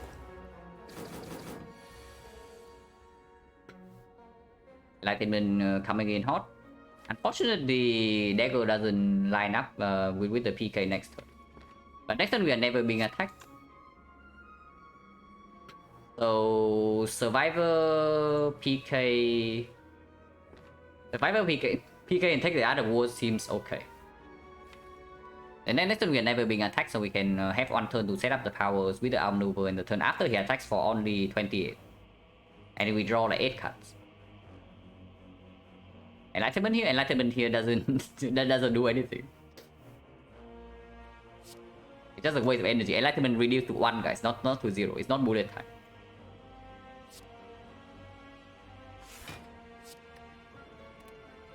Yeah, I think I play PK over dagger here because we can still prop the dagger on this.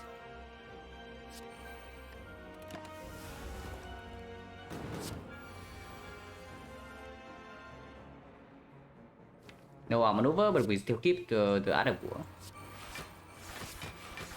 And next only a piercing wheel, so that's effectively it's just full block. It's like 12, right? So it goes to 6, 6 goes to 3. We need to block for 12 only.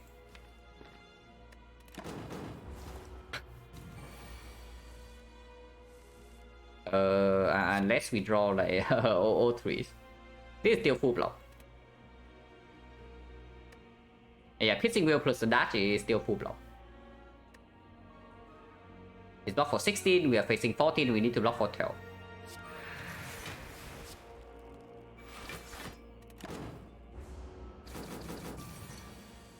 And strike again, doesn't matter. With bullet time in hand, there's no need to ever play Enlightenment. Here's the CE, we would like to do that.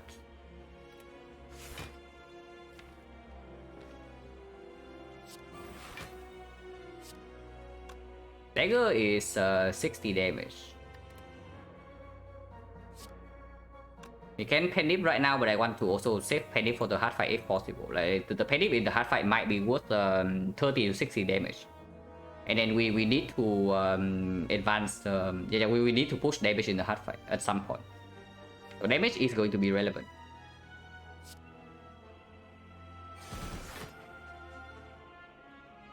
And what's the CE here actually?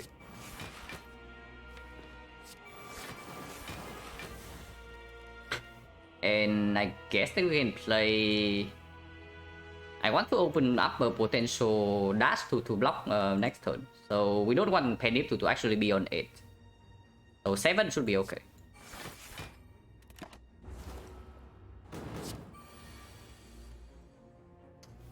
So I guess we stick with 8 then. 8 is fine. Wow. The ninja. Okay, terror is good. But ninja scroll is definitely not good. We get no relics here. Regen potion is just HP. So regen potion is plus 15 for the hard fight. So this is basically our relic. the 15 HP relic. Discount Petrograph. Yeah, but the ninja scroll is like complete garbage. So we don't pick that for sure. Because it costs 0. But our opening hand it kills like the card draw in the first hand. On shift, it gives 3 shifts and then we overdraw. If I remember correctly, I think that this overrides like basically every draw. Every draw effect.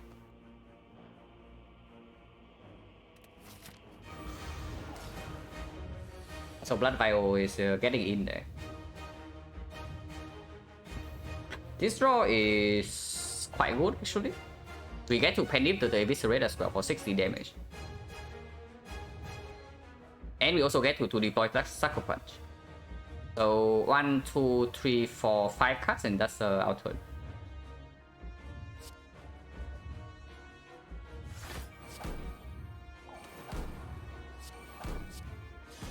And yeah, apply weakness first cycle as well. And yeah, of course we don't regen potion yet. So this doesn't line up with the multi-hit, and we draw only 1 block card this turn, which is slightly problematic.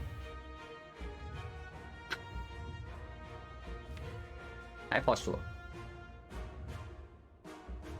Yeah, drawing only 1 block card right now is like quite bad. Regen is fine. Yeah, we are nowhere near dead yet, but it's annoying. We lose way more HP than we should on this turn.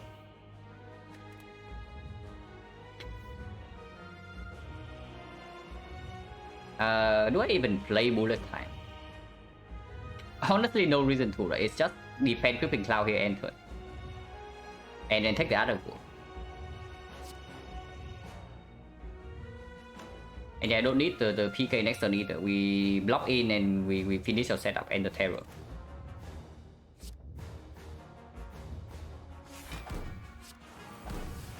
And yeah, Creeping Cloud is played because we need weakness on next turn.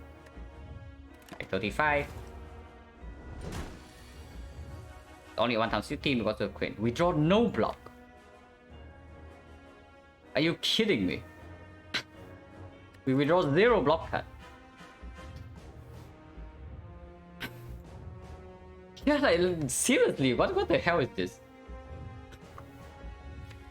Okay, 1, 2, 3, 4, 5, 6, potentially 7. Propensity is not bad at all, right? Like, its propensity is really this garbage. Like, no way, right?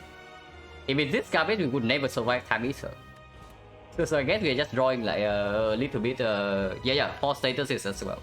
Yeah, regen potion absolutely pop right now. Not last turn, because last turn was overhealing. Yeah, no block and no setup. Like, holy crap, that is bad. Arm maneuver does not need to be played. I think I just do... Do I even burst the Deadly Poison?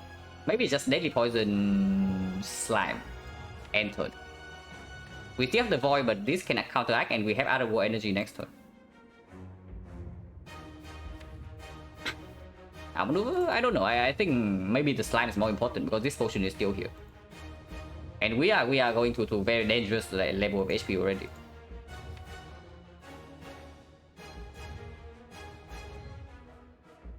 Do we even play Deadly Poison? Probably, right? So we lose 6 HP right now, we go to 7, we heal back to 5. So we have 12, and then next turn we have 16, we go to 19 on the next turn he attacks.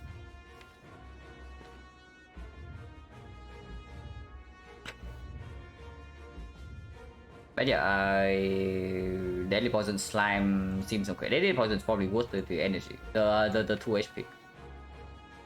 Yeah, especially when we are this low already after the first cycle, right? We need to push damage.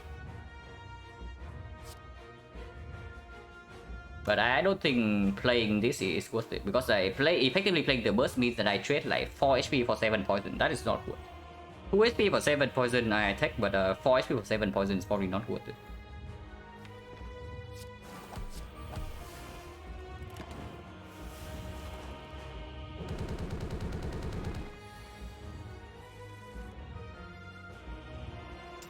Let's use 3. So we won the weakness in next cycle. I guess this is time for energy pot then.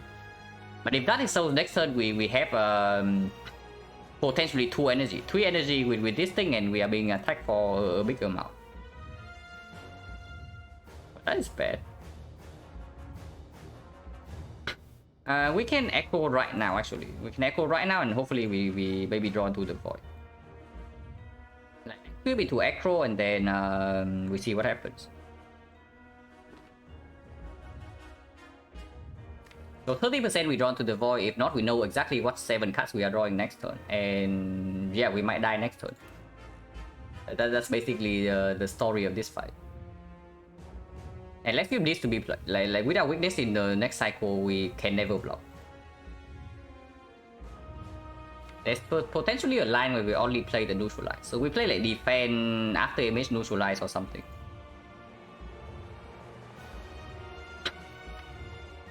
Yeah, can also play like defend after image neutralize weakness for 1 turn only. And the turn after we have like strip with CE and we redraw to weakness. No, that doesn't work. That really doesn't work. We start with the leg sweep and we play the acro, and hopefully we draw to the void 30%.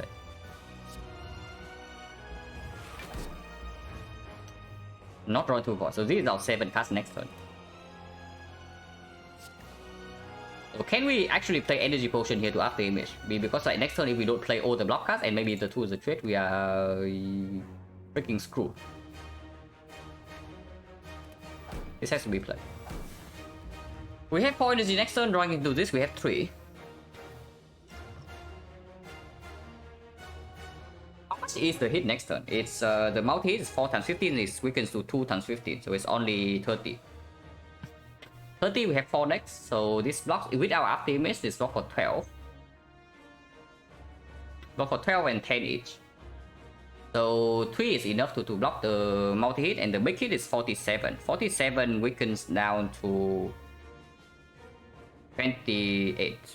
So we can play, we can block if we play all 3 block cards. Of course we don't have AI online, but this is probably more important next turn, because 2 is the trade, in my opinion, is stronger than after image. 2 to the trade is probably more important than after image.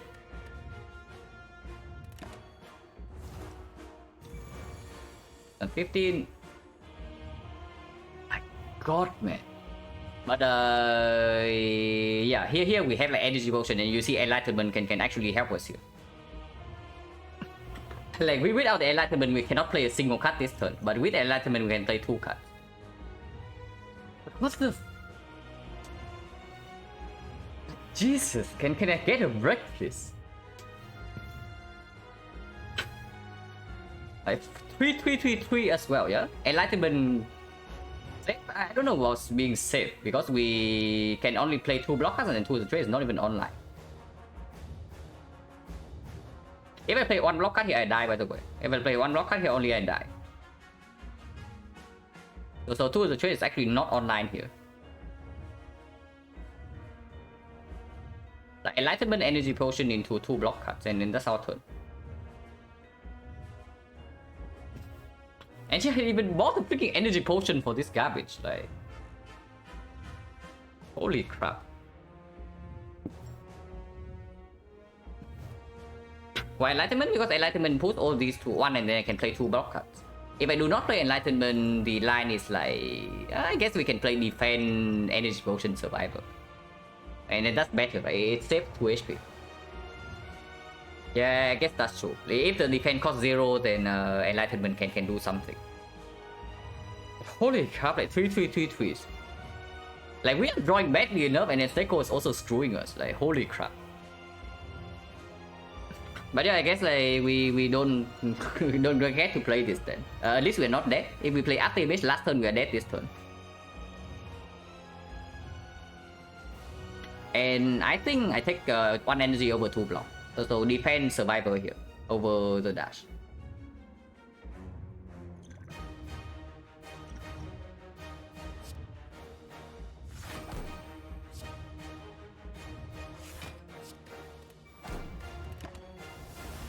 Up to 9.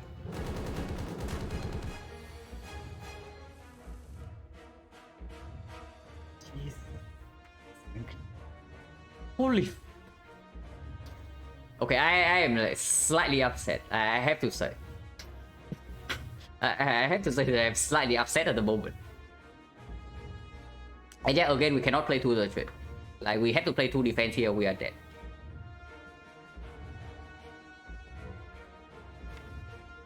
Holy crap, man! Like what the?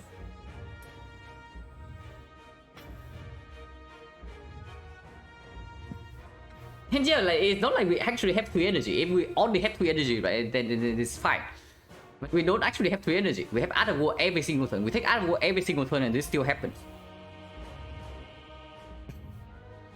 But okay. To be fair, with Fusion Hammer, we are already dead.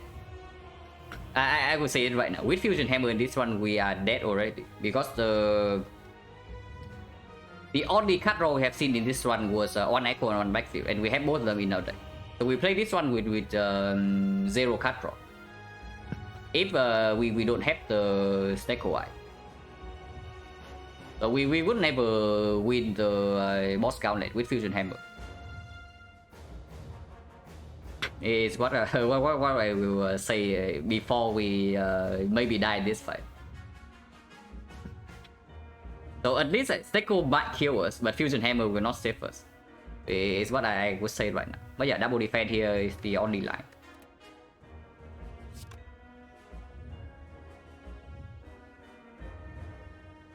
Yeah, double defense is the only line. We have no other line.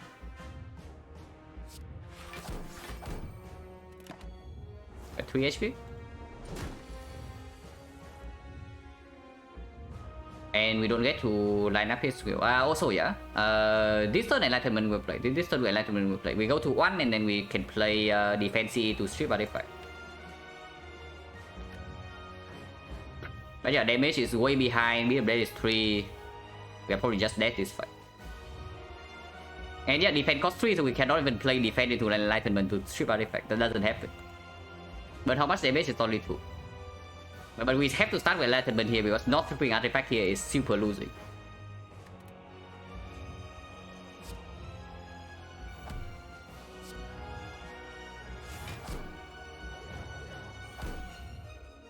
And here we can choose to deal 99 damage and apply weakness for 1 turn in exchange for 1 energy. We cannot play so if we even if we draw into bullet time, we cannot play it first because we are at 2 HP. So we have to play a block card first and then we can play bullet time. So we are probably just dead next turn. We win this here or not. But applying weakness right now push damage and also probably give us a slightly higher chance of surviving next turn.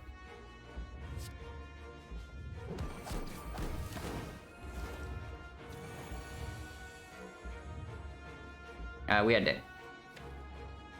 Yeah, our block density is actually not that bad, right? Holy crap.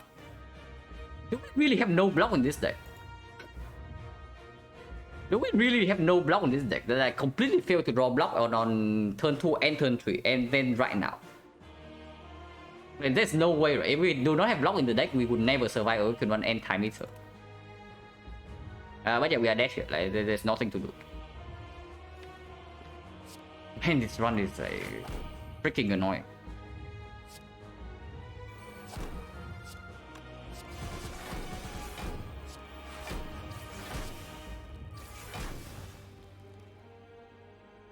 Oof. Man, that's rough. Like, if Sphere Shield kills me instantly, I would not be upset. But we left the Sphere Shield fight with effectively full HP, and we draw like complete garbage. We draw like complete garbage, XecnaR rolls like complete garbage, like nothing lines up. And also, we don't get a relic from the elite. Like, because we have drawn block this turn, yeah. Inadequate did repair, yeah, okay. Man, that is very annoying. Like, holy crap. Sort of XecnaR's fault, but also sort of not. I talked about it before we all blame the XecnaR for its thing. Fusion Hammer would also die this run. Top left and no steal. Yeah, don't worry. I say it before we die already. Yeah, this relic performs way below expectation, and honestly, it absolutely performs way below than what it should do. Like, you saw the rolls in Act 2, and then the rolls in Retromancer fight, and yeah, when it's important, it doesn't roll well. Of course, it's way worse than it should be, first of all. But Fusion Hammer would not win this run. Yeah. Fusion Hammer will not win this run because we like effectively have no cut draw as well. Black Spot definitely came in handy. The upgrade potion. The upgrade potion on one turn with a tool the trade might get us something, but after we took it, how much damage did we take in the first cycle? Holy crap! With Paper Crane, even with the Paper Crane, we took we go down to like 9 HP, right? 9 HP, so we took like 60 damage in the first cycle with Paper Crane. We just completely failed to draw blocks. Yeah, we draw like 0 block on turn 2 and turn 3. How does that even happen? Why did we pick XecnaR over? It was Fusion Hammer and something else I cannot remember. But yeah, Fusion Hammer would also die in this one. I talked about it already.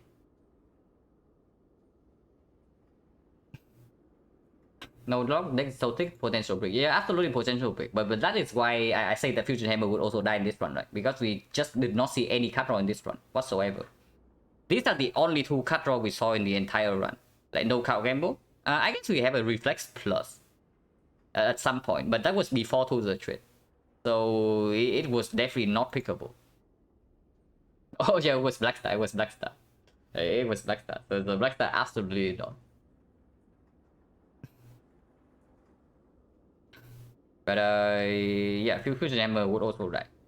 Honestly, I think that the XecnaR could have worked this run, like for sure, even up until the heart.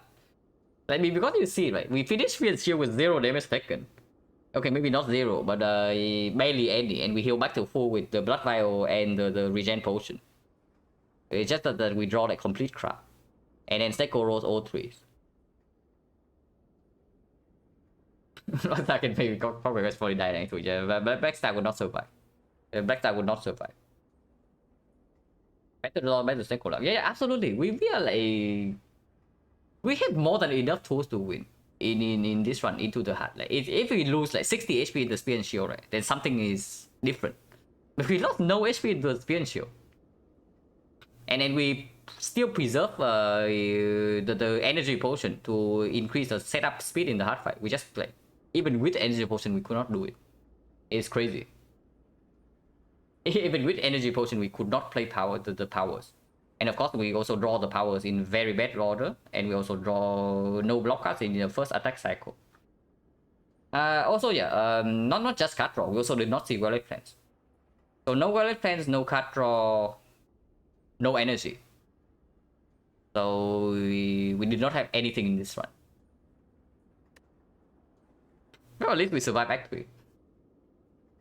But man, it really got my hope up. My hopes up, because I know the speed and shield fight we can do fairly well with the Penip, the Flex Potion, and the Ritual Dagger.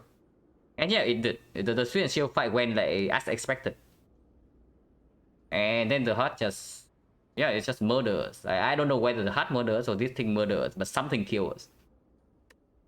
But whatever, it's fine. Oh, I still think this is correct choice though. So even though I hate it, I probably will still pick it again at some point. But I hate it. Holy crap, this run is slightly upsetting. But yeah, if we die to Time Eater, I would also not be so sad. But the fact that we got so close and we just got completely shut down the hard fight is like... It's always like heartbreaking. Okay, heartbreaking. yeah, pun not intended. But it's always like really sad to drag like such a slog. You force your way through like a difficult run, and then at the end, right at the end, like at the very last fight, you draw super bad in the game, just decide that you lose. That is very sad. That we work all the way just to die to the heart with nothing to do. Like, yeah, we took 6 damage in this fight, guys. Like, we enter boss gauntlet with 32 HP, we barely survive boss gauntlet. We have all the gold. We survived this, we took 6 damage and then we just die here. With nothing to do. Like, there's no line in this fight. Yeah, Time Eater fight is, was pretty lucky for sure. Both the attack pattern and the draw order, I would say. I mean, maybe attack pattern was slightly nasty. He did start with like 2 debuffs into strong HT in a row. But afterwards, at the halfway point, the Time Eater was very nice to us. So it evens out. This guy was not nice to us though. I would say this guy was not very nice to us. And did this garbage as well. The Red Romancer fight, like Sneko. And yeah, this fight. Holy crap, Transient, low-key most difficult fight in the whole run. Instead, of course, this fight kills us instantly. Did we win? I mean, you can see it on the screen. Don't have to ask. Did we win or not? It's right here, guys. The answer is obvious. We did not win. But did I turn down any card draw? Yeah, I picked up the first echo I see, right? Eviscerate is clear. This Ritual Dagger absolutely paid off.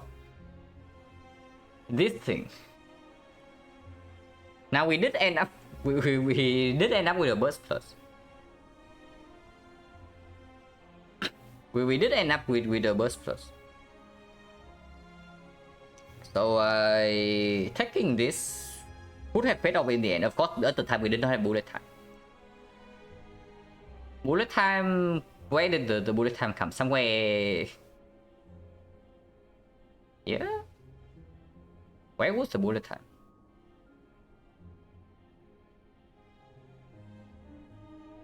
Oh yeah, here. So yeah, apparition right here makes no sense. We have no burst, no bullet time, no nightmare, nothing. And yeah, we overheal here anyway. Okay, elite. Yeah, also events in this one was complete crap except this. Okay, this is okay. This one is okay, this one is good, and I guess this one is good as well. So 3 good events in this one, and the others are ranging from complete crap to yeah, useless. But yeah, Echo is pick here, dagger dash, backstab deflect. Yeah, we also pick the backflip. So these are the 2 card draws we got in the whole run. And mullet time.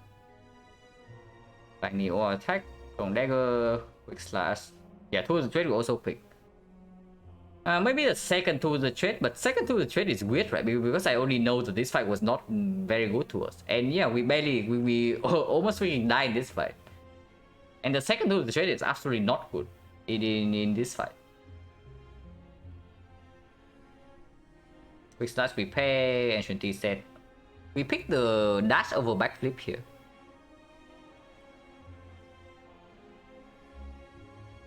I mean, it's probably... I don't know. Because the one backflip we have in the deck, we don't even play.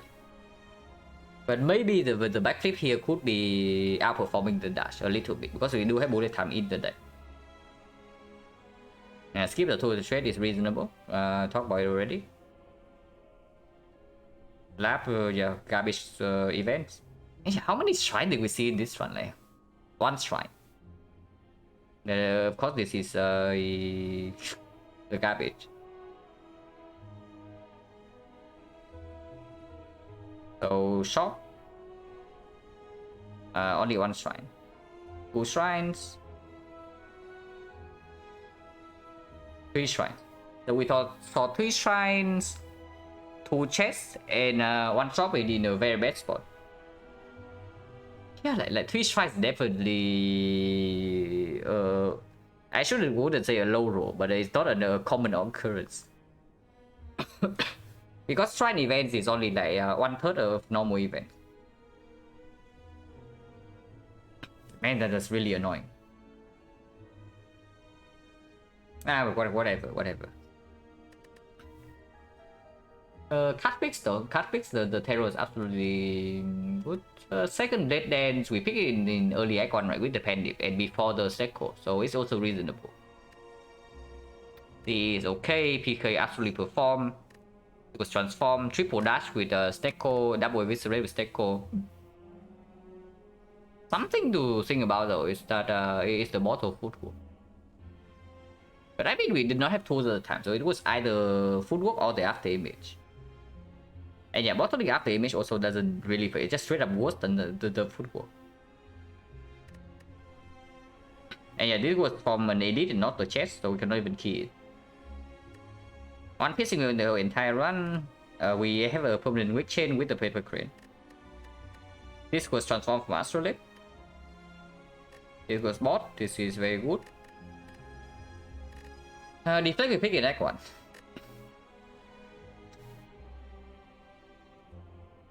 What could have been done differently? Because I actually don't know. What did we key? We key the thing here, whatever it was. What was it?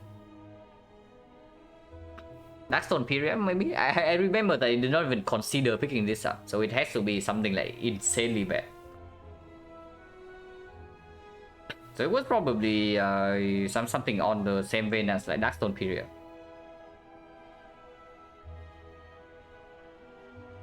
But yeah, yeah, okay, Motonek. Yeah, Motonek in this spot keying is probably reasonable. Like after, so basically after the Motonek here, the only attack we pick up for the entire run is 1 dash. So it's reasonable. It's definitely not better than a random relic. Here's a random relic. I mean, it does perform. It gave us the enlightenment here. And then bottle flame.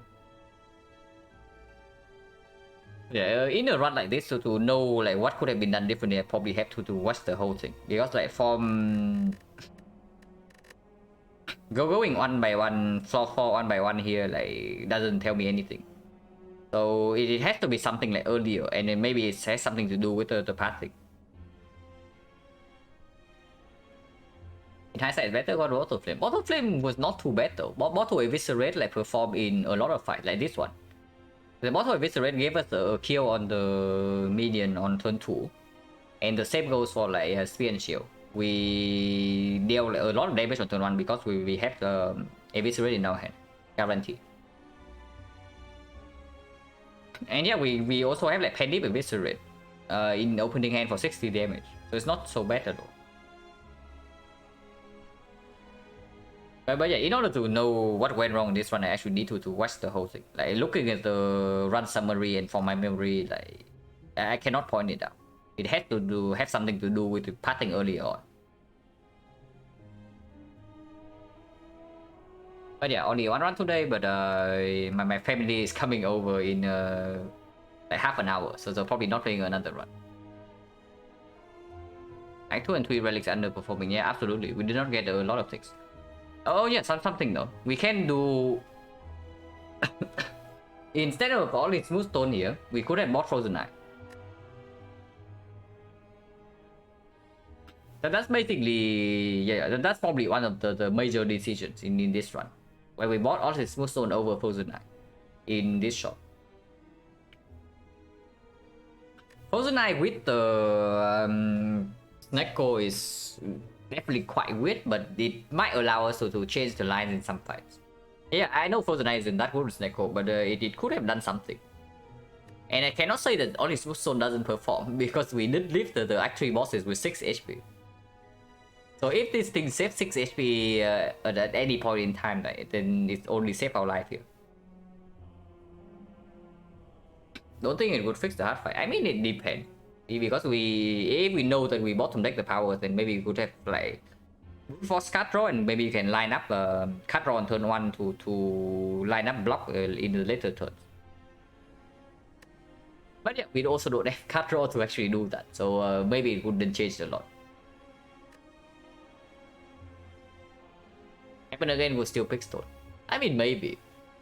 Yeah, just because like we did not end up with any card draw deck manipulation whatsoever, so the Frozen Eye would not actually do much. In the hard fight, we probably know that we die on turn 1. Instead of knowing that we die on turn 3, we probably know that we die on turn 1 instead when we look at the draw power. That's what the Frozen Eye is probably going to do, if I bought it in this run. But yeah, doesn't matter. Yeah, I got relics upgrade. For sure. The icon relics were good, and we got basically almost max value of icon. Yeah, Vajra Stone Tornado, but Stone we bought. And then actually it's like complete garbage.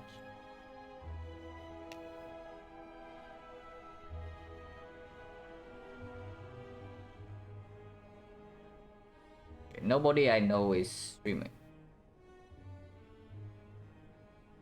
Anybody playing A20? Doesn't look like. Oh well, I guess I can tell you guys here. Our choices for second boss relic, it was P-Box, Joker, and Astrolabe. And other time we have 5 strikes. And yeah, Astrolabe also transformed into 3 good cards. Low discrimination, yeah.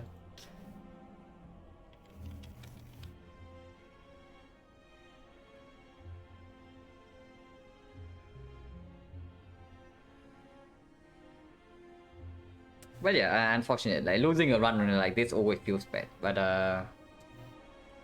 and it's even worse, right? Because I don't feel like I can learn a lot from losing from like terrible XecnaR rolls.